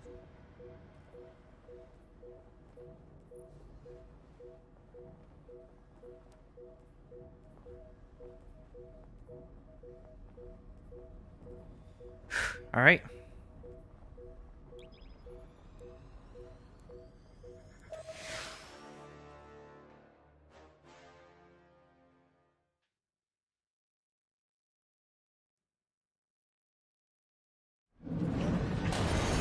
Whoa.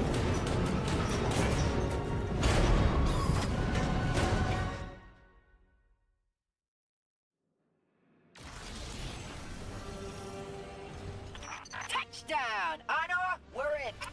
You got a map for us to follow. Waypointing now.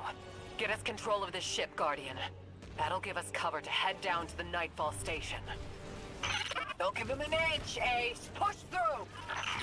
I won't take the value you've earned as a renegade by officializing this operation. But make no mistake, you are a message from the Vanguard to the Imperium.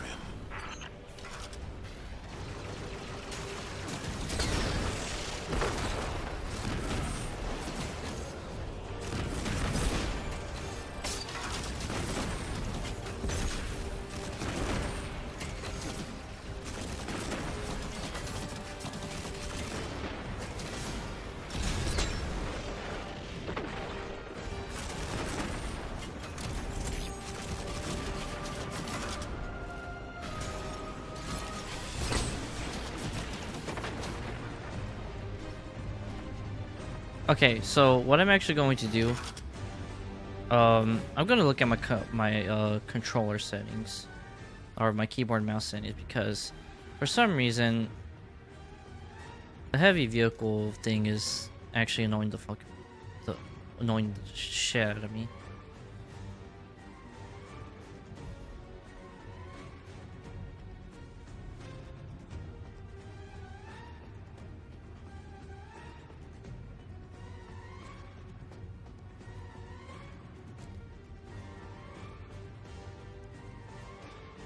I don't think this should mess with my binding for auto melee. Yeah, okay, there we go.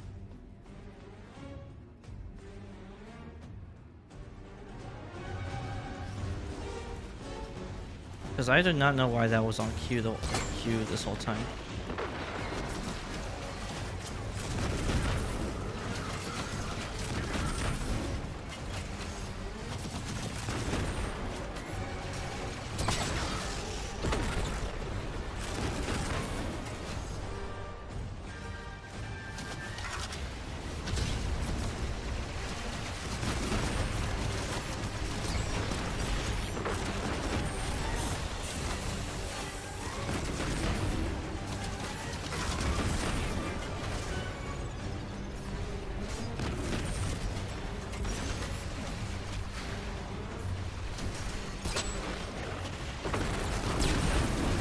Oh.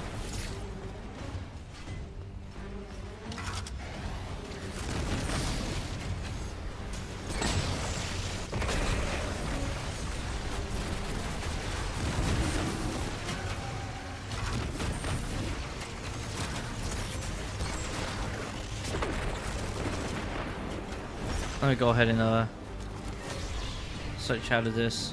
You're about to blow up, buddy.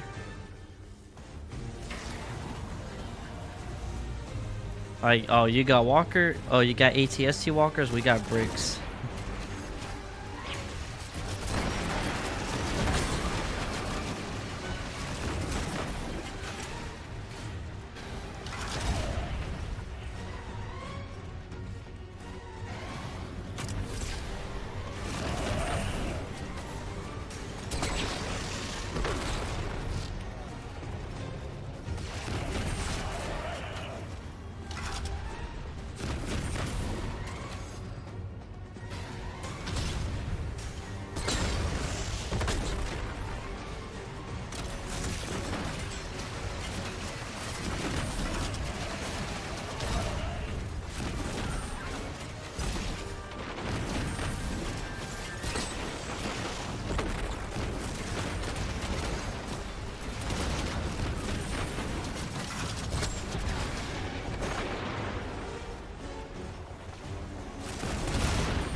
Nice.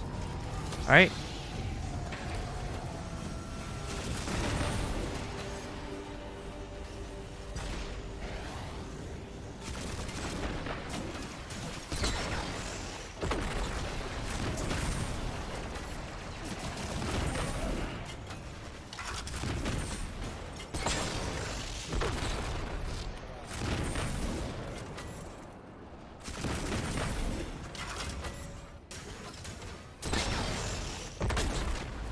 Motherfucker.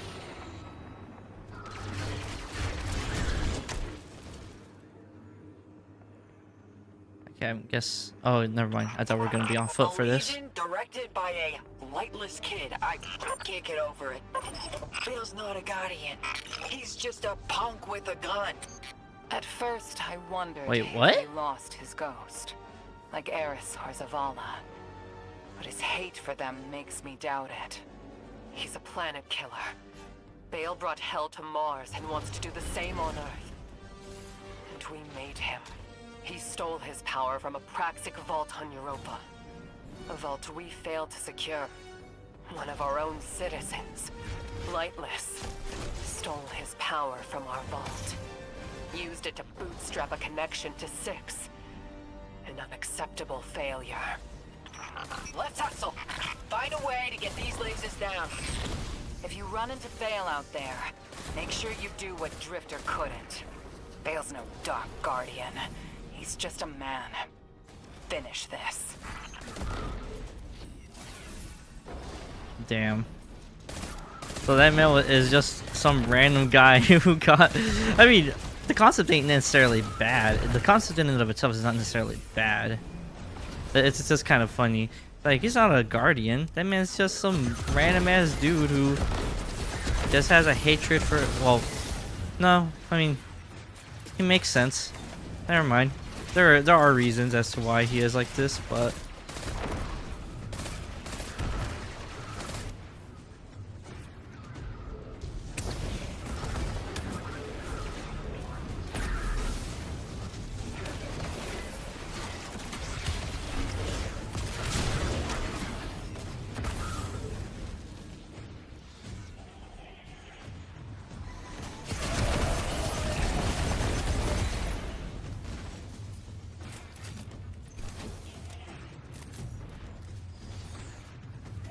Oh, where am I supposed to go? Oh.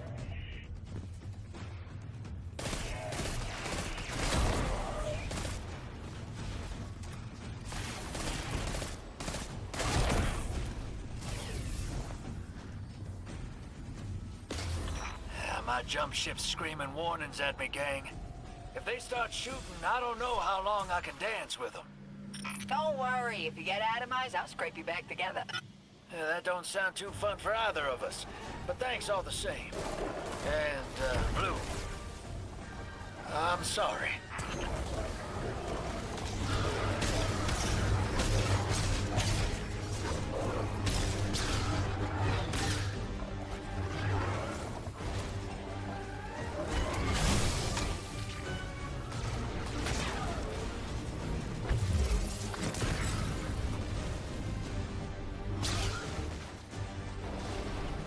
Wait, what's in here?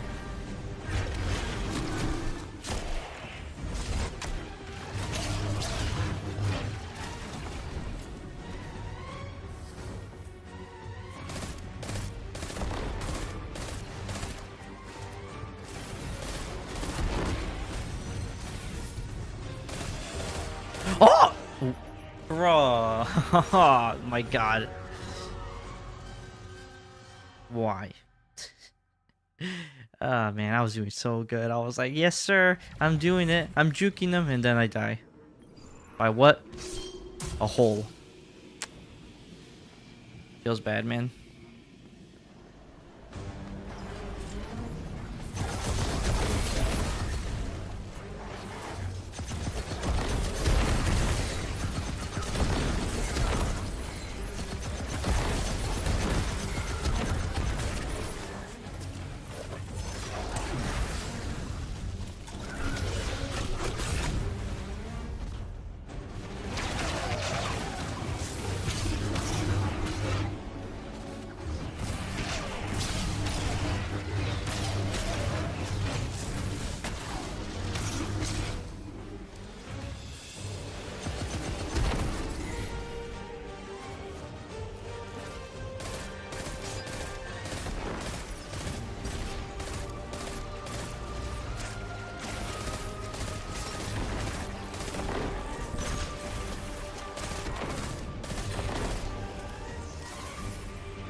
What the fuck?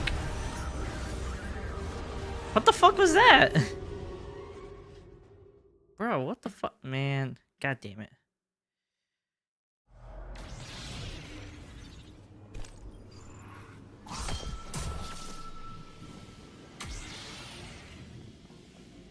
I was actually doing really good. I'm like actually trying to. I'm questioning myself. Like, what the fuck was that?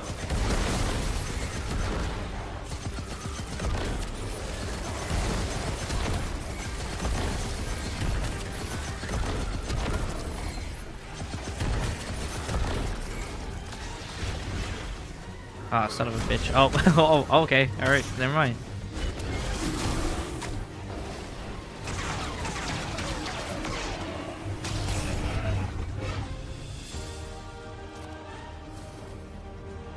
I do like the fact that it's like you don't need the lightsaber in here. Like it works. Like this mission works with or without the lightsaber.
Bro, I swear to fucking God.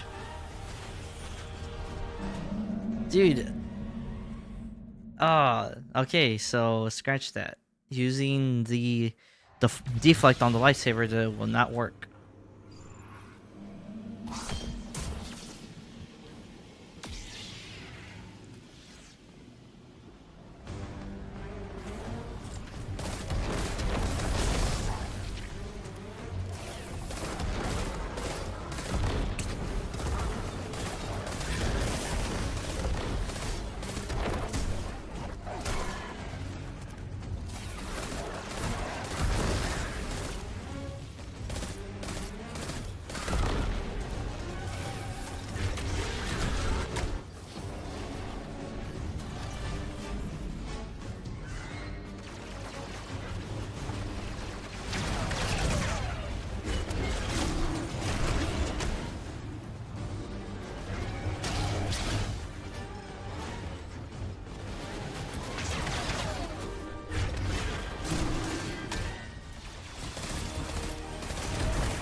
Motherfucker.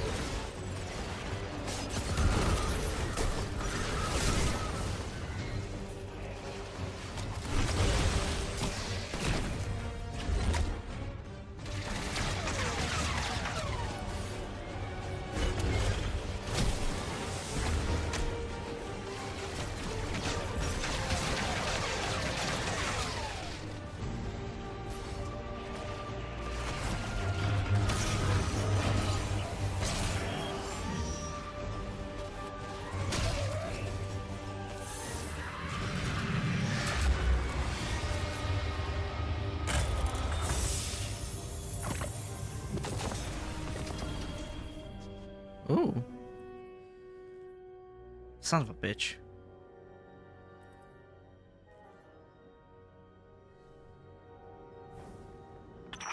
Opposed weapon.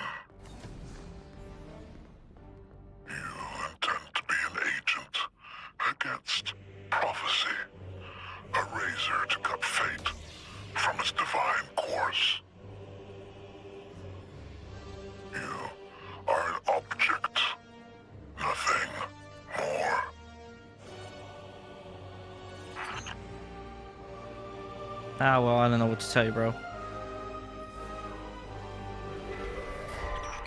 Scion's got the ship locked down. I can't take control from here.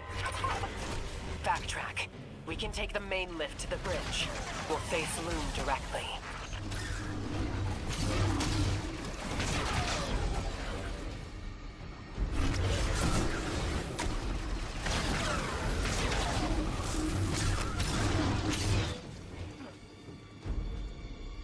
Oh.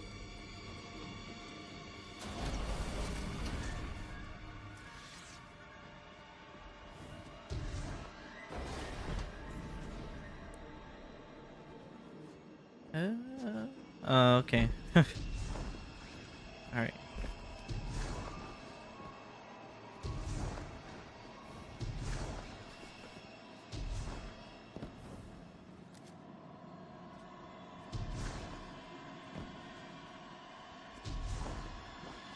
I feel like I'm supposed to get all the way over there, but I am not really sure.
Son of a bitch, I knew it. It was gonna be like moving up one by one.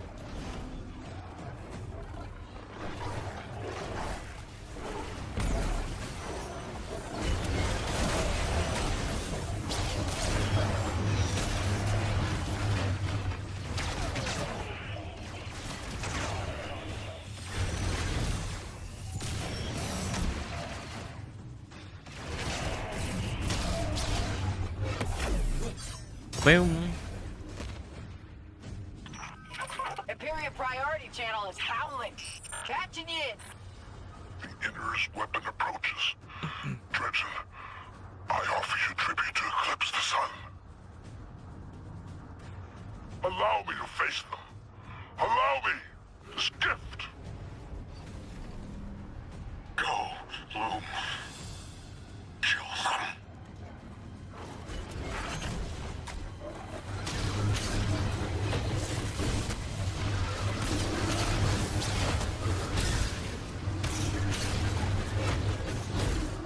Oh shit, I did not know I could do that.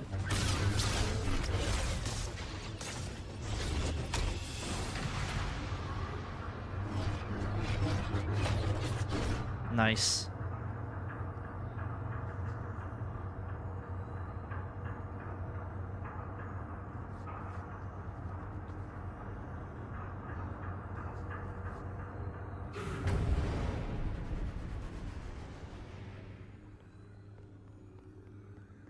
Man, if only we could actually walk.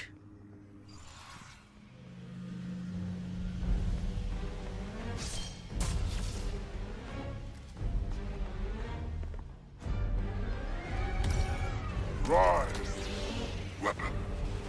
Rise, thing. I offer you this charity. A place in Oh shit.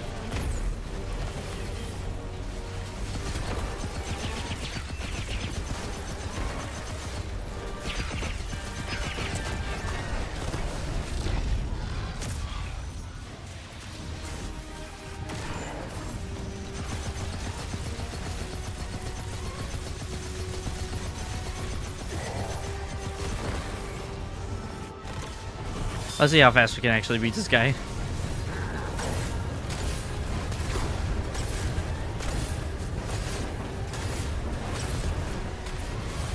Eclipse is anathema to you, but it fuels my cuirass. With it, I will crush you.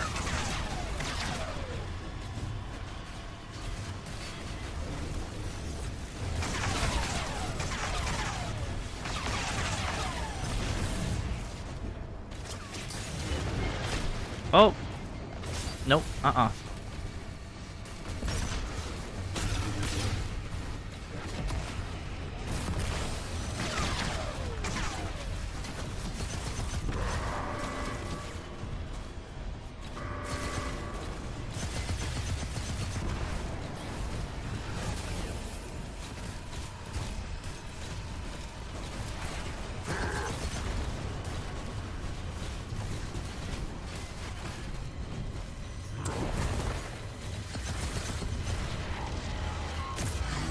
Bale deserve each other.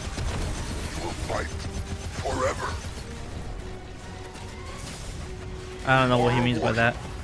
You will find the celestial master has made him difficult to kill.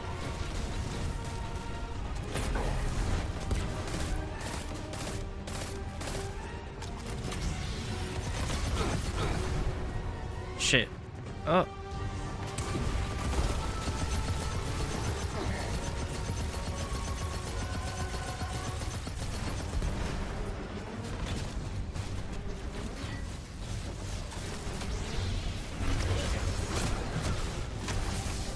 Nice.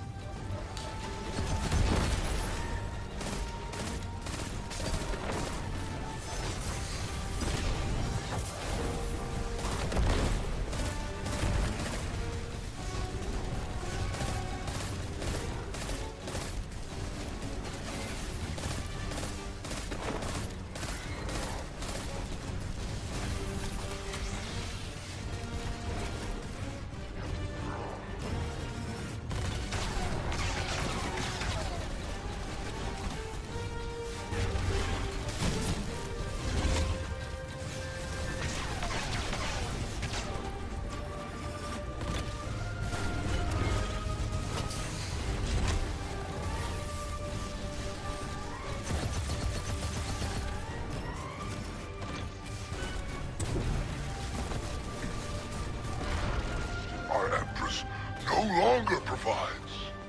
You and that Earthborn Awoken have seen to that. Your people have taken root inside us and rotted us from within. Oh shit. Whew. Okay. Oh my god, stop.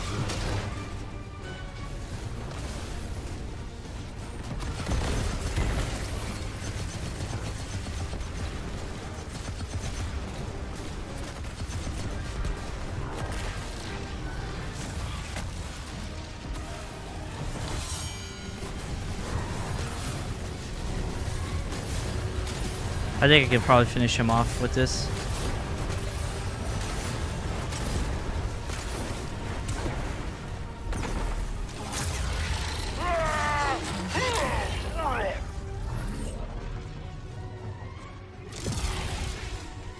And he ran. Fuck, he ran away. Damn it. Yeah, whatever, it's fine. You've got him on the ropes. Here until you need me, Blue. You got my number?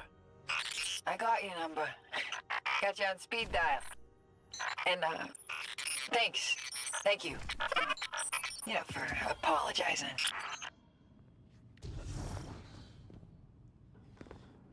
Alright. Alright, buckle up, Ace. Sending you the Sparrow now. Wait, what?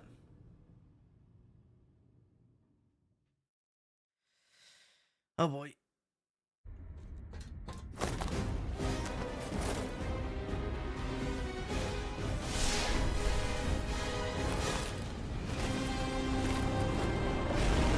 Wait. Yo, you can drive that shit on there. That's actually cool.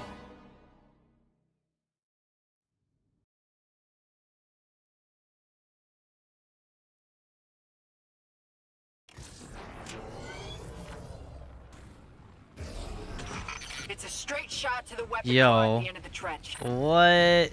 You won this moment, weapon.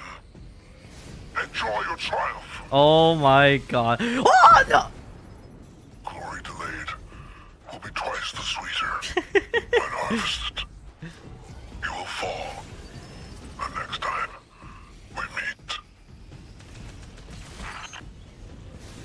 Yo. Yes, sir. Stasis walls ahead. Where are those coming from? That's Bale above. Keep it moving. I'll deal with them. No! Stay in orbit. If you get hit, we're all dead. Okay, this is a sick ass like epilogue mission.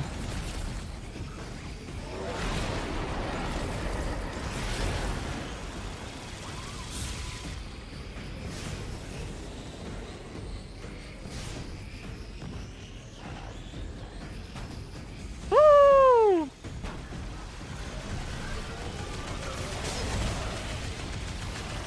Pull on anchors, keep the Nightfall weapon stable. Blow them up. No weapon, no power. That'll put those 9 in one hell of a bind. Right, Drifter? Stasis crystals destroyed. Blue? Blue! I'm here, D. Still with ya.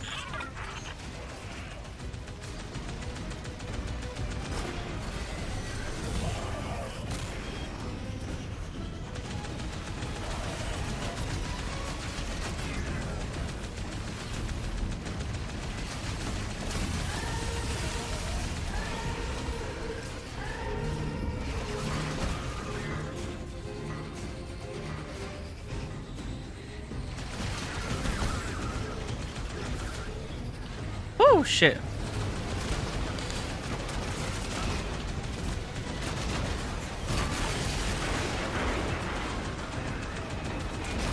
Yo, this last mission is actually fun as fuck.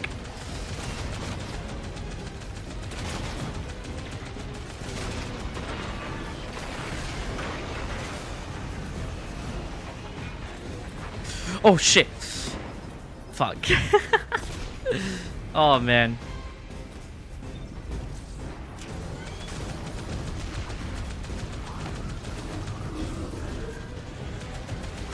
I feel like this alone, like this part of the last mission alone could probably be like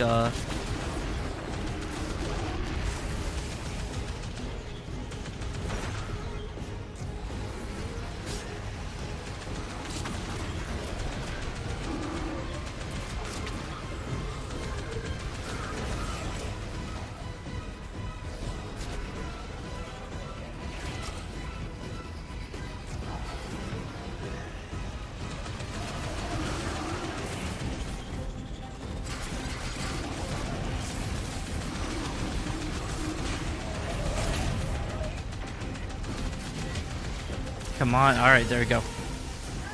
Hurry up.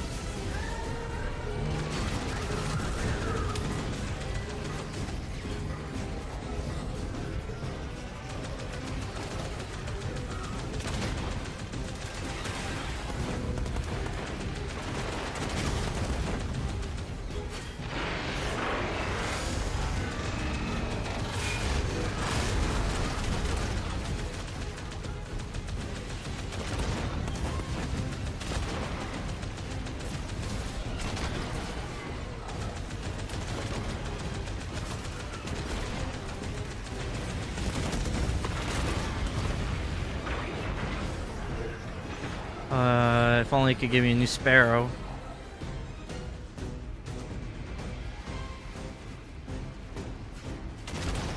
Oh wait, is that where I can heal?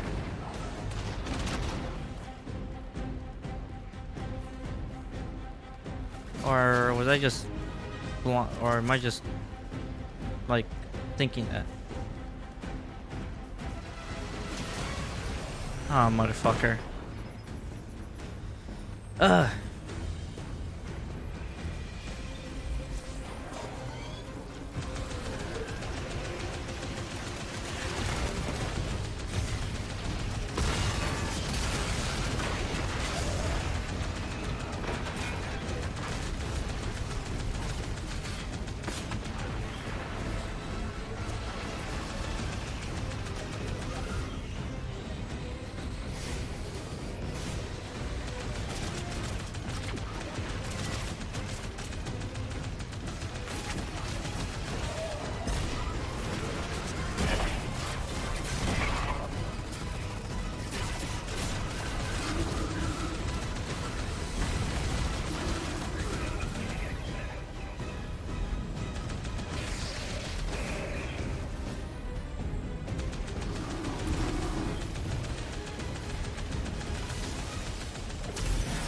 All right, there we go, 3 of 3.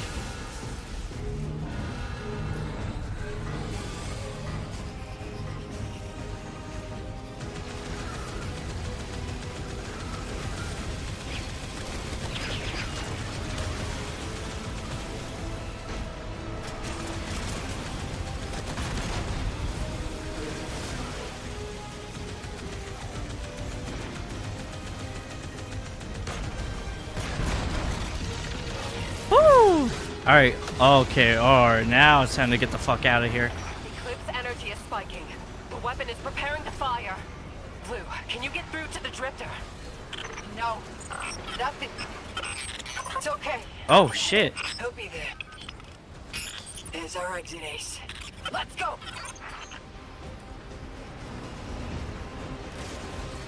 Okay, this section at least to me feels Rise of Iron like.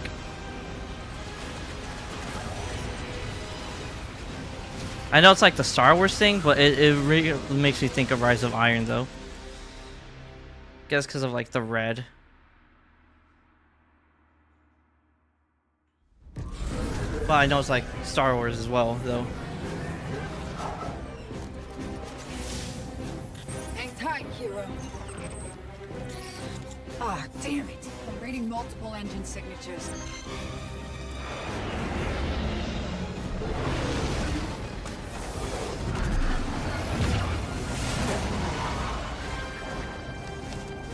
Hope you're comfy in the trunk, Guardian. Only room for me and Blue up here. Couldn't let you hog all the glory.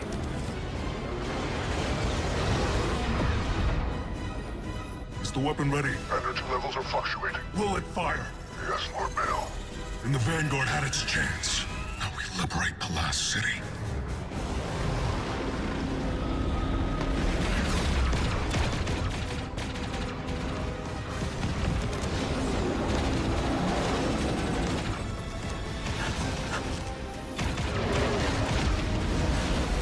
Oh brother.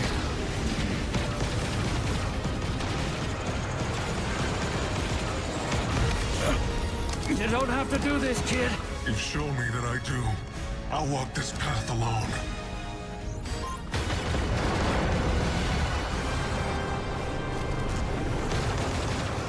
We have you. Take it.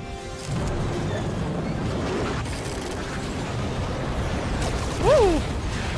Oh yeah.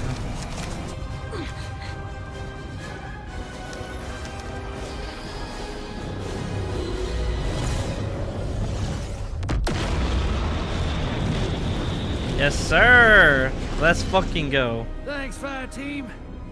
Don't thank us yet. The Vanguard wants to talk.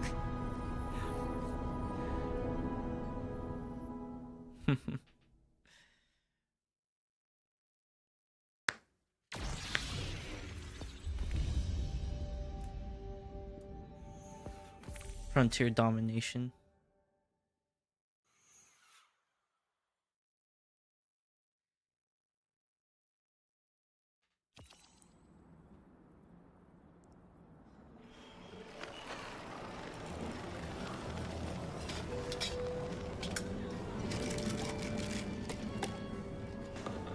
The Vanguard have dropped all charges against you. But there's still a debt to pay.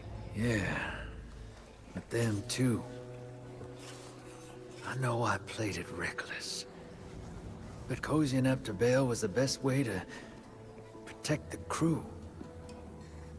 Kind of plan that makes sense when it's just me on my own. Less so when there's other folks. When there's you.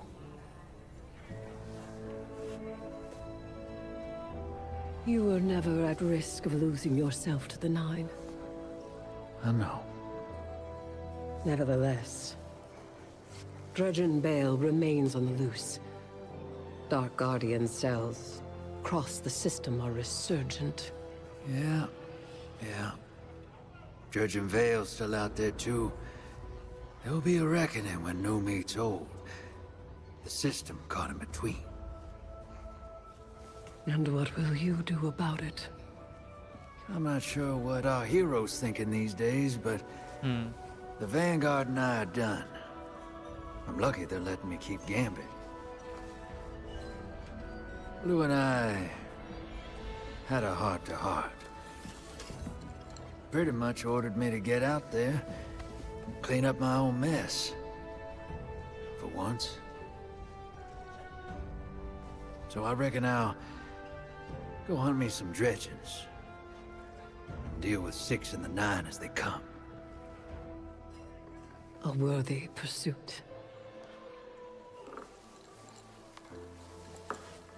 Here. To replace what you lost. A token to remind you that wherever you are, you have a home to come back to, and a fire team to welcome you. Yes, sir! Hell, let's go!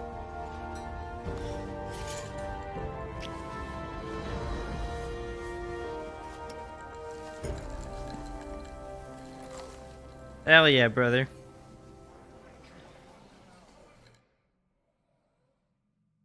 Oh, and it did a little circle to end it.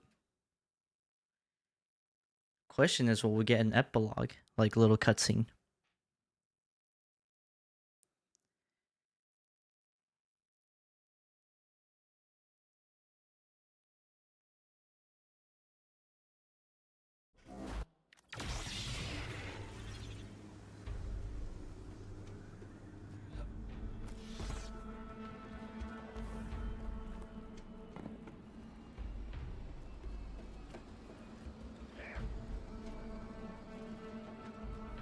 Really? They're not gonna put any more guardians in here? What about in the cantina? Are there guardians in here? I mean, that's what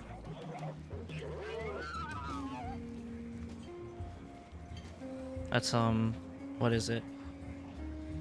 That's a Queen's Wrath? Damn, really? I for sure thought they were gonna put the guardians back here. Man, that kind of sucks. You open the letter written formally and stamped with Cormorant's seal. Rookie. Apraxa Guardian's education never stops. You got more to learn about yourself and your blade. And so do I. If we're going to change the order, we need to work at it.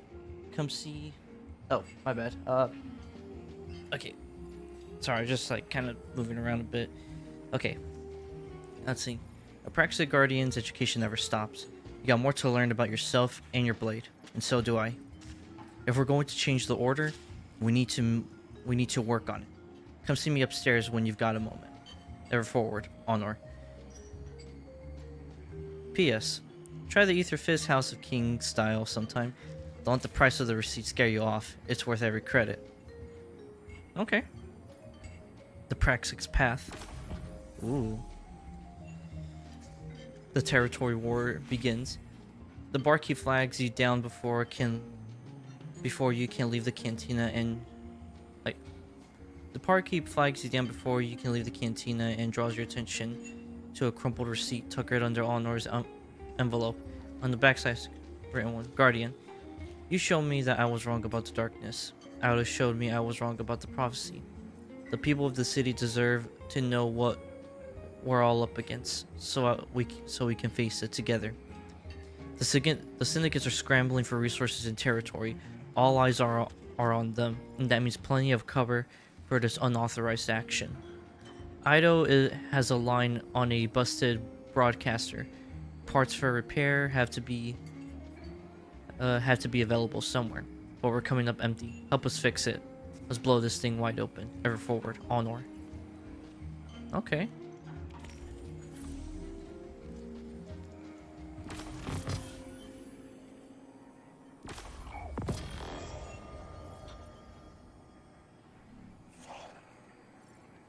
Alright, and now we're in post-campaign.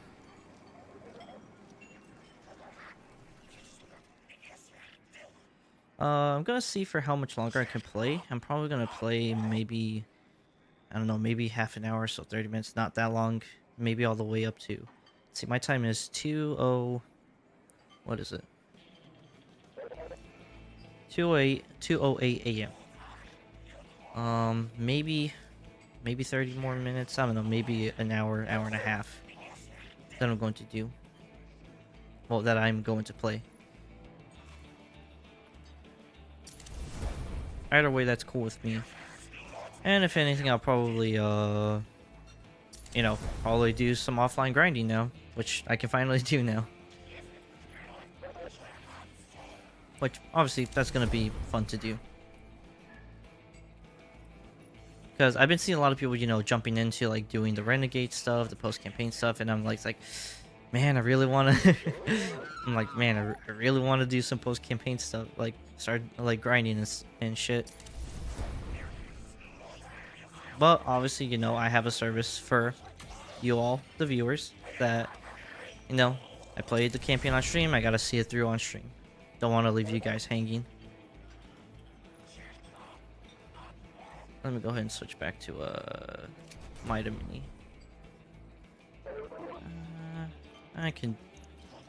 I'll delete the uncivil discourse. Here.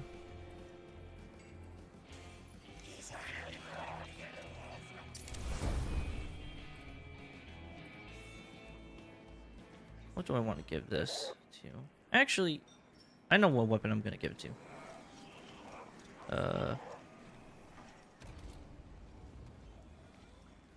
Because you are going to get pulled out pretty soon, my old friend. Where are you? Ah, good old Vex Method class. It will be coming out of the vault soon. Not right now, but soon. Alright, so I'm just gonna go ahead and say, if you were here to, so I'm gonna play for a little bit longer, probably for, as I said, maybe up to 3 o'clock, maybe like an hour and a half more of playing. But I will say, if you are just going to leave now after we finish the campaign, I just want to say, okay, you know what? I'm just gonna turn off the music. I'm like scared of hope for the future comes on. Okay, so for anybody who is going to leave now after watching the campaign and staying here with me for the campaign, I just want to say thank you, for coming and watching the campaign, and just joining me on here. I hope you all have a good rest of your morning, afternoon, evening, night. And go ahead, head to bed, and get some sleep, and get ready for the next day. And so yeah, and for any of you guys who are not going to or gonna stick around, well, I'm gonna do, as I said, we're gonna do some like any campaign stuff that I can see, post campaign stuff for like probably all the way up to 3, maybe probably like an hour and a half longer, who knows. But yeah, so hope you guys just stick around for a little bit longer. Mahal. Praxic order. Okay. Did you think we were done? Lesson 1 of the order. There's always more to learn. A Praxic blade is changeable as the person who wields it. Seek it to improve yourself and your blade with it.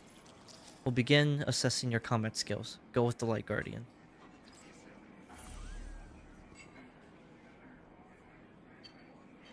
Have you met Chalco? No? Don't worry about it. Who's did she say Chalco? I don't know. You might have missed something in Hellas 42 here on Mars. Thank you kindly for your business. Okay, brother.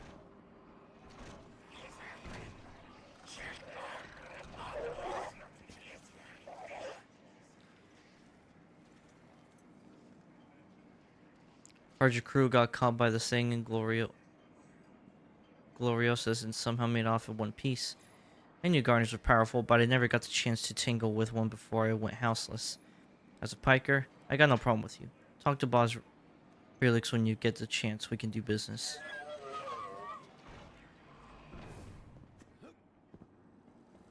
Alright, Spider, what does your fat ass got for me? As you approach, the shank chassis reverberates as mechanics shift underneath. It appears pikers or someone else has been making gradual upgrades.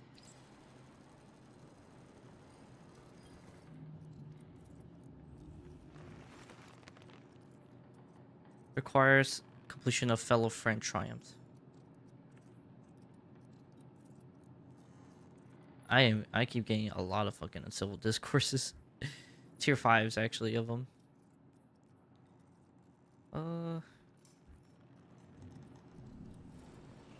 Give my best to Willix and the Pike. Varg nods graciously as he recognizes you. Vel, Guardian, you sent my ether soul out in the frontier. Heard that was your first run. The syndicates worship the ground you walk on. Now, of course, depending on the day. Thanks again. I wish you well. You lights aren't so bad for business after all.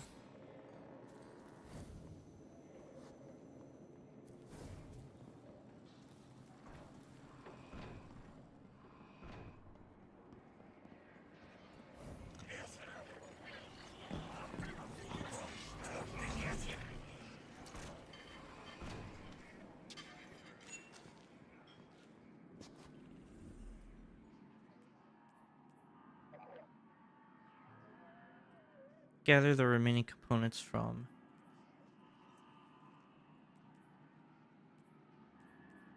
I'm probably not gonna have that unlocked just yet. Okay, so let's go ahead and do some of the missions. P I'm not gonna read that out loud. That dude's name is insane. Like they showed Guardians though in that last in that last cutscene. I'm like, I don't know why they just don't have the Guardians back in here again. Like it makes sense now.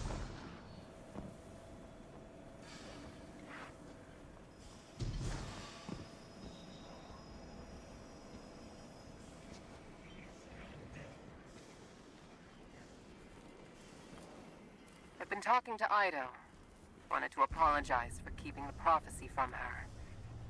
It's not right to keep secrets from your fire team. She said, I don't need an apology.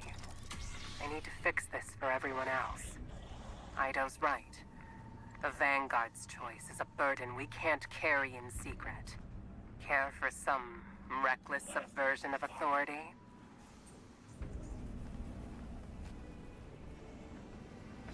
Damn, girl, you got pretty renegade. I like it.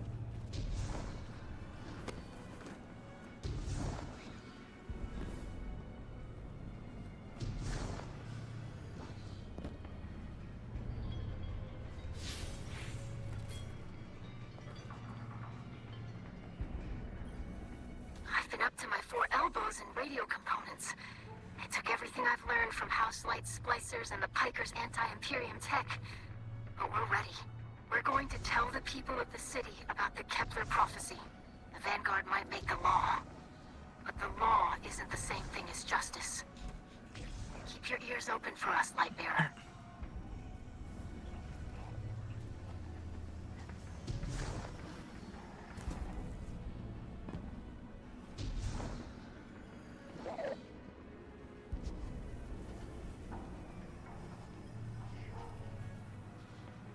Confirmation, Nightfall Station has been obliterated. Zephyrius calculates that decades of resource accumulation for the Imperium has been lost. Suspicion. A fledgling Cabal faction on its own could not generate said resources. Conclusion. The Imperium rule of the Martian frontier remains intact despite losses.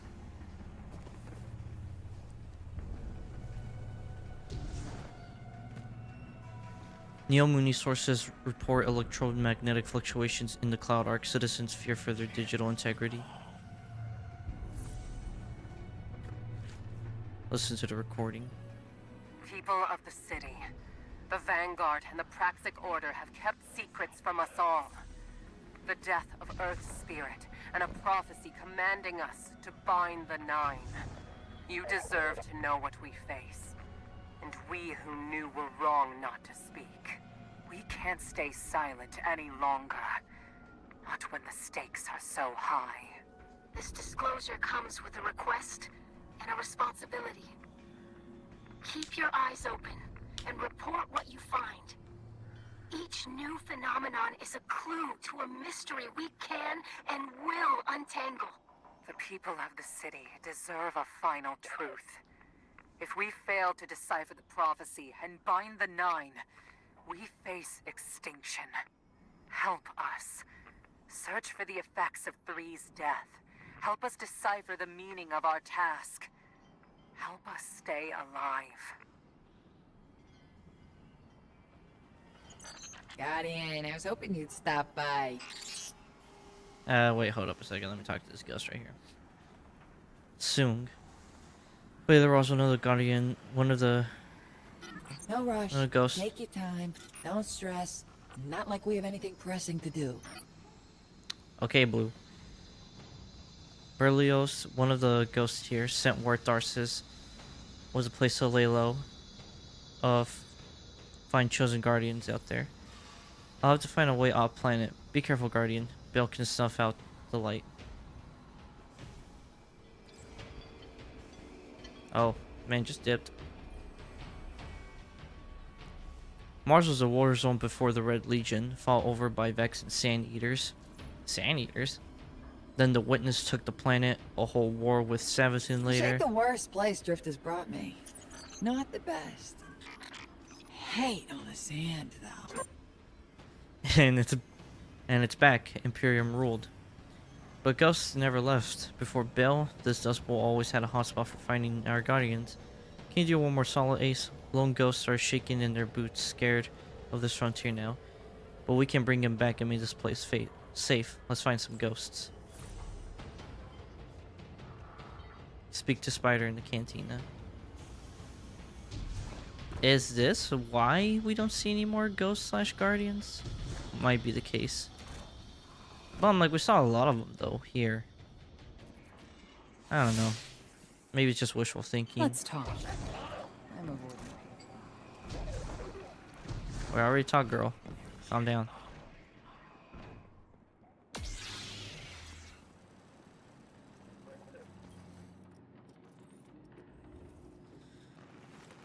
War beckons my renegade spider booms.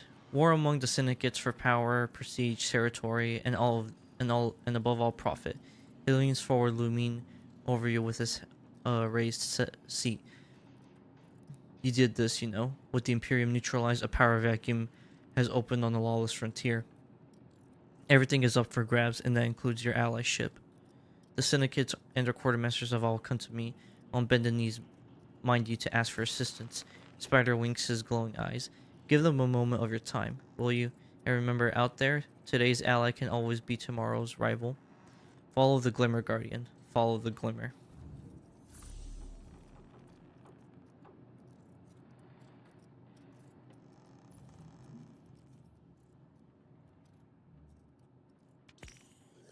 I'm glad your righteousness doesn't extend to commerce.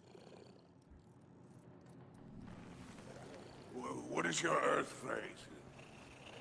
If we meet again. Syndicate border wars are always calling, Renegade. Hired guns, welcome. So, what's the stuff now? Okay. Sprint, Jesus, speak deserve, practice path, light attacks, blade throws, reflections. Enter the lawless frontier intake. Europa. Okay.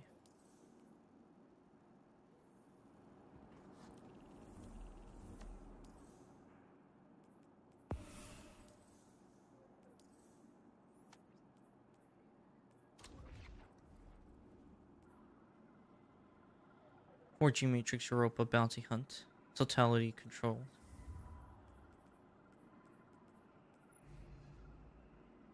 So a lot of post-campaign stuff. Hunt notorious allies secure their bounty in the Imperium forging matrix on Europa. So I'm guessing that this quest itself is the Totality Wars, if I'm not mistaken. Oh, come on. Really? Yeah, the Territorial Wars stuff. Infamous Engram.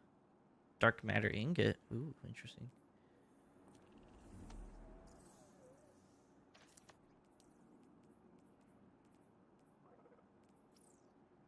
Alright.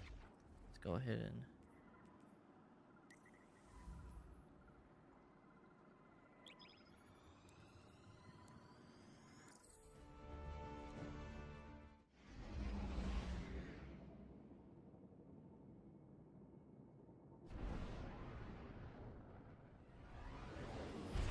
Miss Morn, I'm gonna reach out. The closest of the 9 will answer. If we're lucky, we'll get... Son of a... Okay, you know what? Hold up. Hold up. Oh my... I hate the fact that I hate the fact that I'm getting all this dialogue that's happening, and then I'm like, bro, what the fuck?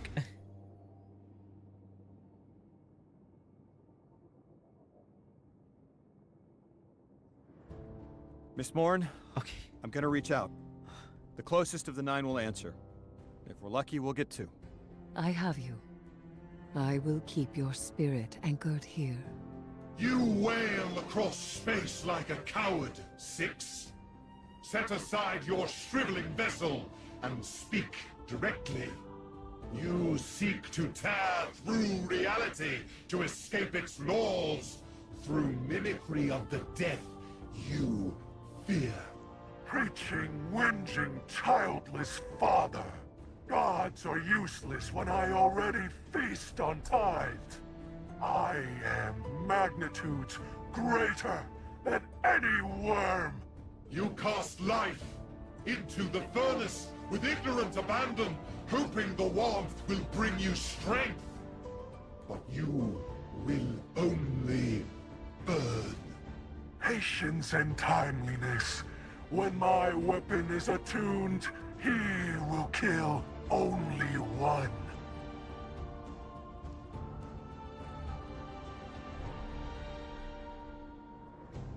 Interesting. Very interesting dialogue. Oh shit.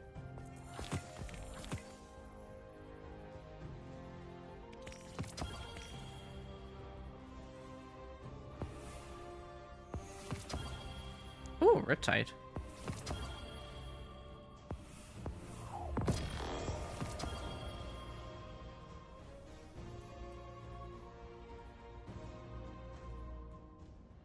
I can throw this in the fair point in here. Alright, what we got right here. Alright, well that's unfortunate. That's unfortunate. That it ain't a good it ain't a good Riptide.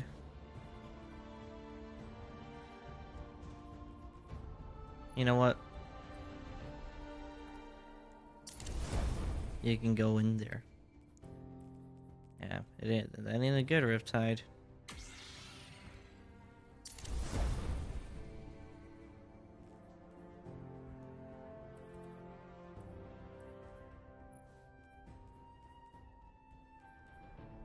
Rapid fire blows against. After a guardian with a sword. Actually, that'd be great to have.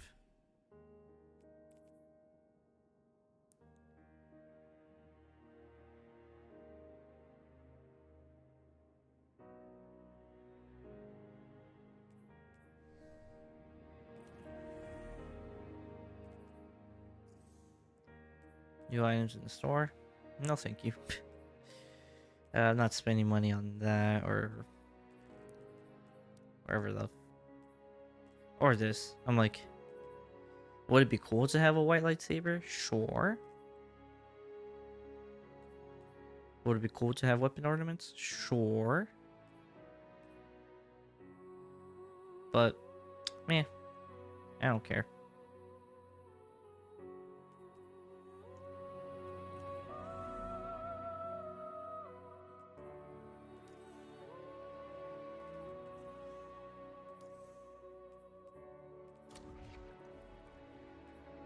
Alright. Now that we got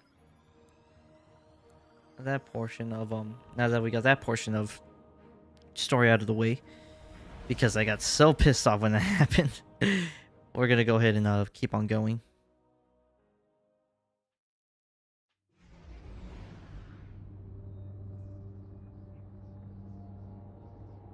Guardian, there's a cloning facility on Europa because, of course there is. Ikora says it's the last Imperium stronghold left. Clear this out, and you'll break their hold on the system. Hell's bells, my head is killing me, Guardian. Like something's trying to talk to me.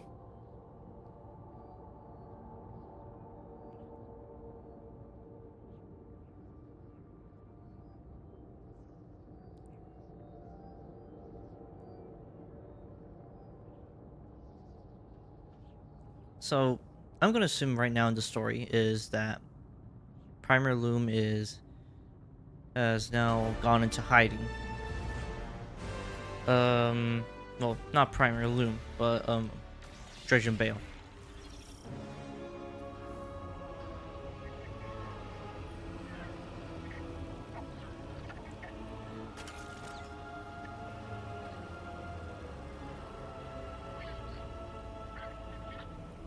Let's see. Revitalize, Recon Shank, 3 ability charges, duration.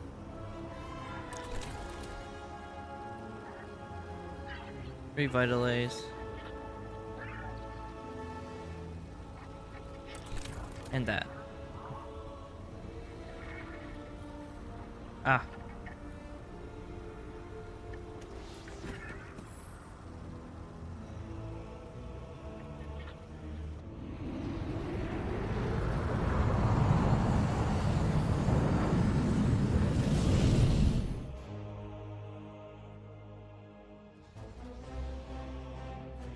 So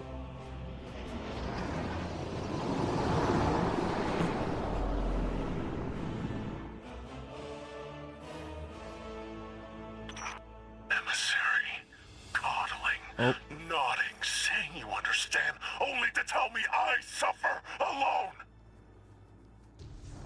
And you shouldn't. It's Six's fault for using you. He isn't treating you like a human. Oh, neither of us are human, Emissary. yeah, well, I mean, Bill's kind of got a point. Like, nah, I'm like, right now, neither of y'all ain't human. One's got a fucked eye, one's hurting somewhere. Where exactly? I don't know. Could be his back. Could be an eye too. His tongue could be cracked and glowing blue. Or it could be his dick. I don't know. Who fucking knows? I know you lose yourself straddling centuries between bouts of insomnia. I know your skin forgets where it sits on the periodic table. Stop it. I'm still human. Nonsense. Our bodies contain the uncontainable. We're bound. Everything Bale said is true. I know it's concerning. I didn't say anything because I don't want you to worry. What I am makes it hard sometimes to still feel human. I try, Guardian. I don't want you to see me any differently.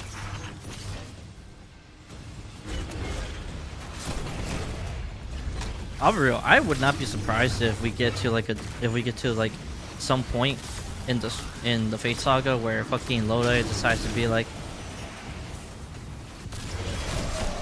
goes rogue. Like not necessarily evil, but goes rogue.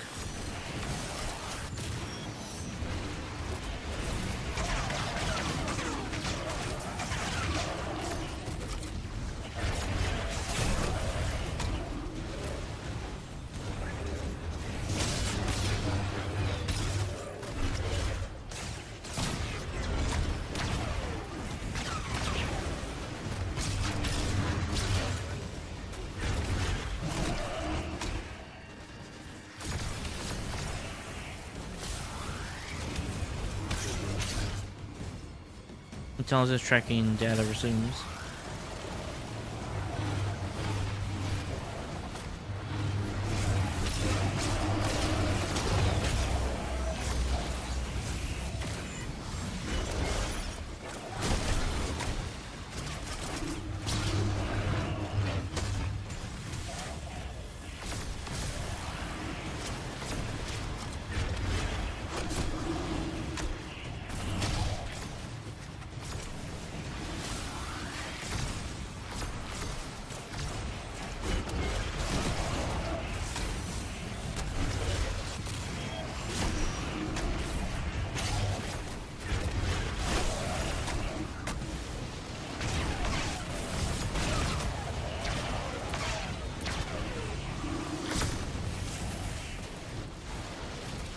Oh, I got I got an awesome idea. Hell yeah. Yo, this is okay. That's fun. This is fun. That's fun as fuck.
Alright, I've had enough fun doing that. Let's just go ahead and wreck shop right now.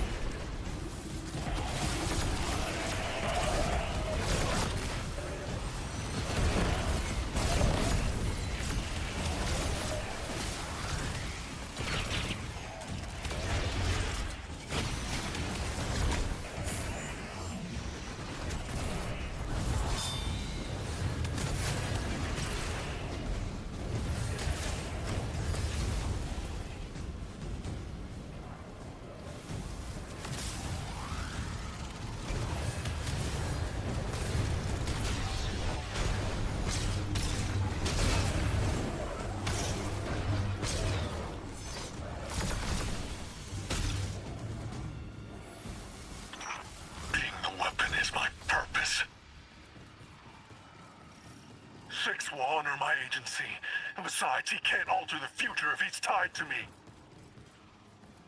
It's true. They can do so much with us, but they're stuck to our dimensionality. They can see the future when they're in a body, but they can't change it. Don't tell me what I already know. Something greater than me needs me. This is what I'm supposed to do. I know.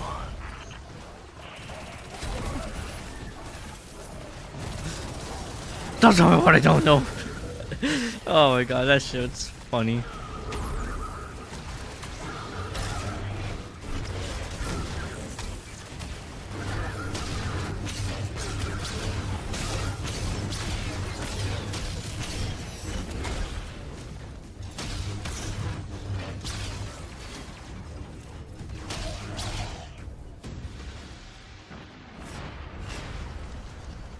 I'm just gonna probably say it, man. I think that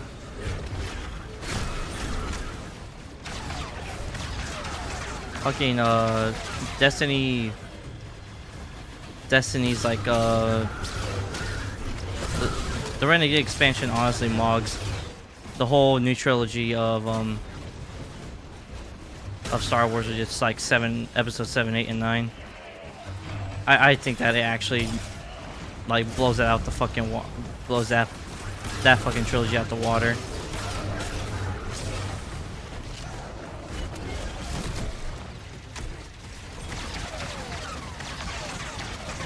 Dare I say the prequel trilogy, because oh.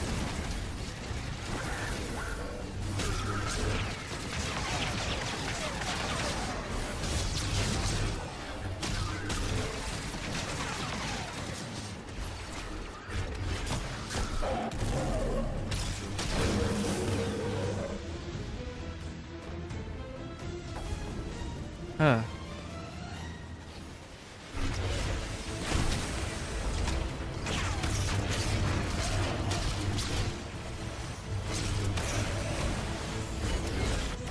Like, I'm just kind of like, so one thing I also see a lot of people, some people say is that the story like dragged on apparently, but I'm like, I mean, honestly, it didn't feel like the story dragged per se. I'm like, you can make the argument that there was a lot of like the frontier stuff.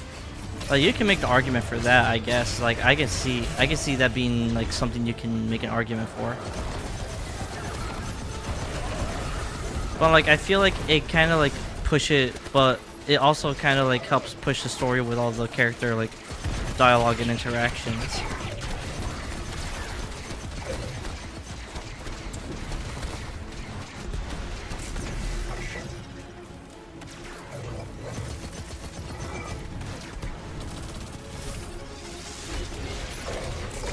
And I'm like, I hate to break it to you guys, but I'm like,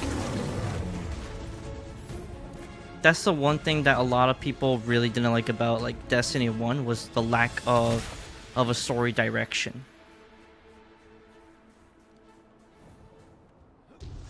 Like, that's what was the one thing that Destiny 1 severely lacked, was a story direction. Or we had a bunch of like opposite, where you basically had nothing necessarily like happening per se. And the Taken King was kind of its own. Oh, interesting. May I ask why you're recording this, Miss Morn? Recordings are more efficacious than memory. Uh-huh. The Vanguard may want to keep Three's prophecies secret, but we need answers from the Nine, and the only way to get them is indirectly. Through you. I've asked, but they won't talk. Finding the Nine could be physical, diplomatic. Ikora said you may know some spell that could work. Some spell. As if it were so simple. If I did, our conversation would be unnecessary, wouldn't it? We must ask directly. Miss Morn, I acknowledge your expertise. Lend me a little trust, and I'll show you. Okay, now I really have to like go into these places and actually get dialogue stuff.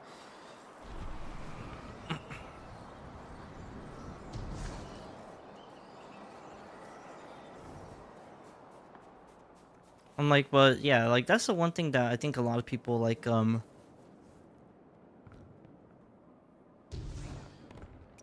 that was like the one main issue with like Destiny 1, was like there wasn't really an actual like story direction where it was going. And you know, there was a lot of people who didn't actually care about that. You know, a lot of people just cared about the gameplay, which is fine. But I think that gameplay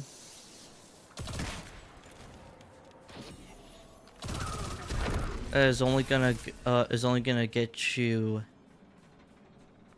You can make a fun gameplay, but I think, at least for Destiny at the time, it wasn't gonna. I think it was only able to get Bungie to so much until everybody's like, well, what the fuck does this mean? What the fuck am I doing? Like, what's the purpose when it comes to narrative wise of doing all this stuff, except for, like, you know, looking at it as like, oh, video game gets to point A, point B, and can play for gameplay. Gameplay's fun. And I just said it's not a problem. I just think that it's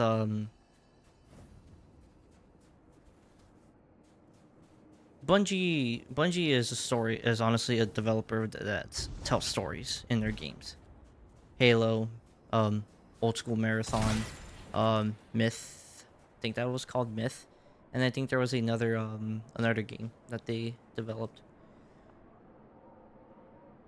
But that's what they are. They are also one of those developers that also tell stories in their games. So I'm like, it was something that they also needed, and you know, I'm like, it didn't click that well. And I'm like, narrative wise, it has gotten better. Witch Queen was the true show mark of, like, if you actually let Bungie try to tell, if Bungie's actually if the developers are able to tell a story of what they're able to tell with, then I'm like, then it can actually be good. Witch Queen is a prime example of that. Forsaken was a pretty alright example. Taken King was also an alright example. Look, I'm gonna say that Taken King was a decent campaign to a good campaign at the time.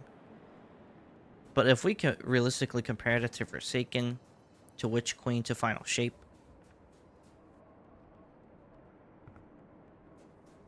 and I know some people could be like, I mean, you could throw, I mean, if people want to throw Life on the mix there, go ahead, but I don't think that the story narrative, like, it didn't need to belong in the game. Honestly, you could cut Lightfall story out of it, and then everything will make sense. If they were to implement it differently, where they explained the radial mass, they explained what the Witness's plan was at the very end, or like a mission or two before, instead of being the whole, like, you know, focus on Strand, then yeah, it would have been better. Instead of getting all the important cutscene in all of the Light and Darkness saga from a fucking sea monster in a season. Six gave Bale the Imperium, made him his weapon, all to time, grow strength, build enough power to one day escape reality. And tying them to a body keeps them bound by our dimension. Bale even said that word, bound. We stopped the threat of extinction by preventing Six from changing the future. Are bodies the answer?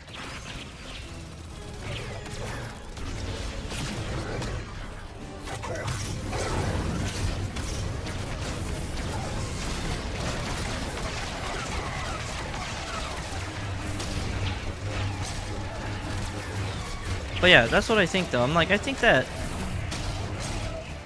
look,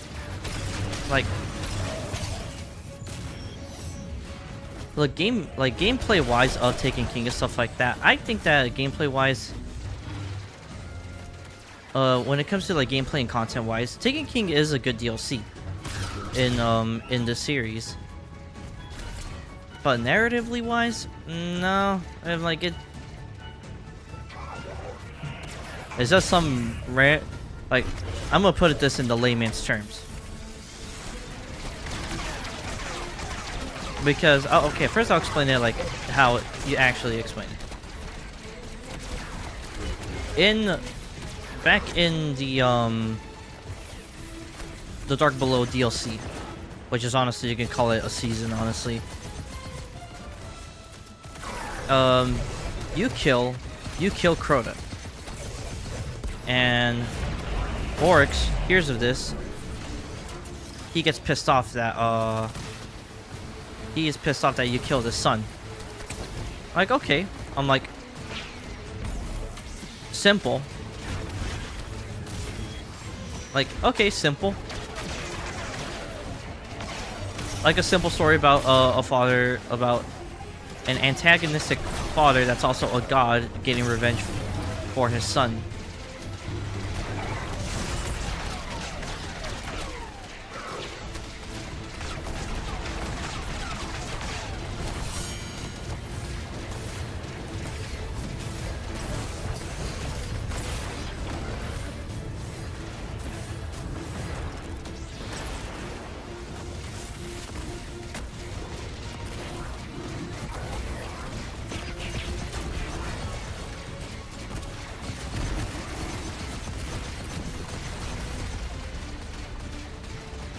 Honestly, probably should get the sniper, but I'm like,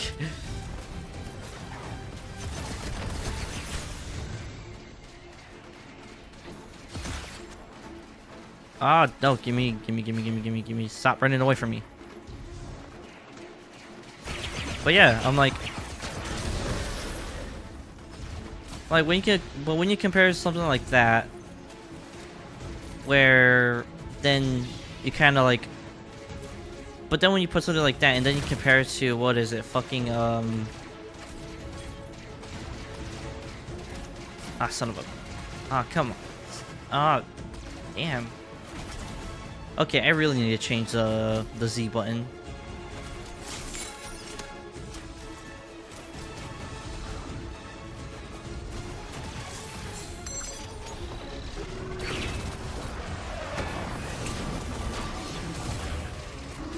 Goodbye.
Shit. Oh, that shit, that killed all of them. That's crazy.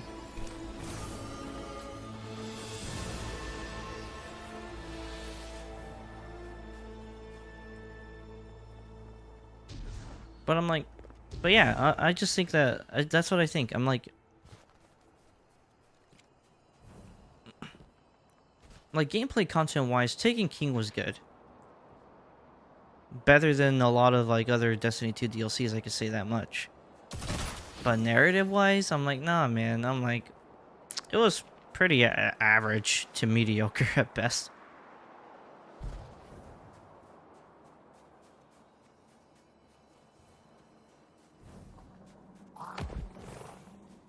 I'm like, compare that to fucking Forsaken.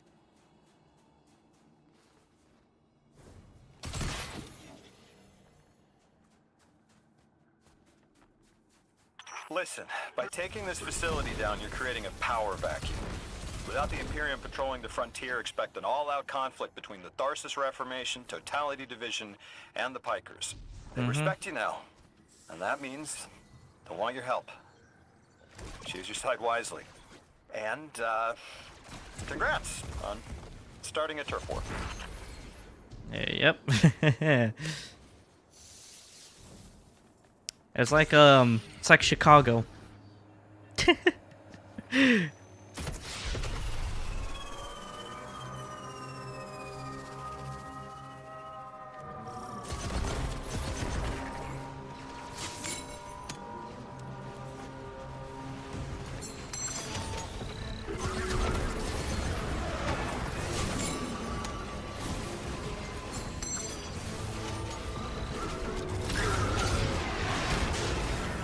Damn.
Like, I know I keep like stopping because I kind of get like in the zone when playing. I mean, but I think anybody who's watched me, I'm like they already know that about me. But back to what I was saying though. But yeah, I'm like Forsaken expansion, you had like 2 whole destinations. Like the revenge story was actually like decent. And I think I do think that killing Cade was probably like to get us to that direction to be more serious about the world of Destiny was like a necessary thing to happen.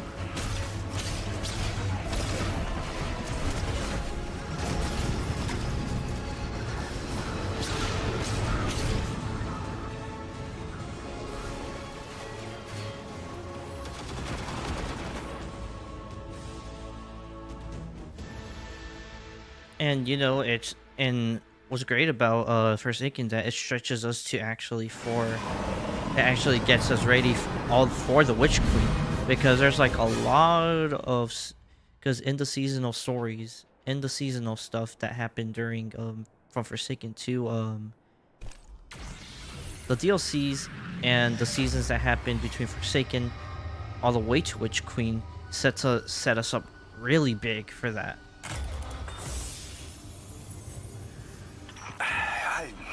I still don't know what normal is here. I mean, sometimes it's nice. The food is great. The city's terrific. And talking to Ikora is just so easy. But when it's just me, it's hell. And the whole world turns in for the night, and I'm still awake thinking about everyone who isn't here. And if I do fall asleep, I'm lost in the haze of Comet, in the Casitas station, in the Mesozoic, in Chicago, in a body that's not mine, far underground. And it gets harder and harder to wake up. Listen, give me a call next time you can't sleep. I could use company. We can go for a walk and keep working on Welsh. There's something I need to think about. Hwylfawr. That man actually says something in Welsh to me. That's fun.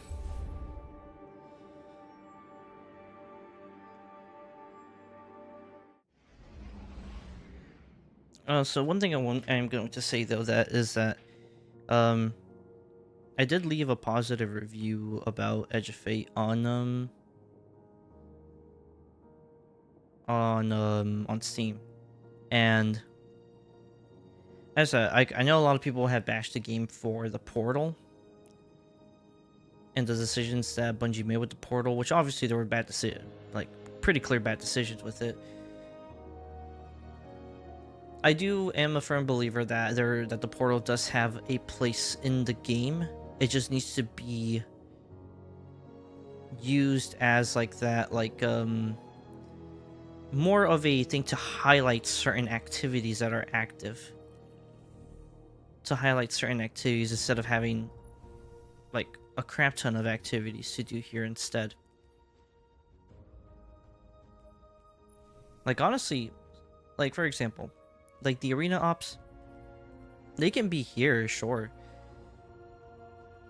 And these three are like here, and it'd be great to just have these out here, and you know, like these are like the 2 or 3 highlighted like activities for it. Pinnacle, I think it should be the same thing too, where it should be like highlighted per se.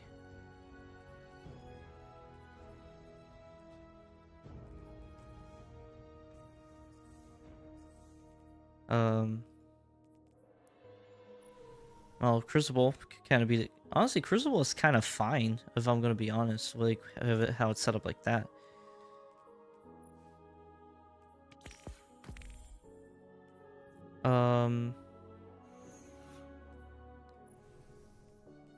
Like solo ops is kind of the same thing too, where I'm like 2 or 3 activities, and I'll say you can have the quick play there too. It's like like all the other activities just needs to go like be showing on the destination tab, honestly. Like, and I don't mind Portal being right here or it being like right here on the director. It's just, I ultimately think that this is fine. It's just that they need to reduce what's on here and just kind of rotate every week on what's the highlighted like activity mission activity to do.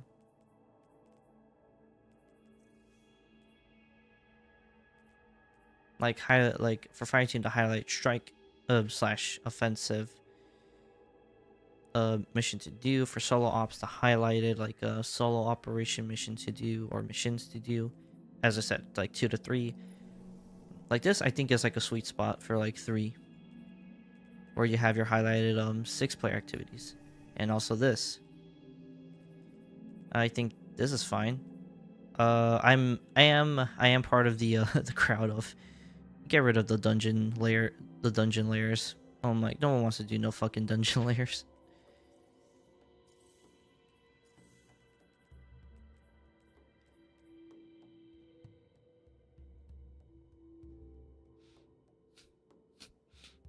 And as I said right here,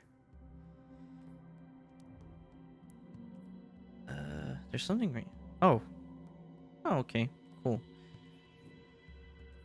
So, and as I said with this, I think it's actually great that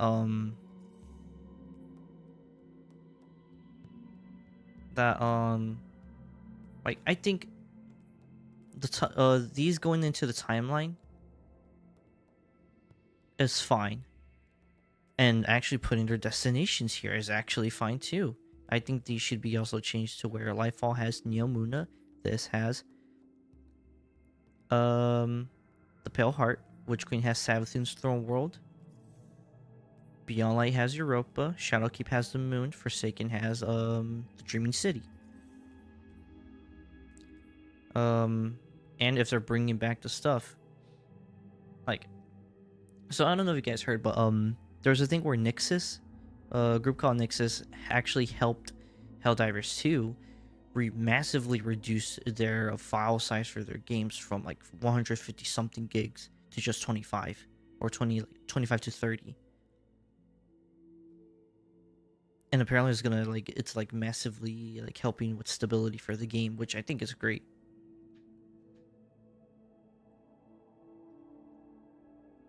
And apparently, I think they were also like moving like from a different. I think it's also the case of moving from a different. I don't know if it's also part of a different engine. I don't really know.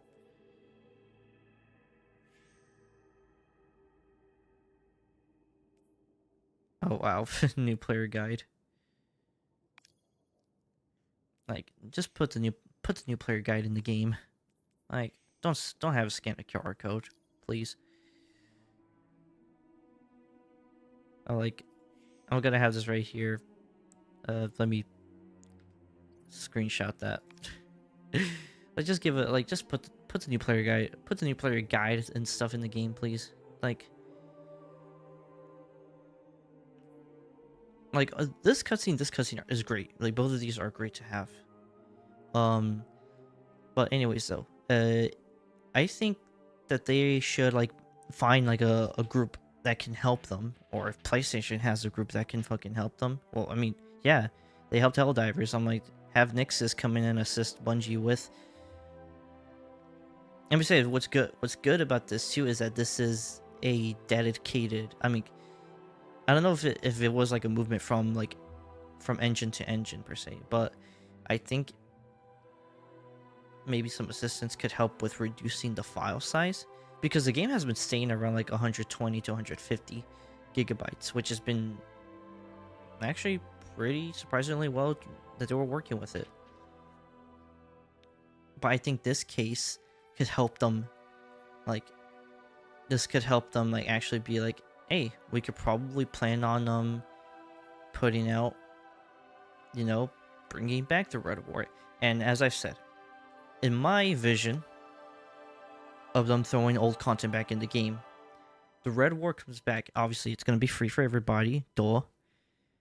But it's done in the sense of, in the format of the Witch Queen, which it was like you have your normal mode and you have legendary, because I think that'd be great. Curse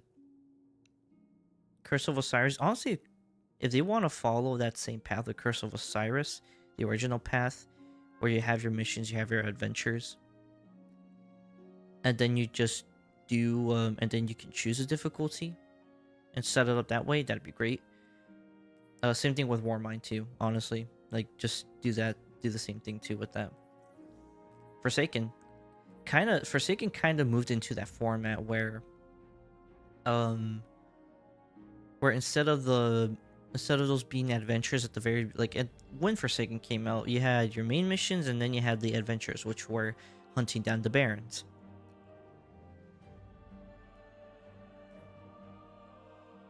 Oh, I don't know why that moved, but you can bring back Single Shore, bring back the missions of the Barons as actual missions, not adventures. And then, and obviously have that format. Shadowkeep, I would say, is probably the most trickiest one to actually work with. I think this one is probably going to be the trickiest to work with. But you could actually do that with it too. Because it's like, it's because there's a lot of fetch quest stuff in this. That's the problem with Shadowkeep. Honestly, if they want to keep it experimental with this, then cool. Beyond Light was kind of basically the same thing, but you are fighting... I think Empire Hunts are still in Europa.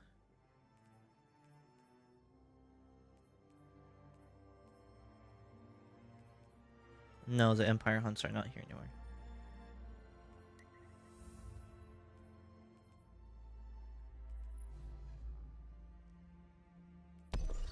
Oh, well, okay. So, you had your entrance to the mission, then you had, I think, where you had to actually fight, Aramis's, people. The Dark Priestess is like the after, would be like an after campaign of sort, like an after mission per se, which, would be like available to play like on Legendary or normal. It would be the introduction mission. It would then be whatever fetch quest missions followed up. And I would actually say that I think what you could do actually with Europa, because all of this actually focuses, because all of the campaign in Beyond Light focuses exclusively on Europa. I don't think you go outside of Europa at all.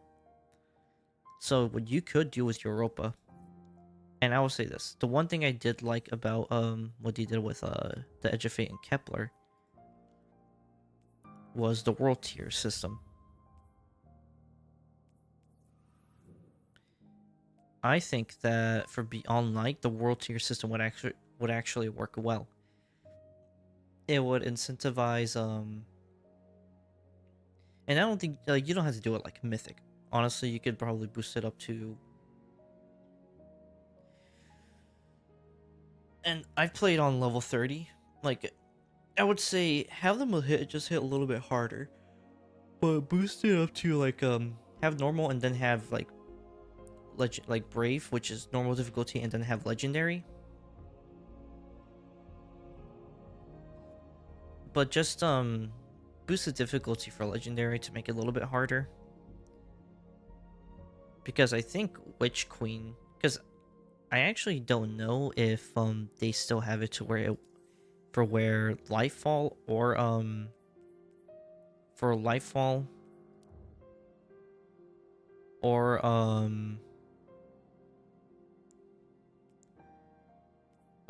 the Witch Queen, because well, all of these here are like I think level 15 here.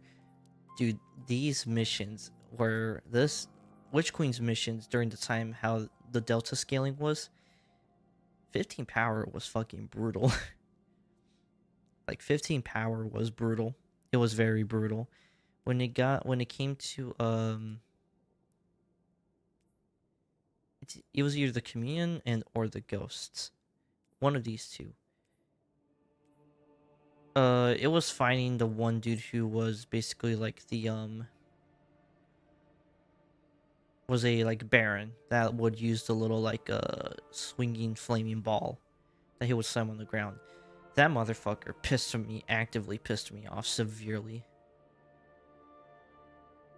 Like you have no, and fighting the light bearer hive or hive guardians was fucking.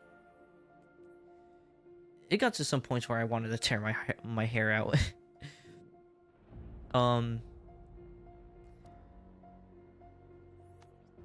Neo Muna was similar in a sense. I was kind of able to get through it fairly better, but I think it was probably No Time Left.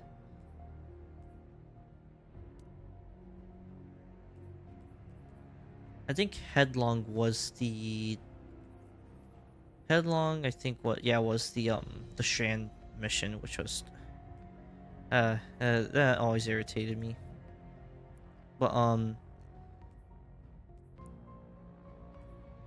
fuck.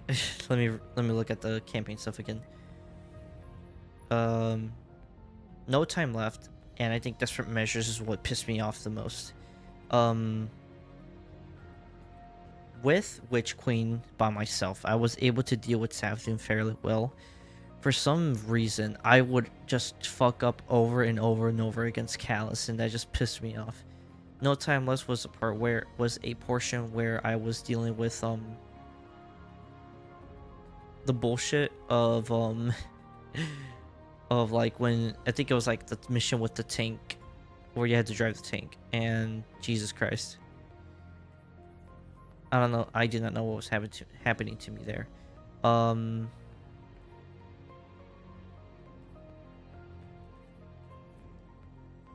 Pale Heart. I was actually able to get through the Pale Heart fairly like without needing to deal with stuff.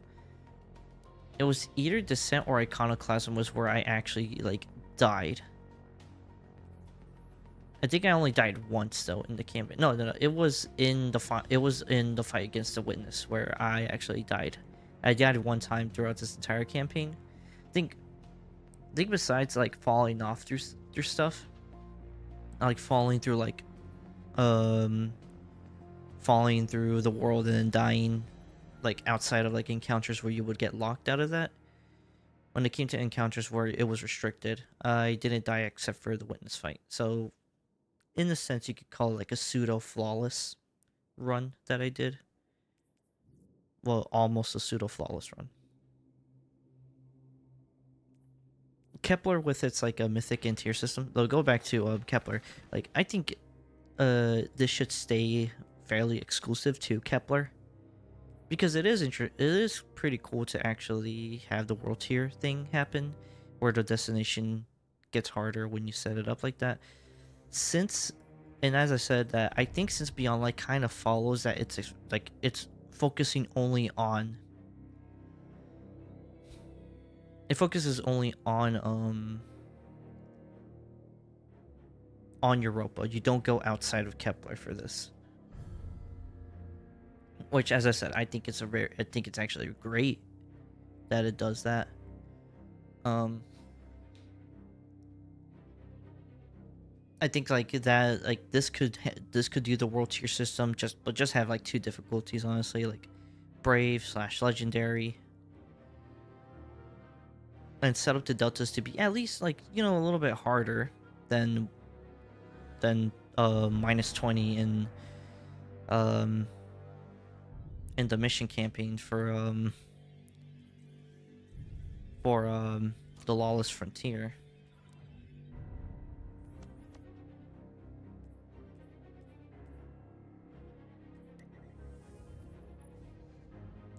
And please, for the love of God, just get rid of this. Why are these 2 separate? Why are they like this? Just put Imperium in here. Like, put Imperium. Like, don't even have this out like this. Like, just put what is it? Just put like brave / like normal and legendary right here. I do not know why it's like that. Or if you're gonna have it right here, let us choose. You know, let us choose and then put customize right here. Like, let's choose the mission and then let us choose legendary right here. Or as you said, you already had it set up very well on. You had it set up very well in here, where you can choose between these 2. Where you have your missions right here. And then you have your missions right here. I'm like, very, very simple, very, like, very simple, very easy. I'm like, it makes sense.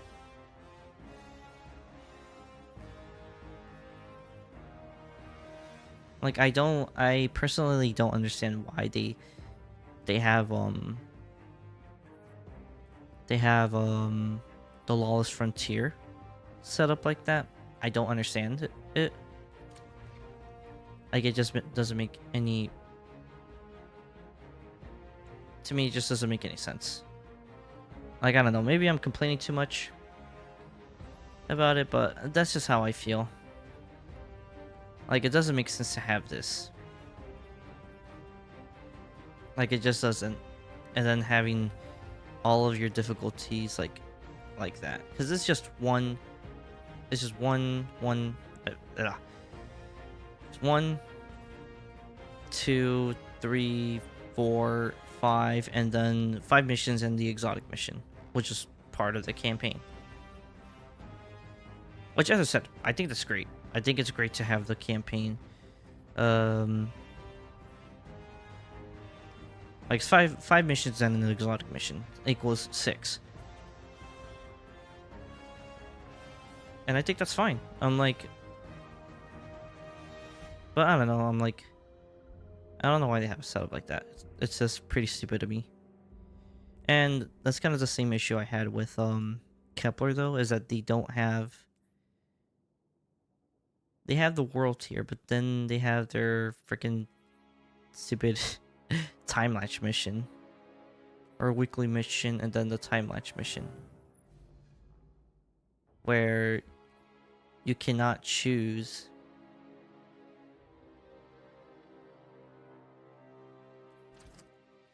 Where you cannot choose as to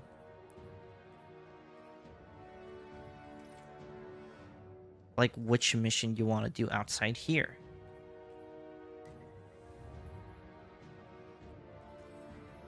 So that's what to me also is like what's irritating about Edge of Fate is that you don't have the selection as to choose which one you want. And like separately choosing like what you want to do, legend, like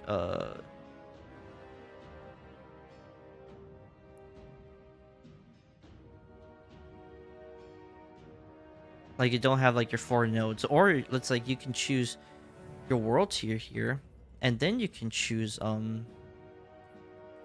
which mission you want to do. I'm like, that's what I wish you could do. And as I said, back with this is just they have both difficulties like in the same node, which I'm like, separate them, please. Separate them to their own nodes, please. But yeah. Anyways, though, Beyond Light, as I said, I think this should adopt the world tier style and actually have the missions choosable. Then obviously, you know, these DLCs were fine, like are good. Like these DLCs were fine with what they were doing. So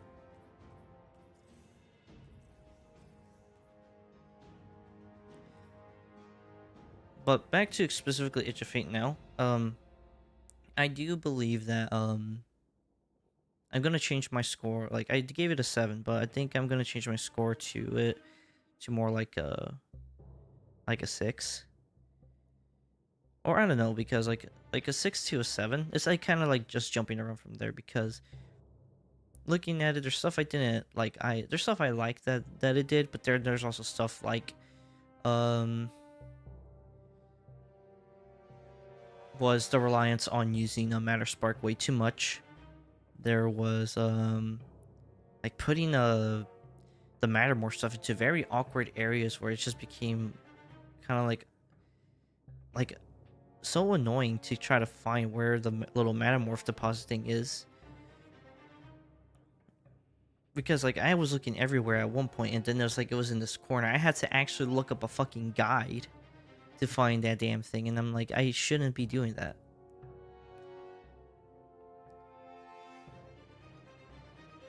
And I know that they were going for like the Metrovania style to like, you know, hidden stuff and all like that, but it just didn't really work. And keep in mind, this is just focusing on Edge of Fate specifically. Like Ash and Iron is not part of this because that's a free update. All the portal stuff, like the portal,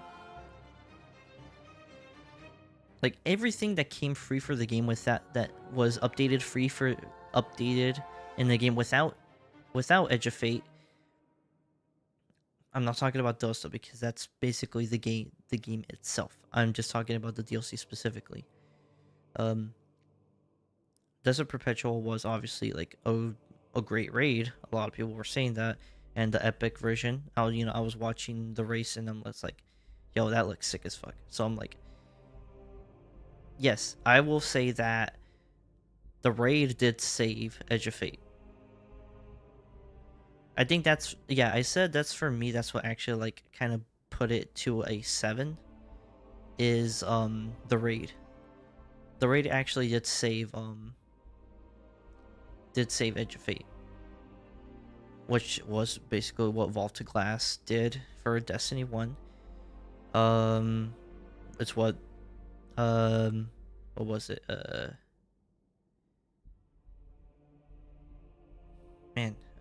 Leviathan did for Destiny 2. Honestly, like it saved it, you know, for the time being. Curse of Osiris comes out, basically almost kills the game. Edge of Fate is honestly like, it's by itself it's a 6. It's an above average, but like what carries it to be a 6 though is the narrative. Because the narrative direction of where the Fate Saga was going and what it was is actually probably the best like narrative direction that they probably have ever done. And that's what carries Edge of Fate specifically. Because there are some pluses right there. As I said, like there was the the Void Cannon. That one was actually fun to use. I actually like enjoyed using the Void Cannon. Metamorph is actually fun too. It's just the deposits were like annoying, kind of were pretty annoying to find. And I think if they made Matter Spark and not be like where you had to go and then go into a ball.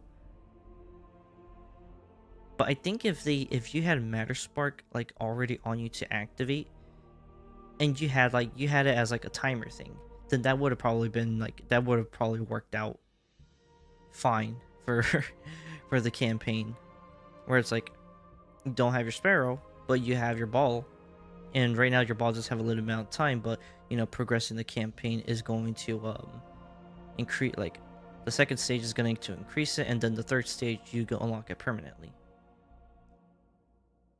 And like you had plenty of time staying in the ball too, so it's like it wasn't really that big of a deal either. I think it's just the deposit to turn into Matter Spark is what caused that frustration. I think if you just could activate Matter Spark like that, and then it's like it goes into a cooldown when you get out, like that would have been fine. I think that would have been perfectly fine.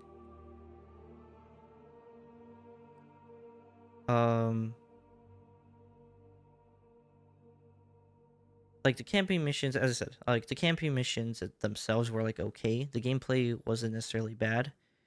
It was like fun per se, but not like, it wasn't Renegades fun. I'll say that much, because Renegade, oh man, the sword. Okay, so I will be probably giving Edge of Fate itself a 6. If it wasn't for the raid, it would probably be like around like a 5 to a 6. But the raid specifically for Edge of Fate actually saves Edge of Fate from being like, maybe probably even being like a 4. As I said, like with the exception of the raid, the only thing that keeps it at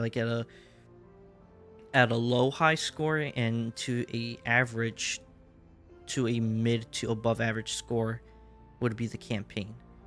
And then the raid would probably push it up to like a 7 and a half, or even to an 8 itself. Without it, you know, I'll say this: if Edge of Fate is like a 6, the raid itself pushes it up to a 7 to 7 and a half, and that's gonna be my final score. So I'll probably say a 7. So yeah, it's gonna stick to a 7, but now different reasons to why it is. Renegades now, okay. Outside of the dungeon, because the dungeon hasn't come out yet. To me, the story was actually good. There was a lot of stuff that made sense. There's some stuff that you could say was like, it could have gone this direction, it could have gone that direction. Where they should have probably, and as I said, there should have been more to also flesh out a little bit more stuff too. The campaign probably should have been a little bit longer, and I think that it shouldn't, like, I would say, I think the most like negative thing I could say about it is that it relied a little too much on you always going into the Flawless Frontier, and maybe like the fact that you had to like go back and forth like in like old Destiny campaigns. But it doesn't really hurt the storytelling either, though, at the same time. So it's kind of like where it's like So right now, Edge of Fate itself for me does sit at a 7. Like, and also because like, you know, the heat weapons are actually fun to use. I actually really enjoyed like the little like mini game of like dissipating heat off of your blaster weapons or heat weapons. Practice Blade is fun. The exotic mission is actually like really cool. I don't know how the Taken are like like ended up being in that area, but whatever. And the mechanic, the mechanic of like of the light and dark thing is like just like kind of like imbalancing the scale was like what was like really cool about it. The jumpy puzzle was annoying, but also kind of interesting. Was actually pretty interesting though. I really did like that. And just the cast, man. The cast like was really great in there. And dude, like playing Lawless Frontier like by myself so far, like playing it on my own in these missions has been fun. And then the fact that then now you're gonna be able to like play it with like other people, I'm like, I think that's great. And the fact that it's like it's a faction war thing, and you're playing with people who are, I don't know if it's done like that, but where you're playing with the missions that you do is gonna be under the faction you're under, and you're gonna be playing with those people that are in your faction. This is basically the faction wars that should have probably existed. Personally, I think that the faction wars back then was only really, I would say honestly, really just PvE. It was like very basic PvE stuff, and I think it would have only worked in PvP. Like in Destiny 1 and early Destiny 2.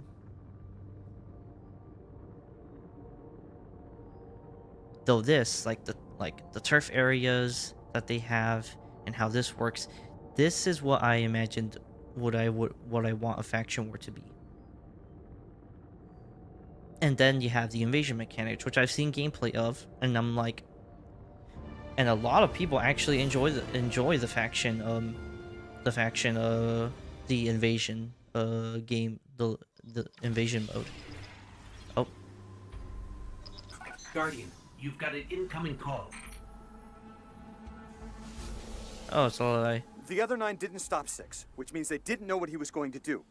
Being in that vessel, in this dimension, prevented the other 9 from seeing him. But there's a catch. I know when the 9 use me, they can't alter the future. But 6 stayed, anyways. My gut is screaming that we prevent extinction by stopping the 9 from altering fate. Bind the 9 by binding each of them to a body. And I know where we can start. There's something that's been trying to talk to me. And when I talk back, all I can remember is how it felt to Channel 3. It's dangerous. And worst part is, I know exactly where it is. Adams and Wabash. It's under Chicago. I'm going to ask Ikora to scout it out first. We can meet up with her there. Guardian, I don't want to go home, but I'm certain whatever 9 we bind first is there. I can't go there without Ikora. I can't go there without you.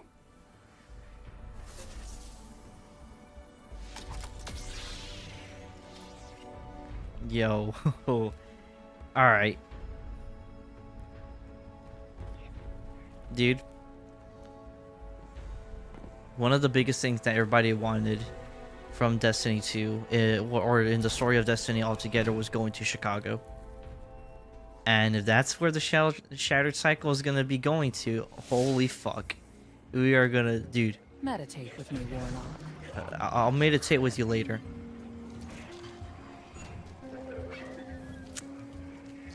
Gonna turn this off for. Dude, I'm just like, I'm pretty sure everybody just runs there. Any streamers just run there because it's like.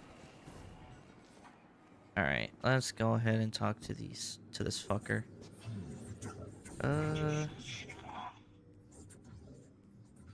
Totality Division, Tharsis Reformation, the Pikers.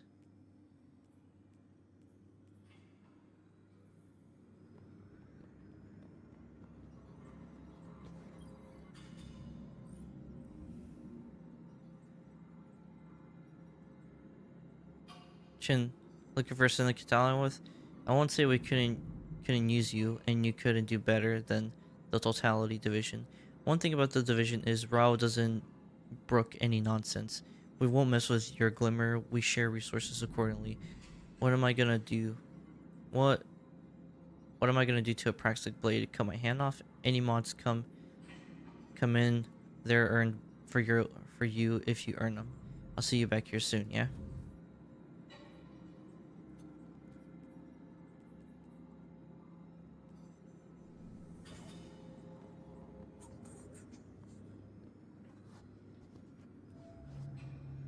You're not allied with the Totality Division. Pikers.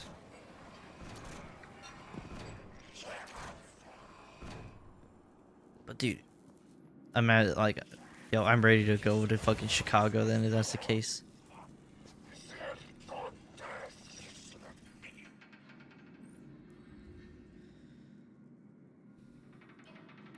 The Pikers Quartermaster Diorix beckons you with a confiding air.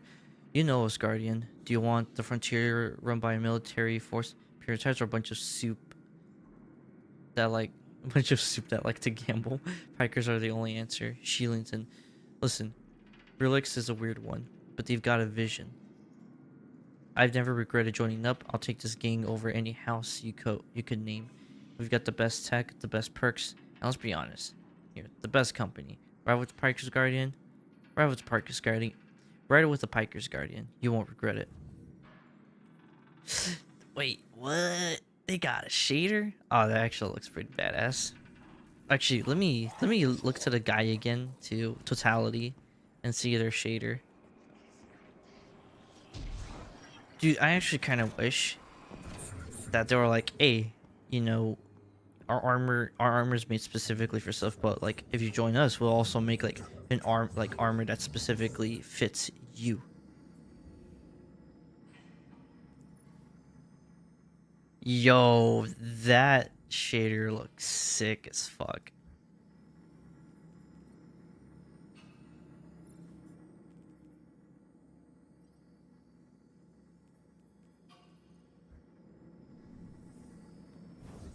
All right.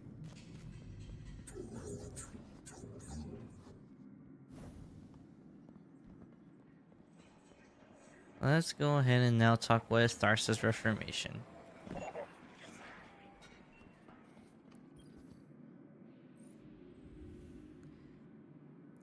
Reformancer Gujen unfolds itself from a couch on your approach. Zephyrus requests your assistance in trouncing our pathetic foes. Rewards are promised, as are access to desirable items and abilities. Have you ever thought about what it would be like to be part of the Vex? Your imagination could not simulate reality. Barred deflectors and stun fields may give you a taste. Gamble on the Reformation. Win big. I see blue, though there is a red glow to it.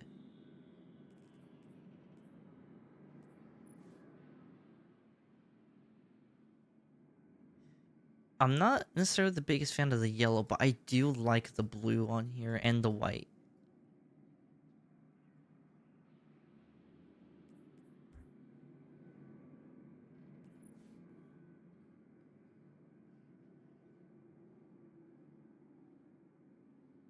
They're all red. It's the color stuff is all red. Ah, man.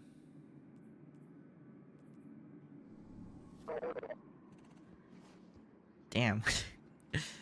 Who do I align with?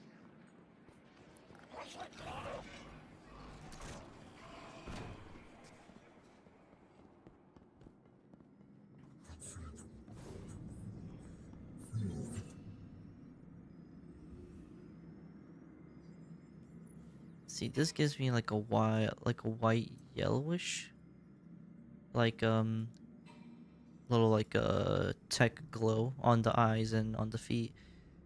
But I do really like the color schematic on this.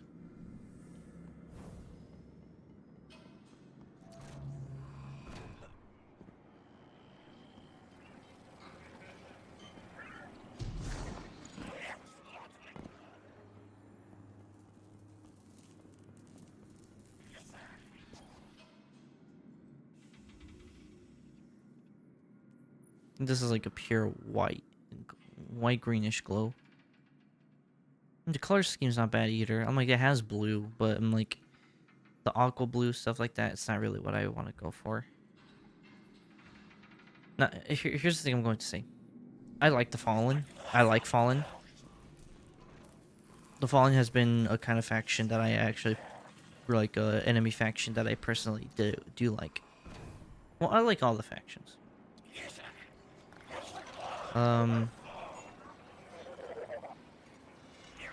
But out of the 3 original factions,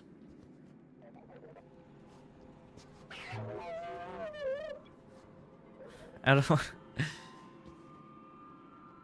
out of all the 3 original factions, which are the Cabal, the Fallen, and the Vex, I do prefer the Vex over the other 2. Now, after playing this game after playing this series for over, we're 2025 now, 11 years, Vex have always been a group that I've enjoyed to play. Seriously wish this actually that they actually bring this into the actual, like, into the game as a card game to play.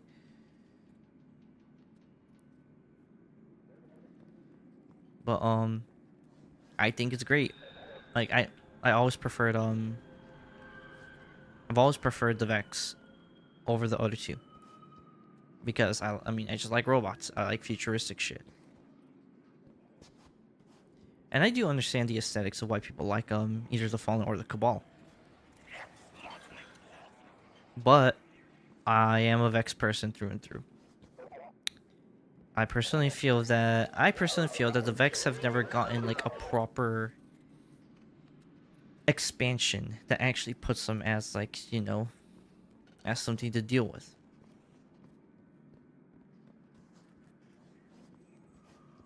I do feel now that that having the conductor now, because I think now Maya is existing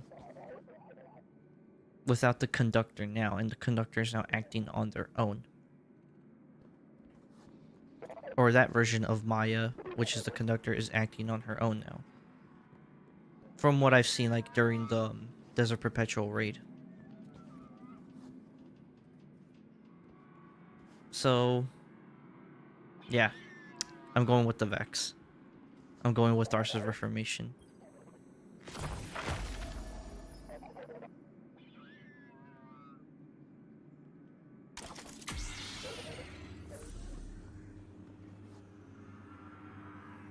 Your syndicate leader wants to have a word with you. Zephyrius sits back with a hydraulic hiss. You have made a logical choice, Guardian. Rao is clever, but focused only on the Scions. Relix is resilient, but aimlessly ambitious. We keep our prediction matrices on a fixed future. With your cooperation, that future expands. The tiny gears in his head clink as he offers it to you, to our mutual benefit. Deathmark. Increase your reputation with your allied syndicates by doing a little dirty work. You have received a priority contract to help your syndicate reclaim territory in the lawless frontier. Open your holo map to begin.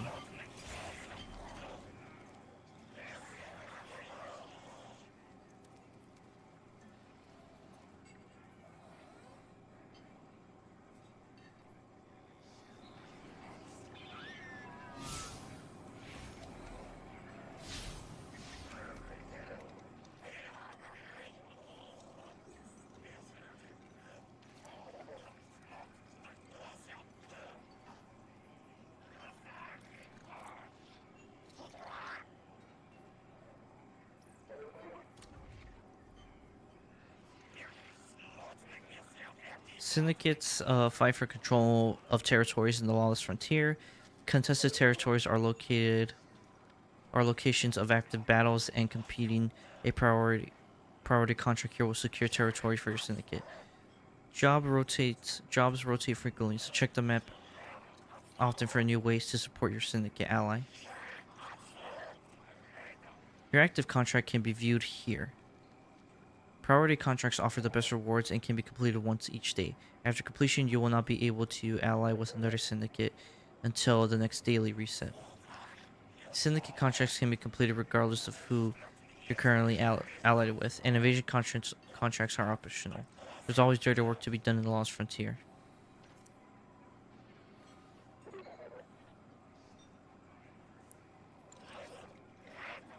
Okay, so you can do then stuff right here then. And honestly, I feel like when it comes to like syndicates and you know you're this close with each other, it's like I'm pretty sure like in settings like this it could be like, you know what? Like work with them, see what they got, what you can do. Complete exfil jobs on Europa from jobs in Europa.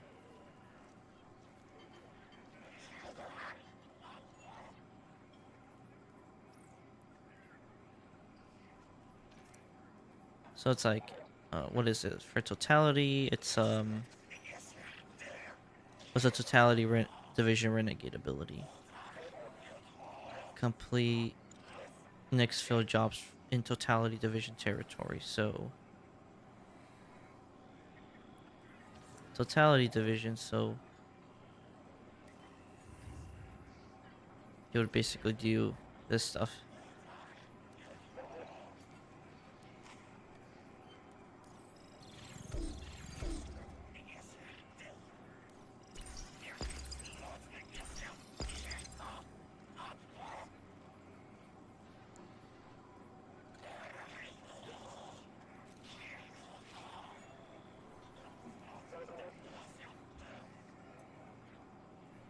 Oh, and there is. Oh, and you don't have to customize anything.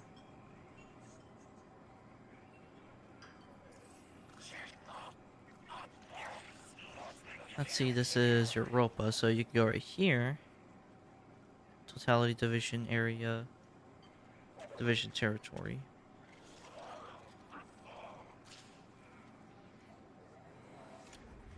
Hellas Fortitude Mars.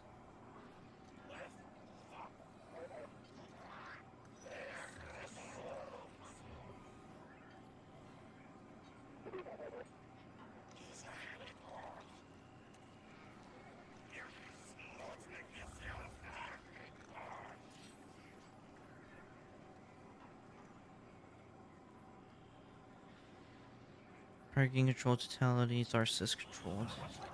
So, okay.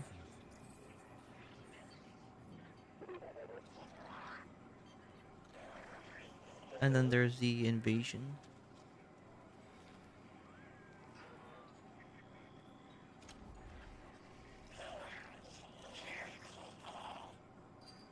I'm guessing these are like, this indicates that it's invasion focused.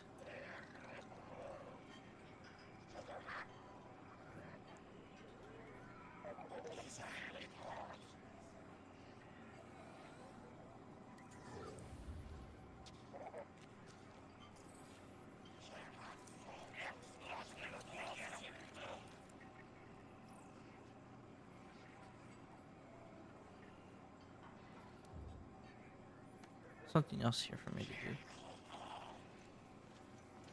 Let me go ahead and take that off. I need to go back here actually.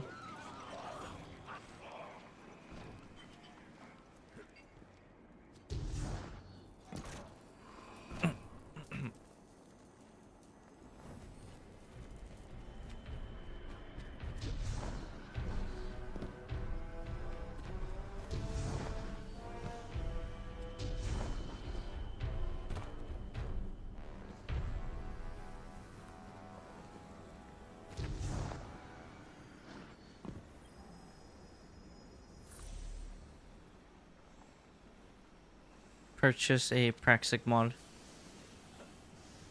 in the Tharsa's Bazaar. Okay. Oh my god. Bro, come on.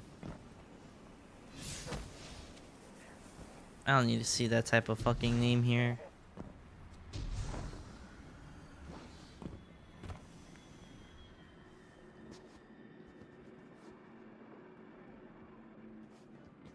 Glamour. 10,000? Damn. Defensive form. I mean, I don't really care about using defensive form, though.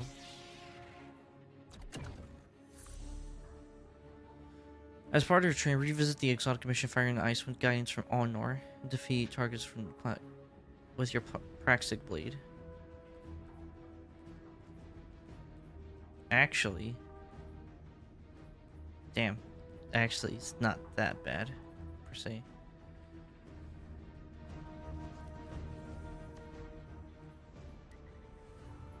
So I'm assuming then it would be around here.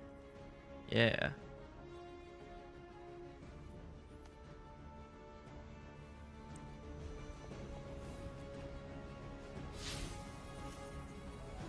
Okay, I think I am probably gonna go into color right here now.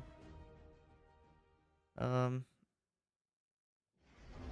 mean, you guys kind of got the gist of how the Lawless Frontier stuff works and seeing through the campaign how it plays, which I think, despite it relying on the Lawless Frontier to kind of push the campaign, it's also kind of a good thing, like a good way to actually, excuse me, to help you understand the Lawless Frontier activity. Which I said, okay, so let's go ahead and talk about it. So, the story for Renegades was actually great. The narrative direction was great. The gameplay was actually fun. As I said, probably maybe too short. Too short, but not by much, but maybe like 1 or 2 missions short of fleshing out a little bit of more stuff, which I can understand that being like an issue.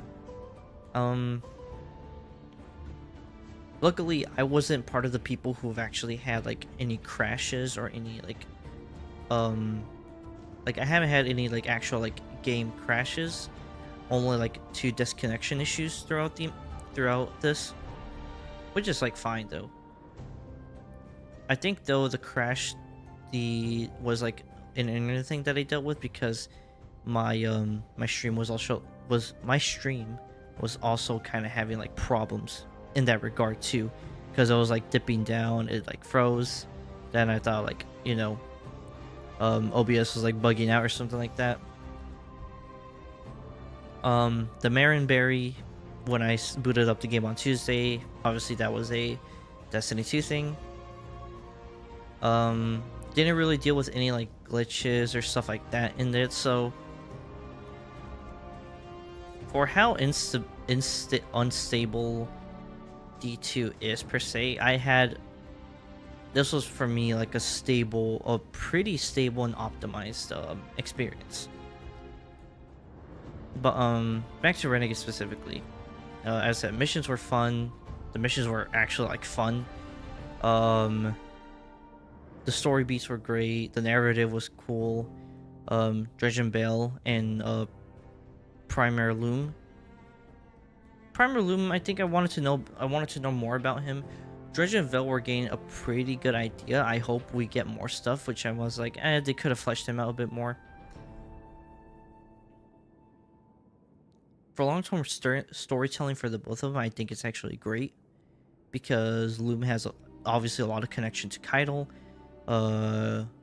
Bale has a lot of connection to the Dredgens, and then there's Dredge and Veil, which my stream is gonna get a little slow a bit, but let me find.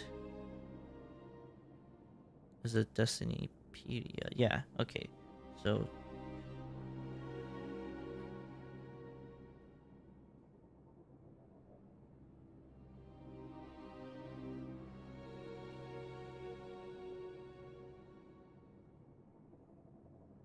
So, I'll be real.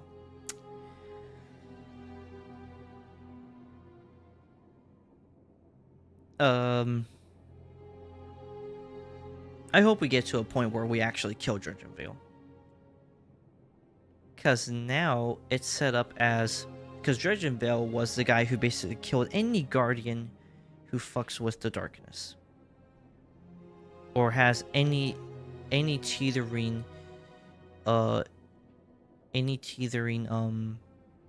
fixation into the darkness. Dredge and Bale kind of went in the sense of where and Dredge and Veil, if who anybody doesn't know, is Shin Malphur, the man with the golden gun. The man with the Shin Malphur started that whole thing with Yor as well. Well, no, he didn't start. He killed Yor, and then he started the Shadows of Yor, or the Dredgen, however you want to call it, with other people to keep tabs. To, if they show the least bit of interest in the darkness, then they'll kill them. Now, here's the thing. Dredgevel was like, or Shin Malphur was like, would talk to us for like lore tabs and be like,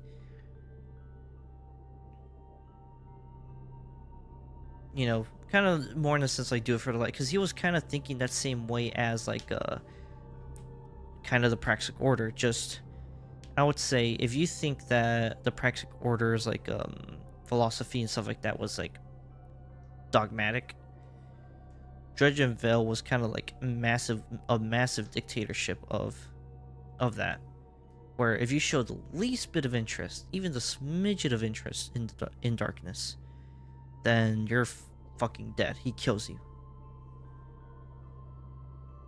This man hasn't necessarily done, from what I know, he's still out there, but he hasn't necessarily done anything. I don't know if he's like, I'm gonna sit this out and see where this goes. He's either doing that, or Shin is actually very pissed off now that so many Guardians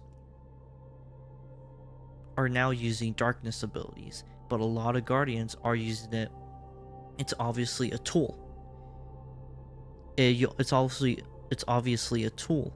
You just have a lot of idols or figureheads who promote darkness and light to either be good or bad. And either light ability and either using the light or using the darkness can be for good or bad. So that's where it kind of is at the moment, where it's like, we're probably going to get to a point where we're probably going to have to kill Shin Malphur, like, completely.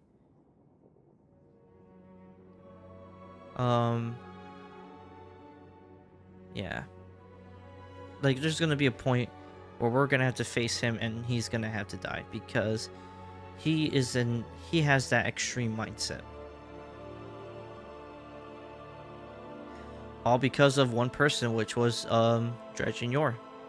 Like, the man killed his adopted father, and he went on a journey to kill him.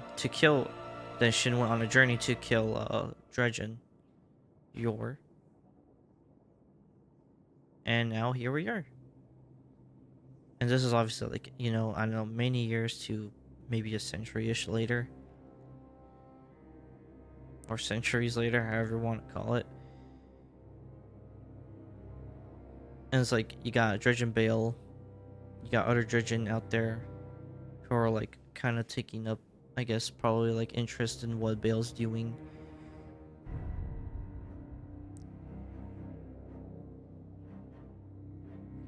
And usually the Dredgen and the Shadows of Yor was kind of like a thing for technically the Praxic Order, and for specifically more for Shin to keep tabs on them. To keep tabs on people who follow the ideals of Dredgen Yor. So I'm trying to wonder if he's just willing to sit this out to see what happens, or the man's actually like pissed about a lot of Guardians now using darkness, embracing the darkness per se, and embracing the darkness, and using it. And he's probably like, I don't care that they're just using it as a tool. The fact that they're just embracing it and using it, controlling it, is what's the problem.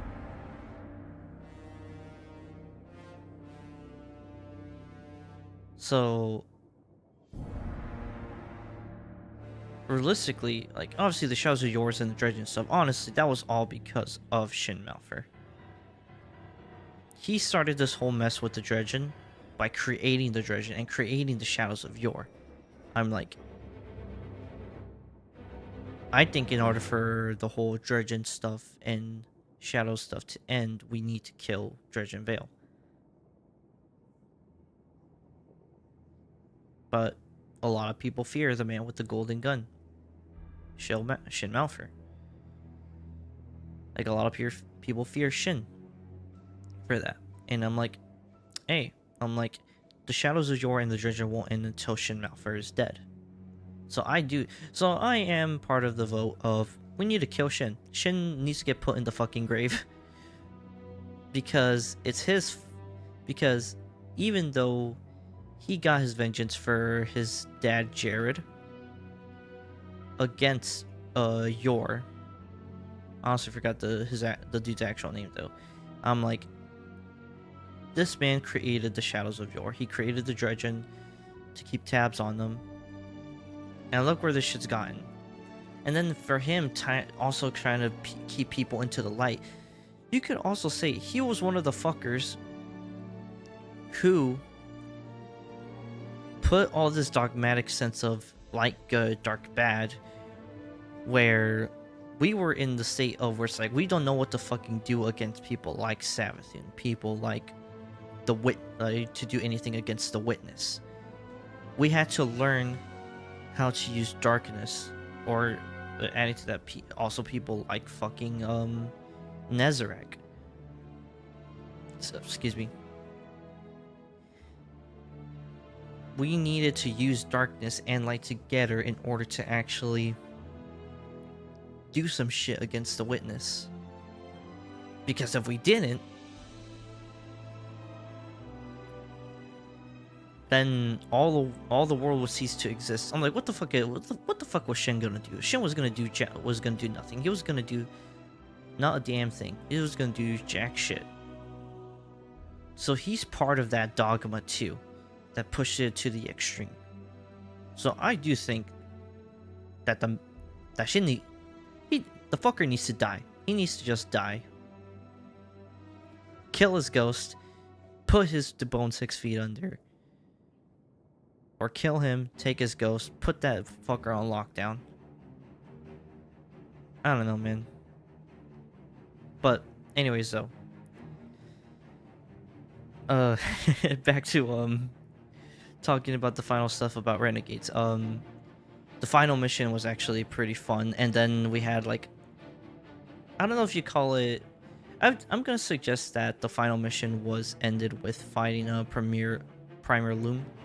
And then we had the aftermath mission of destroying the Nightfall station, which was a fun Sparrow mission. I'm so glad that the Sparrow mission was there, like the mini Sparrow mission. That was fun to have, and I do hope that this is what hopefully pushes them to bring back SRL. And because, as I said, I've also been a person who was like, I was fine at this point of, like, I'm fine with SRL not coming back to D2 now. For the longest time, I wanted SRL to come back, or Sparrow Racing League, however you want to call it. But hopefully this actually pushes them to actually bring back Sparrow Racing League. Because it's a fun little game to have to play with friends and play and matchmate against other people.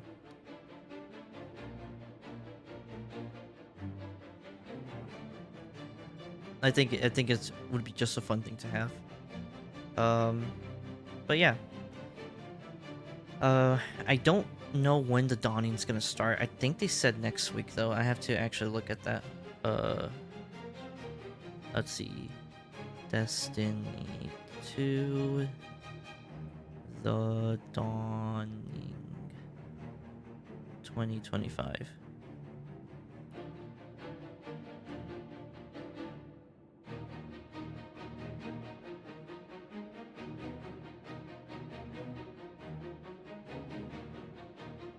Oh yeah, the content calendar, right? I could just look at that.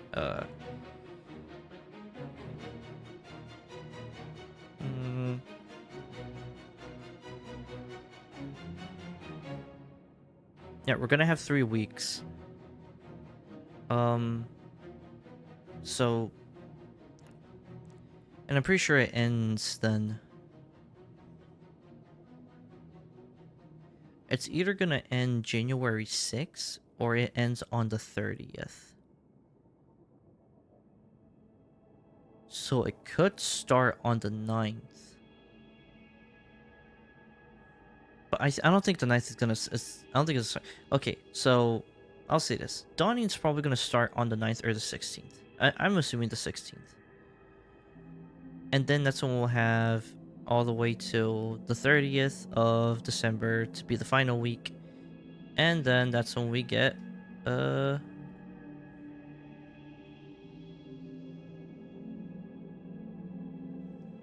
That's when we get, and then January 6th, I think that's when we enter, that's when the Dawning, ends.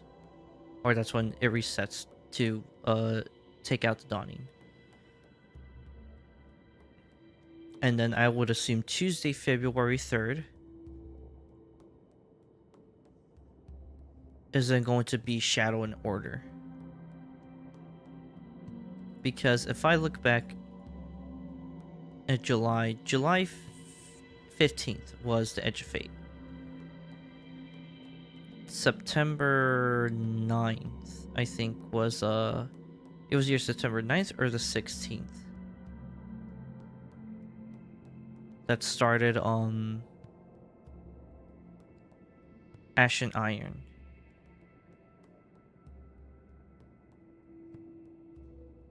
It was either the 9th or 16th. I'm gonna say September 9th. Started Ash and Iron. Then October 7th came out with the Heliostat mission. October 14th came out with version 9.1.5, I think, where it boosted up the leveling.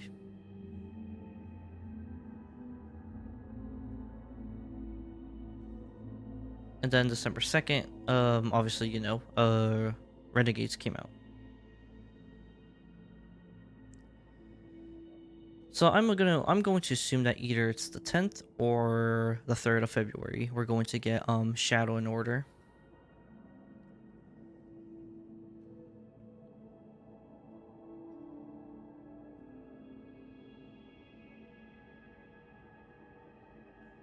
When March comes in, oh yeah, March is gonna be Guardian games.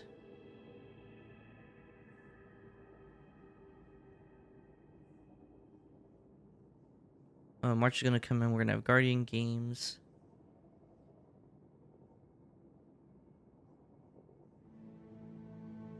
I think we're also gonna have. I want to assume then that also around either later in February or in March, we're gonna get the something of a Pantheon style type of thing.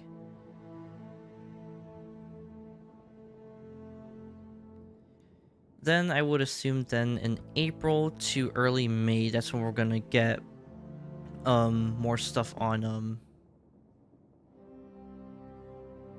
the next year of the two expansions, which is gonna be Shadow, the Shattered Cycle, and the Alchemist. So December 2nd. So December, January, that's 1 month. February, March, January, February, March, April, January, February, March, April, May, and June. So I want to say then that we're probably going to get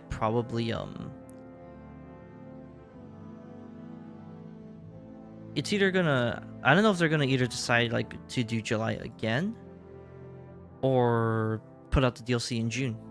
Either one of the two. Oh, Shattered Cycle, obviously. I don't know how exactly that's gonna work though, but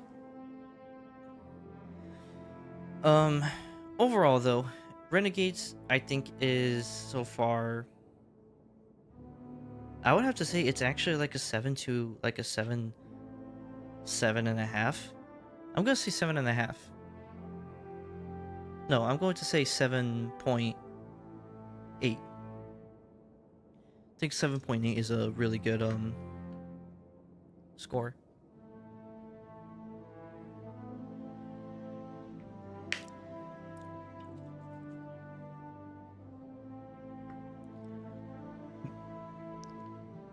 Because as I said, narration, story narrative was great, and as I said,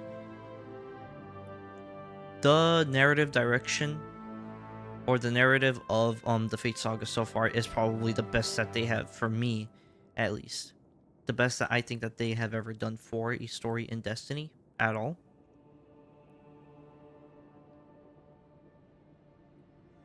There is a lot more mystery now, actually, when it comes to this. It doesn't feel as predictable. Well, as predictable, it's not as predictable as a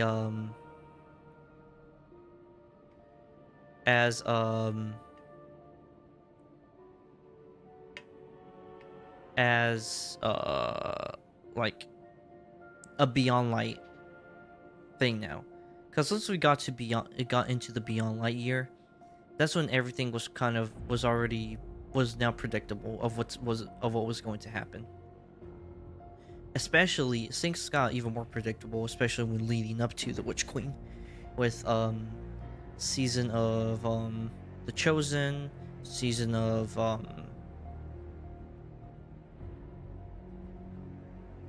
season of the Splicer, and season of The Lost. Like, especially with those 3 seasons. No, Season of the Hunt, yeah, Season of the Hunt, well, all of Beyond Light seasons made everything predictable for the Witch, to what was going to happen to the Witch Queen, and from then on.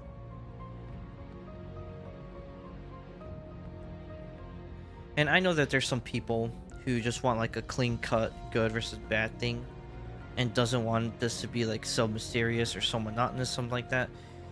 But I'm like, that's what kind of Destiny kind of needs to have again, is that mystery. And I think that this is setting it up really well. I know a guy called Destin, pretty well-known YouTuber and game reviewer and stuff like that. He's kind of one of those people who just wants it to be straightforward. I'm not that person. I don't want it to be straightforward. I'm like, I want there to be mystery and shit like that. The 9 has been something that we all wanted to kind of see what was going to happen with it. And I think that the narrative that Edge of Fate has put and Renegades is the best that they've ever done in narration, in narrative direction. As I said, when it comes to the gameplay and content stuff, specifically pertaining to the Edge of Fate, I can see arguments that were good and bad. And the same thing can be said about Renegades. I just think that Renegades actually is putting us in the right direction. Now, I'm just saying, is Renegades fixing the fucking game? No. Because I'm solely focusing on Renegades. I'm not focusing on nothing outside of Renegades. Like the portal stuff, like the portal and stuff like that. Anything that's already in the game that was like, that's just free for everybody to mess around with and play with. That's what I'm talking about. I'm just talking about Renegades specifically. Renegades is not going to save the game. Any free updates during this 6 month run for Renegades, outside of this release drop, I'm not focusing on that. Like, with those issues right there, I'm like, it's like right now the game is still in a pretty bad spot. I think Renegades is one of those DLCs that has a shine to show that is showing that this is where the game needs to start its step in the right direction. And this DLC specifically is putting the game in that right direction that it needs to go. I believe that that Renegades is a DLC that's putting it back on the road. Is this DLC that's putting Destiny back into the right direction. It's a step in the right direction, where it's going now. And as I said, and even though player numbers, a lot of people are talking about it, and look, the player numbers are low, it's bad. No one has ever said this. I think, though, that the drop of player numbers, realistically to me, was something that actually needed to happen.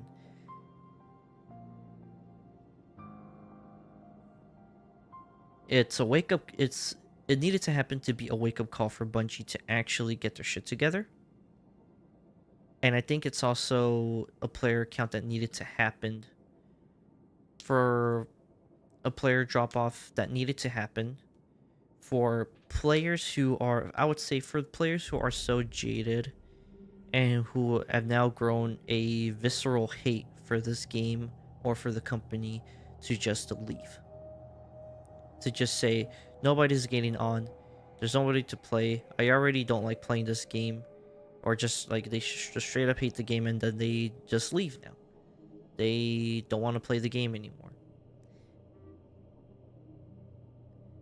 I think out of all the things of that comes from the drop of player numbers, these are the two things that I think that was necessary, that was going to happen, obviously, but I think it was necessary for player drop-offs to happen to do this, which is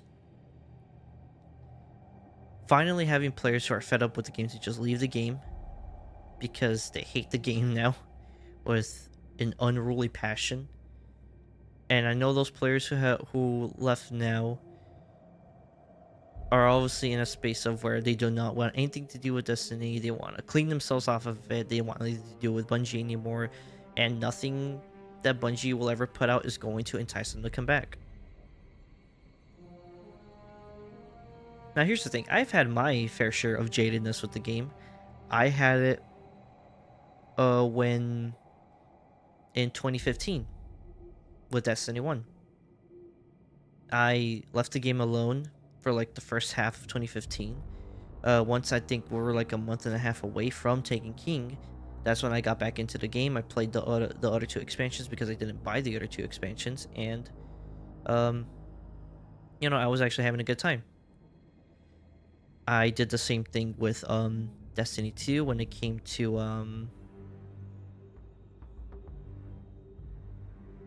Warmind. No, I got back to, like, I played Curse of Osiris, and I wasn't really thinking too much as like a super passionate person for Destiny 2 like that. Because as I said, like in the end of the day, to me, it was just a video game. This is just a video game. I really got into Forsaken. I never actually played or finished Last Wish. I played Last Wish, but I never finished Last Wish. But then I really got into it a little bit more with the annual pass, or the seasons, which were Black Armory, Joker's Wild, and Penumbra, which were obviously the Black Armory, Season of the Drifter, and Season of Opulence. Black Armory, Reckoning, Menagerie. Shadowkeep was kind of Shadowkeep's year was when I dropped off of Destiny 2, because I think that's when I was playing more on PlayStation. I didn't necessarily have money to put in for Shadowkeep like that, because I think I was also going to school at the time.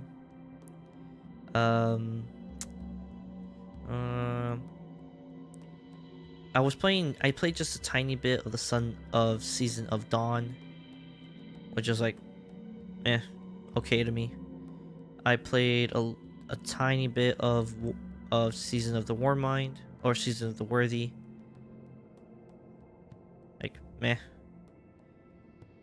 I did not get back into Destiny 2 until Season of Arrivals, but I didn't jump in Arrivals. I jumped in probably like 3 weeks to a month before Beyond Light, because I saw like that Beyond Light got announced and that we were gaining darkness abilities. I was like, holy shit. I was like, okay, I need to jump on to fucking Destiny 2 now. That's Beyond Light is what got me back into the game. While people hate Beyond Light, or whatever direction Beyond Light took, which was basically the vaulting, stuff like that, I understand people hating Beyond Light's year, but Beyond Light, specifically the DLC, was an okay DLC. It wasn't the worst. Like the content stuff was the game itself. like I'm just focusing on like Beyond Light on its own was an okay expansion, which to me personally has one of the best raids in the series, which was Deepstone Crypt, a raid that I personally love very much because of the aesthetic, because of like kind of the mechanics weren't like too hard. It kind of helped you like understand it was, and just kind of the like the spectacle, which was which was blowing up, which was nuking the space station itself and bringing it crashing down to Europa. I think that was fantastic. That was like great. Like, so while there's people who don't like Beyond Light because of the updates that Bungie did outside of Beyond Light. If you focus on Beyond Light specifically, it was an okay expansion. It having darkness abilities, kind of setting us up for the Witness, honestly, with what it was doing, because the Witness started talking to us back in Shadowkeep, but it started talking to us more in Season of Arrivals and Beyond Light. And I think that Beyond Light was actually a pretty decent setup for the Witch Queen, for its year, and then for the Witch Queen.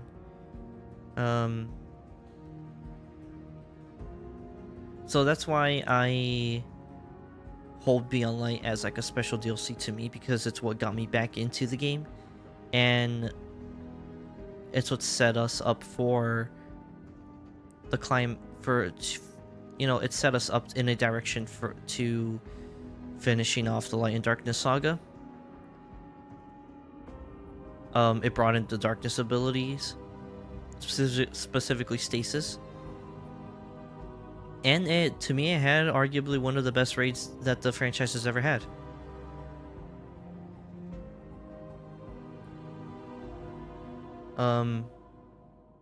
But yeah. And then from then on, you know, I was playing like a lot of the game. I was playing the game a lot, and that's when I also came into like a new scope into actual, like, you know, into like build crafting.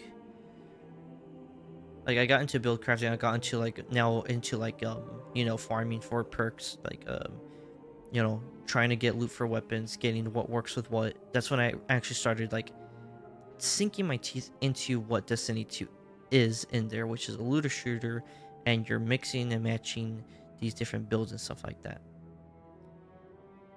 And as I said, I played Destiny 2 at that point for Destiny 2 for a good bit now, and I didn't understand build crafting or how weapons work with these builds or with these supers until Beyond Light, basically.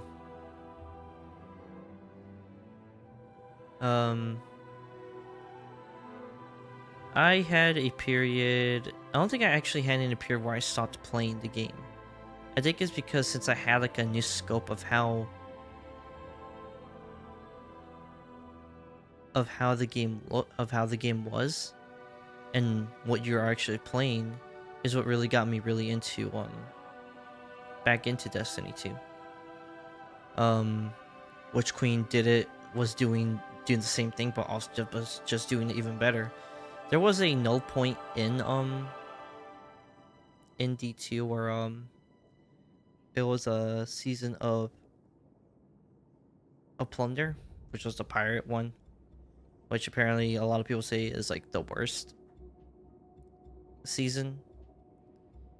Which I'm like, there's worse seasons than fucking Season of Plunder. Like Season of Adion, I heard it was pretty bad. I heard that season of the Hunt was shit.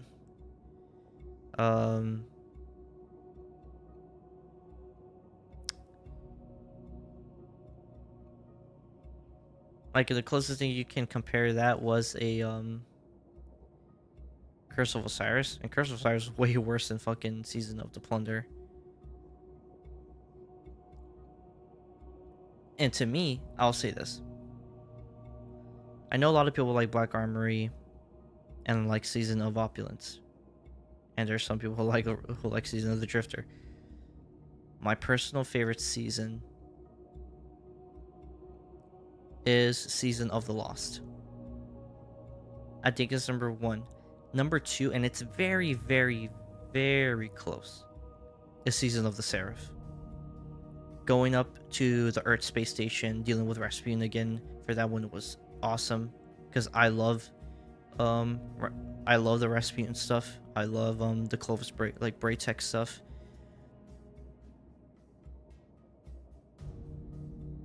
But Season of the Lost was like just one that really revitalized into setting up for the Witch Queen. And overall, I would say Witch Queen's DLC in its seasons was honestly, I would say, is the best year that Destiny, honestly, the best year that Destiny's ever had.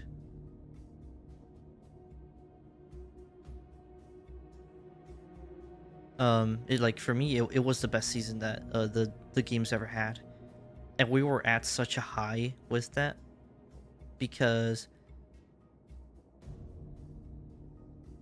Beyond Light, while it was like mixed to like okay, a lot of the seasons were so good. Season of the Chosen was good, Season of the Splicer was good, and Season of the Lost was so fucking good. And then the Witch Queen comes out, and then everybody's like, yo, Witch Queen is actually like a fire-ass expansion. And while, yeah, sure, you can make an argument about, yeah, but it didn't change any of the core game. I'm like, that's the core. I mean, the core game is the core game. Like, I'll say, I'm just gonna be real with you, bro. The core game is the core game. I'm like, we're talking about Witch Queen specifically. Like, focusing on Witch Queen itself, the expansion itself is actually a really good expansion. Now, the core game on it, we can have, you know, our discussions and arguments about the core game, you know, outside of that. But if we're talking about the DLC specifically, it was a good expansion. And then when you talk about the seasons were like Season of the Risen was such a good season to start off with, because also alongside with the Witch Queen, Season of the Risen was kind of also telling like a story in and of itself, where where it's like, hey, you know, Ikora, Zavala, Eris, and you are dealing with a Savathun in her throne world and on Mars. And like, while other Guardians are actually dealing with Hive Guardians in that they're like going into Earth in the Cosmodrome. They're going into the Cosmodrome, and they're going into the Cosmodrome, and they're going into the moon. They're going into the Cosmodrome, and they're going to the moon. I think there was there was 3 battlegrounds. There was one on I think there was 2 on Earth, and then there was 2 on and then there was 2 on no, and then there was one on the moon. Yeah, on the moon. 1 on the moon and 2 on Earth. And they kind of had it set up to where it's like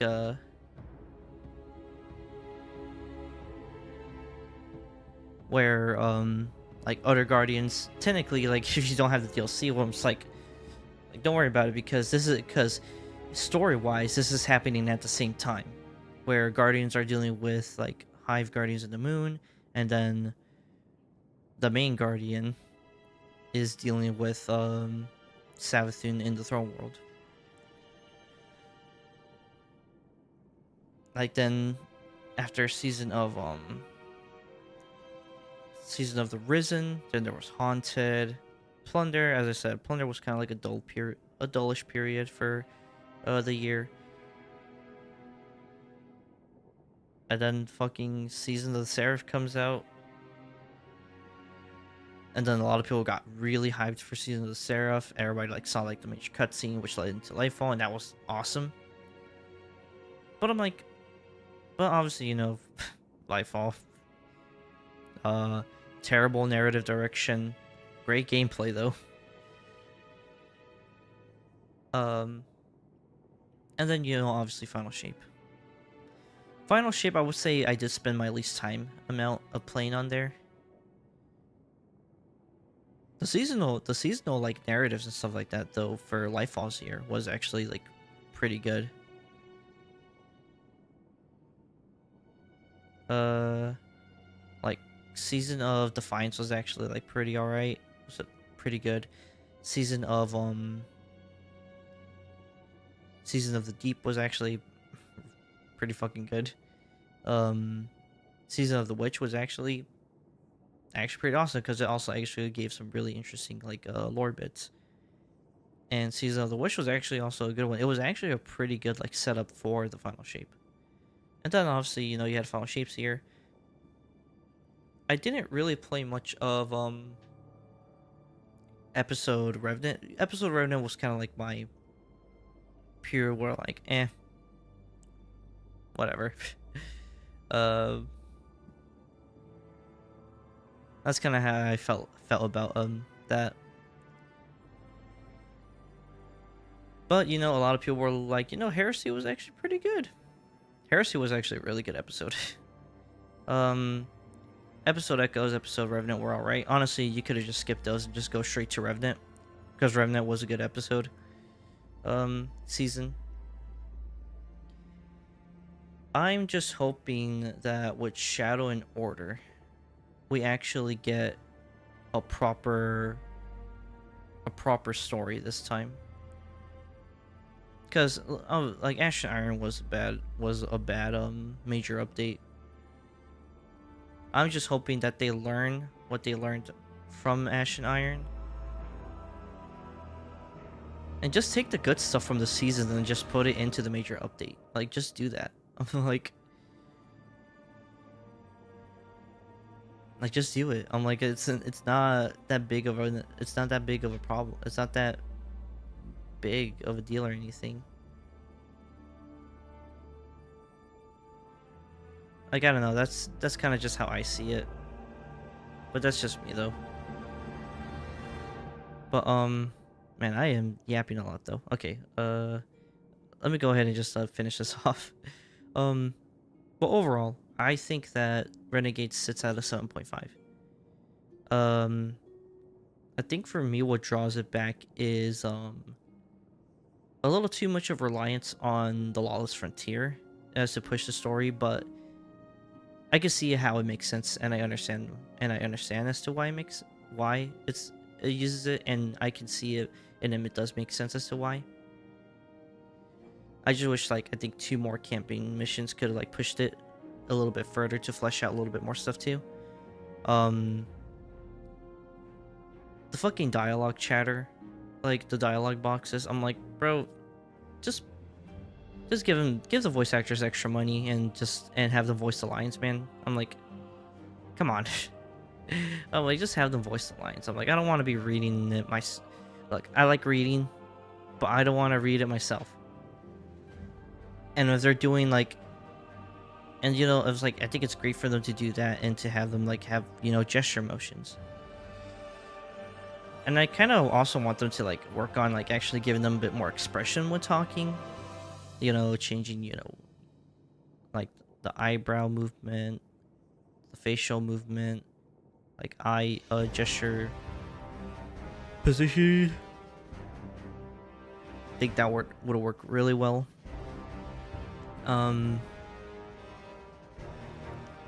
Also, legendary camping needs to be a little bit harder. It's like ever since they changed the power delta, it just feels easy. Like, I actually think that they just need to push it to like power level delta 30, or they change it to where the power level delta, to where the delta is now to where the campaign, to where the story missions have their own power delta. Like, everywhere else in the game has its own delta. Look, as I said, that the Grandmaster power delta for the Vanguard alerts, specifically for Grandmaster, is going to be Grandmaster of Old. So that means whatever Grandmaster right now. So let me go to Renegades real quick. So Legendary is 20, right?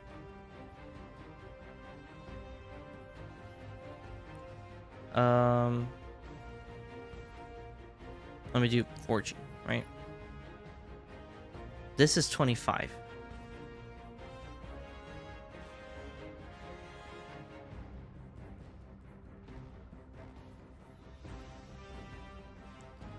Actually, if we go to the world, because I'm pretty sure the power delta in here was also affected too.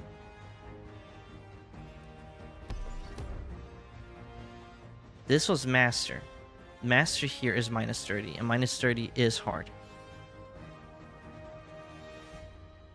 Grandmaster in the portal is 25.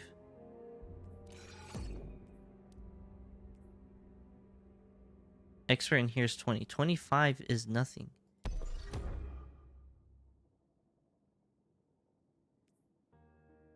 Like, I think they said that Legendary is the equivalent of Master difficulty, which is -30. And that -40 on Ultimate, because if I go to the portal now, and I think I can load up an Ultimate difficulty.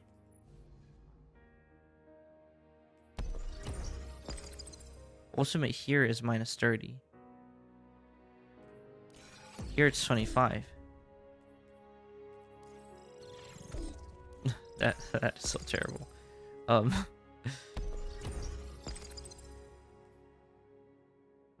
But yeah, this is -30 right here. So I'm like, yo, brother, just change that shit. I'm like, and then Master on the world section is -30. So that means that Grandmaster before was -40. So I'm like,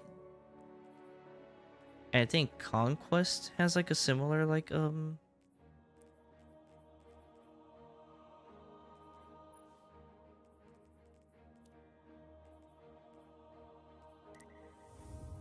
Expert here is, what are you? Is -20. Master in here is 30. Grandmaster in here is 40. So like this follows the old style of it. So I'm like, they just need to like just make it Master -30. Just like do it.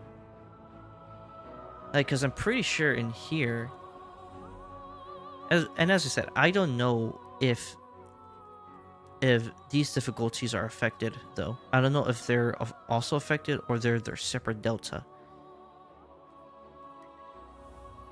Cause for me, -15 back for this was hard. Like the -15 was actually hard.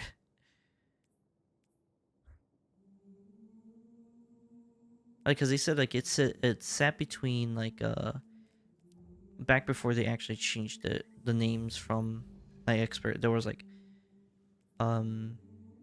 there was Adept, Heroic. There was Adept, Heroic, Legend, Master, Grandmaster. This used to be Legend. They said that it sat between Legend and Master, so it was like -15 to -25, and that's how it used to be. And that was hard. I'm like, they need to move it back to somewhere like to that right there. Basically, just put it to where you see the fucking sword, the sword symbols. That's basically what I'm saying. Because I don't even know if in the campaigns the sword symbols exist there. But yeah, for now, my final score is 7.5 out of 10 for it. And as I said, I think for me, like the extended use of the Lawless Frontier was, I'll say that's more of like a nitpick. I think the campaign should have been longer, to flesh out a little bit more stuff. So like with a even an extra mission would have helped. Or an extra, honestly, I would say 2 missions, but that's just me being greedy. But I think it's a valid thing.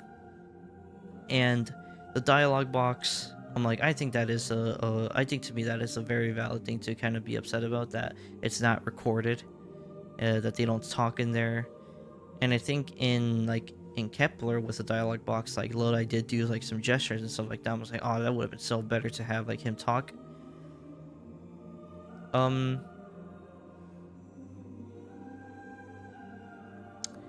I would say something about the Renegade abilities, but I think the Renegade abilities are actually fine.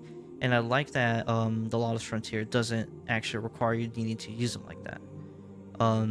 I think the balance of Star Wars and Destiny actually worked really well. It honestly didn't feel like I was really playing Star Wars. That honestly, for most of the time, I think I was just playing Destiny, and I think that's how I kind of wanted to feel it. It has like it's basically you give Destiny a costume of a stormtrooper to just put on, but it's still gonna act like Destiny. Basically, that's basically how I see it. And I think to me the biggest major problem with not Edge of Fate, Renegades is Legendary, is that it does not feel hard. Unlike they need to make it hard. Now I think they do have the multiplicity modifier, where the more people you have, the harder it gets. Yes, they do have that. Greater fire team size scales combat difficulty. I think that this needs to go up to 25 or to 30.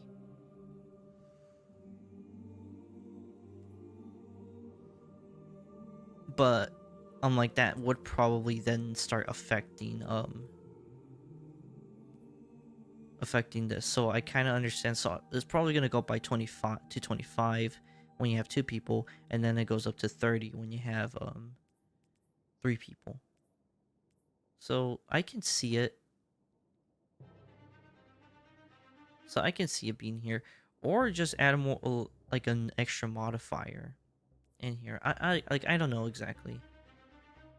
Like they just need to find like a spot where it's like where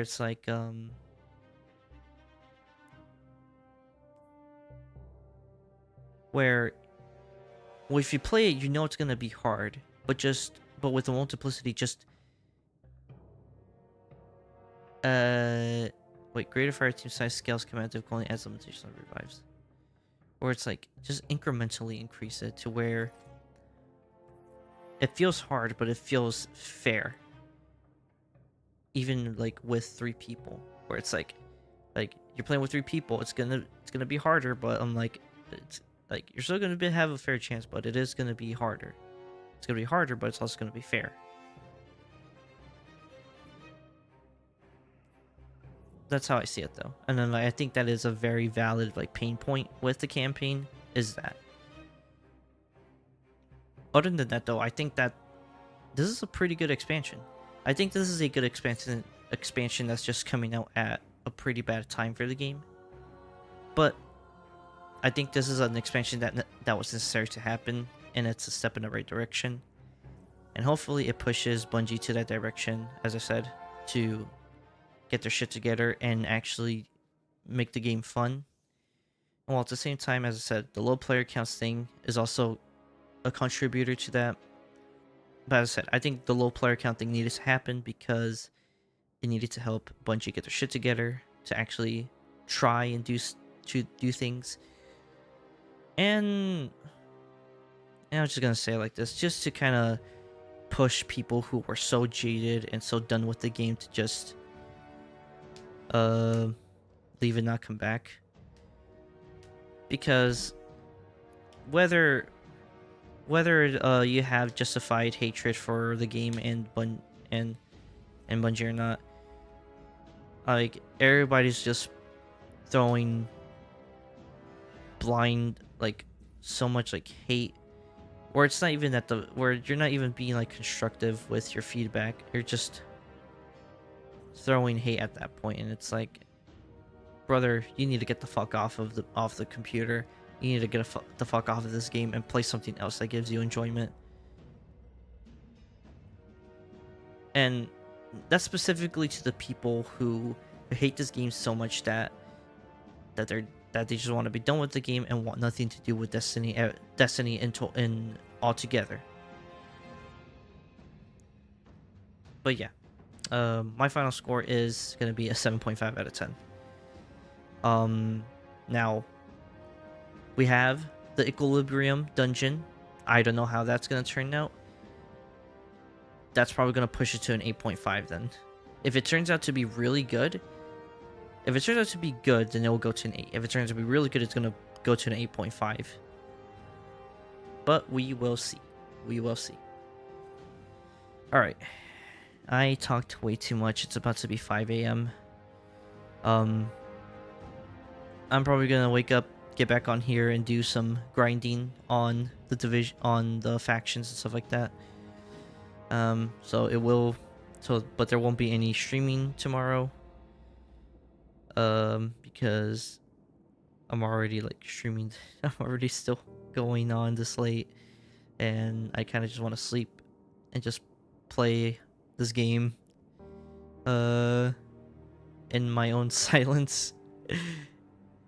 And yeah, and hopefully like it's either this coming Tuesday or next Tuesday, you know, the Dawning will come out, and I'll have like a stream or two out before that, like during this week, to also like probably most likely Tuesday, to play some more on here, you know, do the grinding stuff, online grinding, to just chill and hang out. And then once we enter next year, as I said, the Wuthering Wave streams will return for 3.0, and hopefully maybe I'll try to find where I could probably now bring back Expedition 33 on there. I probably will likely be able to as well, hopefully. Or who knows, maybe I'll bring like a new game or a game that I haven't played in a bit, like Shrinova or something like that. That'd be fun. Honestly, for me right now, Battlefield has just been an expensive game for PC. Like, it still sits at like $60. It was on sale for $59.99, but I'm like, I already have to pay $70 for that, and I didn't want to pay. Like, I love Battlefield, but even for that game, I was still like, I kind of still want to find a lower price. So I would have wanted to have Battlefield and, you know, stream that and like play that, have a good time. You guys can actually hear me rage, like actually have me rage. Because the open beta for that was fun. I'm looking into playing Silent Hill, hopefully at some point. I actually really need to find some like horror games that I want to play and play on stream. But that'll be like a future me to do. That'll be future me though. Alright. I talked for way too much. For probably over an hour now. I mean, I said I was gonna get off at 3 something. It's already about to be 5 o'clock. We're 14 minutes to 5 o'clock. I need to get off. Alright. Thank you guys for coming and watching. Twitch viewers, I hope you guys enjoyed the stream. If you did, go ahead and follow me if you want. And yeah, follow me, hit the notification bell to get notified when I go live. And yeah, and for YouTube, my YouTube bros, thank you guys for coming and watching the stream. Anybody and everybody who came to watch the stream. And if you guys enjoyed watching me play through the second half of the story for Renegades, I hope you guys enjoyed. And if you enjoyed, you know, go ahead and give me a like, give the like on the stream, hit subscribe if you want to. I promise it's free. It's free. Takes just 2 seconds. Share it with your friends. Leave a comment of what you guys thought about it, what's your thoughts on the campaign, what's your thoughts on the DLC so far. It's a lot of mixed reviews on it, but from a lot of people kind of talking have been like, you know, it's actually DLC is actually pretty good. What else was I saying? Ah, yes. And if you guys actually enjoyed and want to get notified of when I go live, you know, hit the notification bell to get notified when I go live or when I upload a video. And yeah, like that's basically about it. I'll see you guys later in the next stream. Probably be Tuesday, or maybe, I don't know, I'll probably do like a Monday night stream. Who knows? I'll try to at least try to have a stream on. Try to have one stream throughout the week coming up. But yeah. Once again, thank you everybody for watching. I really do appreciate it. You know, I just appreciate you guys giving your time to me. Just watching a random ass person who uses a VTuber model to stream on here. Yeah. I don't know where I was going with that, but you know, and I don't know if anybody actually ever looks at like the at in the description, but I never mentioned the Streamlabs thing because I'm like, it's not necessary for me. I'm like, wouldn't in a sense be cool to get like somebody like people donating like a few bucks to me? Sure. I mean, I know everybody would like that, but I'm like, I don't really promote it because I'm just like, I think viewership, I think just people watching and people just following you and subscribing, honestly, I just think it's more than enough. Like, I don't think I need to ask more than that, especially for somebody who's like, as I've always said, is just a nobody on the internet.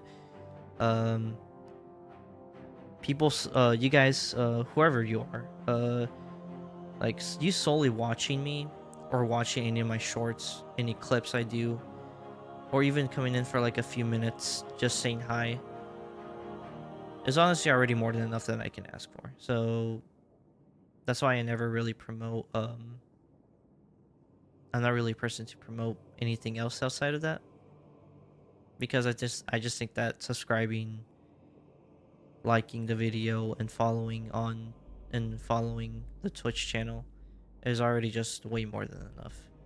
So yeah. Sorry, didn't mean to get like sentimental about this, or get like,